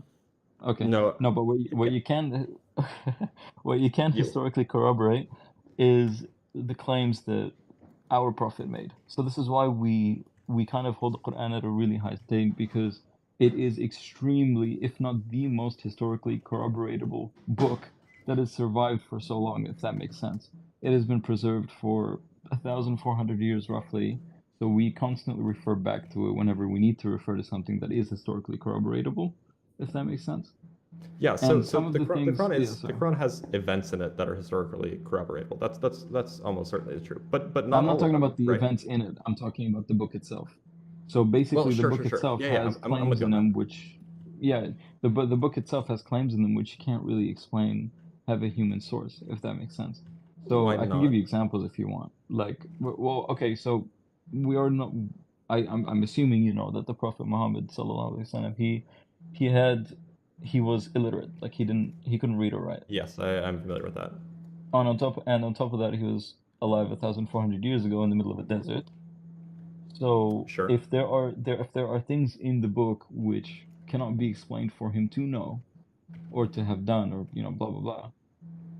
Would you have seen this as a sign that, oh, maybe there's something going on here? Maybe it's not. Yeah, like that would be true. Yeah, that it would, if there were scientific truths in there that were not known elsewhere at the time, and could not have been known by this individual, then sure, that would be pretty convincing evidence. It might be evidence that he was an alien or something too, but it would be evidence that something. That's not that something's going on. scientifically or historically corroborated. Oh my god, I hate that word. But you know what I'm saying. You're fine. Yeah, I know what you're saying. So, but basically, then, well, okay, assuming that what he said was supernatural, sorry, and this is you would have to kind of go along with his other claims, if that makes sense. But let me just begin with the smaller Why? claims, just to get it out of the way. I'll explain in a bit. But so, for example, he had the prediction that the barefooted Arabs would eventually compete in building the tallest buildings. This is one of the most referred. 100 years ago, you would have laughed at this. You would have said the Arabs are still barefooted. They live in the desert. They live underground, if anything, because they can't really build tall structures in the desert. It's not useful to build tall structures in the desert, so it doesn't make sense. Why would they? And then you come to the present day, and then you see, oh, wait a second, they have the Burj Khalifa, which is the tallest building in the world, and now Right. Jeddah is thinking of building the tallest building in I the think world. that they wear shoes though. No. The barefooted Bedouins will then like the people, referring to the people, because back then the barefooted Bedouins were the ones who lived Wait, the Bedouins around still the exist. areas of. Yeah. And It's that's not referring that's to not who built the Burj specifically Khalifa. the Bedouins themselves who are building. Well, actually, So- the construction workers are a lot of them are barefooted. or But, from Burma, or yeah. Yeah, I'm not referring to these people, but So basically, then what? So you're just referring vaguely to a group of people from 1,400 years ago. Who knows who their children are? yes, but I feel like you're being a little bit inconsiderate with the point. It's basically saying that these people who are the group of people who used to be barefooted Bedouins. I mean, look, 50 years ago there were barefooted Bedouins there. You know what I mean? Like, sure. So these people who But those aren't the now people are who built the competing Burj in building Khalifa. the tallest. Yes, but in those countries, you would not have thought that these people would have built the tallest buildings. Therefore, for example, this But prophecy they're is not the barefooted far-fetched Bedouins. until now. But they're not the barefooted Bedouins. They wear shoes, and the Bedouins still exist, and they're not them. Okay, I will not, like, I don't know how else to say it other than this, but the people that he was referring to were the group of Bedouins, as in the people who used to live out in the desert. And the people in Dubai today used to live out in the desert 50 years ago. If you look at pictures of Dubai literally 100 years ago, it was seriously just desert. It was barely any infrastructure whatsoever. So Yeah. It turns out you that know, oil this is a good way to get rich. exactly my point. Exactly my point. Until oil was But then discovered, this prediction so or this tell me, prophecy, in the- sorry, would have been in the laughed at. Quran, in the Quran, does it say that you will find the remains of dead trees under your land and use that to gain immense wealth? No, it doesn't say that because it's not a science book. Well, why not? But it says that you will find the remains of the dead pharaoh underwater, or as a sign for the believers, for the believers. And the body of Ramses II was found in the Nile River. So you have a lot of perfectly apology, which is preserved, fine. Like, for and example. that's not meant in any way that to be offensive. What Were would you you here for say, the sir? conversation that I said that there's a lot of apologetic arguments here, which is fine. Like that's what we're doing right now.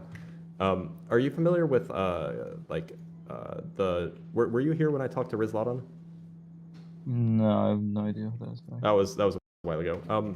So in the Quran, in 4:11 and 4:12, there is what appears to be, to me, a very basic mathematical error. Are you familiar with 4:11 and this? 4:12, you're saying Yes. the verses, right? Sorry, what? The verses 4:11 and 4:12. 4:11 and 4:12, yeah. Right. Okay. Sorry. Continue. There seems to me to be a very basic mathematical error. Are you talking about the creation with 6 and 2 and? No. I'm talking about it's a description of how inheritance should be laid out. Oh, sorry. Amongst Okay. descendants. amongst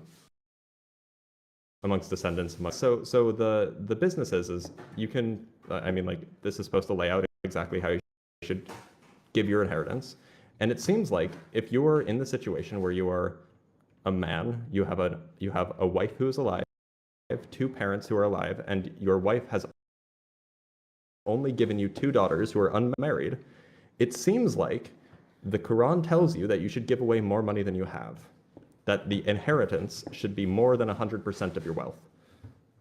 Specifically, hold on, I'm just trying to, yeah, if you leave only 2 or more females, their share is 2/3 of the estate. So that's 2/3 handled, right? 2/3 of the estate handled. You only have a third left. Then it says, Okay. So hold on, this is not the version I was looking at, so like I just need to make sure that I find it right. There's only one version. If you receive multiple if you translations, leave siblings, I know. So it says somewhere here that your parents are supposed to get 1/6 each. I just need to find it. Then to his mother and to each of his parents. Yeah. So verse 412 says, and to each of his parents 1/6 of the inheritance. If he has a son, and if he have no son and his parents are his heirs, then his mother appertains to the 1/3, and if he have brethren, then his mother appertains to the 6th, and after any legacy he may have bequeathed or debt. So the point is if he doesn't have, oh no, so it's to each of the inheritance. Oh, so actually maybe that's the mistake there, because it doesn't actually specify how much to give your father. No, it doesn't. It doesn't specify. But it doesn't specify how much to give your father. Oh no, it's no, I'm sorry. It says each in 411. It says each parent is entitled to 1/6 if you leave offspring. If you have children, namely 2 daughters, then your parents should receive 1/6 each. So that's Each? Yeah, it says each parent is entitled to 1/6 if you leave offspring. So if you have 2 daughters, their share is 2/3 of the estate. If you have both of your parents, let me just get my iPad because I can't. Get the calculator. No, not the calculator, the verse itself, because I don't know if you're reading a specific translation. So I'm reading the translation that Rizladin actually suggested by Pickthall. Sorry, yeah, and this is 411 and 4. Yes. 411 and 412. Sorry. I'll read it in the Arabic to make it easy, but sure. I won't read it out loud. I'm just saying for myself. Yeah, right. So it says if you leave only 2 or more females, their share is 2/3 of the estate. But if there's only one female, her share should be 1/2. Okay, so we agree on that. So if you have 2 daughters, the 2 daughters, and those are your only children, they get 2/3 of your money, right? Yeah. Okay. I guess. Then it says each parent is entitled to 1/6 if you leave offspring. If you have 2 daughters, then you leave offspring. So each parent is entitled to 1/6. So you give 2/3 to your daughters and 1/6 each to each of your parents. Okay, here we go. Sorry, it just loaded. Yeah, sorry. Yeah, I'm reading it now. So you have 2/3 to your daughter, 2 copies of 1/6. That's all of your money. And then it says later on that your wife should get 1/8. I just need to find it. Your wife is supposed to get 1/8. Your wife's child is after the payment request. Sorry, where is this in the is it in the middle or beginning? I'm just trying to, because this isn't. So this has different, it's at the different beginning wording. of 411. It It's at the beginning of 411. Half of whatever has been left by your wives if they die childless, but if 411, sorry, far out. 1/6 to go. Okay, here we go. Got it. And if the deceased has brothers and sisters, then 1/6 shall go to his mother. Well, it says, wait, it doesn't say, and to each of his parents 1/6 of the inheritance? The right translation is his mother. I guess we're looking at different translations. No, I'm reading in the Arabic. Oh, okay. Well, I mean, fine. Like, if that's what the Arabic says, then I guess Pickthall just is wrong. Look, the translations that you're looking at, there are multiple translations, and what they do is they try and translate the meaning as well as what the word says. So what they're, because look, if you translate directly from Arabic, it's gonna have a lot of, like, in English, it's gonna look like it has a lot of gaps. but in Arabic it makes perfect sense. Sure. And you then have to add parentheses a lot. You may get a different context to what you're reading. Yeah, it just seemed like the depending math on didn't if- check out. That's all. Exactly. So that's all. No, that's fine. And by the way, did you just with that verse specifically, did you read the part where it says the inheritance is halved for the female? Which Because a lot of at people the bring this beginning or up at the as an end? issue, so I was wondering if that's what you were gonna. No, bring I up as wasn't. I well. wasn't getting at that. I mean, like people like in the in the pre-medieval era, even during the medieval era, like people just didn't give as much money to daughters. It's fine. It's not fine, but it's just how Yeah, it was. well, there's actually there's something called the tafsir in Arabic, which means like an explanation of the verse. So this is exegesis. It's not translation. So the exegesis for this verse is that obviously the female has the right to her own money and the man cannot touch it. So this inheritance that she gets is all hers. However, the inheritance that the man has, he has to spend on his wife. Does that make sense? Sure. So that is just So- one of the explanations for that. No, verse, but this is interesting. I what were we appreciate talking about looking before? at it in Arabic. I'm So trying to, I can't. I'm trying to remember what the We were point talking was about with the perfection mathematical... of the claim. Yeah. We were talking about the perfection of the claim. Yes. So like the perfection. Yeah. so sorry, continue. but I mean, this I hadn't actually spoken to somebody who read Arabic, so I'm glad that you cleared that up. So Okay. And I trust that you're not BSing me, which is I don't know why you would. So As far as the I the know, point I I'm getting won't. at is I'm that not- like yeah, no, I think you're coming here in good faith. So the point I'm getting at is that like we can, and like I'm sure you've heard this kind of thing. Like there's a lot of creative interpretations of a lot of holy books, right? To interpret them in a way that coincides with modern science. Like right, like you'll hear Christians say something along the lines of, well, God created the heavens first and then the earth, and that's because the stars existed before the earth. Like you know what I'm talking about? Like that kind of like stretching of the like or creative interpretation to try to make it line up with the current scientific understanding. Yes. And so I see that there's- like yeah. Okay. Can I see tell that a lot you a amongst very famous Muslims as example well. of this? Can I give you a very Please do. So one specific Please. example of this, which is always said, is the verse where it says the earths and the sky were created as one, but then we split them. A lot of Muslims use this verse and try and say, oh, it's a Big Bang. But actually, it's a mistranslation of the Arabic, because the Arabic it says كانتا رتقا ففتقناهما, which means they were closed and we have opened them, and then but the verse right after says, and from the water we have created everything else, or from the water we have created everything living. That's what it means, right? So you can then see why it doesn't mean that. It actually means they were closed from water, and then we opened them, and then from the rain and from the water from the earth, we've created everything that was living. So, that is like a very common communication that is used, but that it still contains the miracle of the Quran, which is like, how would a guy in the desert 1400 years ago know that the basis of, all living creatures is water, you know what I mean? So I don't anyway, know if continue. that's. What do you mean, sorry? I mean, like that was like that the fish were before land animals was like that's in like the is this was no like this was a thing that was known before. Sorry, yes, now I the understand Quran. what you're trying to say. Now I know what you're trying to say. Yeah. But he was illiterate and in the middle of the desert, so he had no access to the Hebrew No, Bible. being illiterate doesn't mean that you don't hear stories, right? Oh, okay. Look, you can take this route. I've seen a lot of people take this route, like, oh, he must have heard it on his travels or something like this, because Sure. I mean, he was quite a wealthy, lot of wasn't people he? try and say this.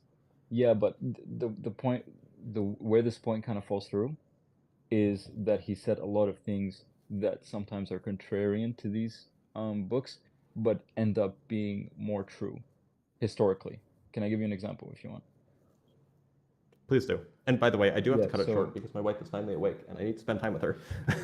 Sorry, my wife. So- I need to so spend time, maybe time 10 with my minutes. wife too. So yeah, it'll be shorter than that probably. But basically, basically the Prophet Yusuf, for example, the story of Prophet Joseph in English, it's Yusuf in Arabic, but basically the story of Prophet Yusuf was set in way far back of a period than the Prophet Moses' story. This is in the Bible as well. So in the Sure. Bible, it refers to the king at the time as a pharaoh, even though back then pharaohs were Sure. not a thing. They were just kings. So that is why in the Quran it refers to the ruler at the time as a king in the story of Yusuf, but then in the story of Moses it refers to him as a pharaoh. A lot of Christians pointed to this to being, oh, look, this is a mistake in the Quran because they copied the Bible wrong, blah blah blah. Turns out, historically, the Quran is more correct than the Bible. Does that make sense? With Wait. this specific point, at least. I don't want to argue with you. So isn't I'm pretty sure that pharaohs existed from like more than 5,000 years ago, which is before Abraham would have been purported to have lived, right?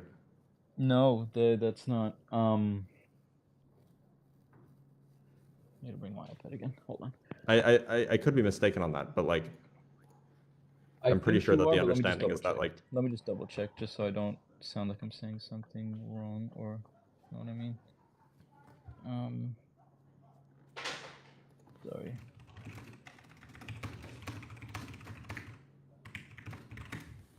You're typing fast, man. Far. sorry. Yeah, so I just began rule so 3000 BC. So yeah, so that's when the first pharaoh was in around 3150 BC. Sorry, say again. The first pharaoh was apparently used by authors is used by authors to describe Egyptian monarchs from the first dynasty. My source says 2575 BC, but I don't think there's a big difference. Anyway, continue. Anyway, no, it wasn't an important point. So I'm not even gonna Okay, keep it up. yeah. Anyway, All right. I so should let me just probably try go. and see when the Prophet Abraham. Okay, well, it was a nice discussion. It was a nice Likewise, discussion, thank but, you for being here. Sorry for perfect. cutting you off. I know that we could have kept going for hours. We could have, but the main point, I'm just gonna say it before I go. Sure. The main point was just that there are many prophecies done by the Quran and by the Prophet Muhammad, and there are only a few left which haven't, which is kind of worrisome because those were the ones discussing the Armageddon. You know what I mean? The time where everyone will be at war. I guess we'll see. There is that, but I'm just saying that, are these claims that we have made sure to keep historically preserved. You know what I mean? They are preserved through things which is called like chains of hadith, which means that we know exactly who said this and who said that and who reported this. You know what I mean? Right. So looking at these claims in your free time when you have it, just look at these claims. Look at. I'm not saying your mind will change. I'm just saying that you might learn a thing or two. You know what I mean? Sure. All right. Well, thank you again for being here. As I Cool. think I sent you a follow, so if you want, thank you. likewise. Bye-bye. All right. I've been live for quite a while because it's a Sunday morning, but my cats need my attention, and my wife needs my attention, and I have chores to do. So I'm going to call it here. If you guys want to support me, you know how. Some of you may know how. I have a Patreon. I did provide 5 hours of entertainment. So anyway, otherwise, just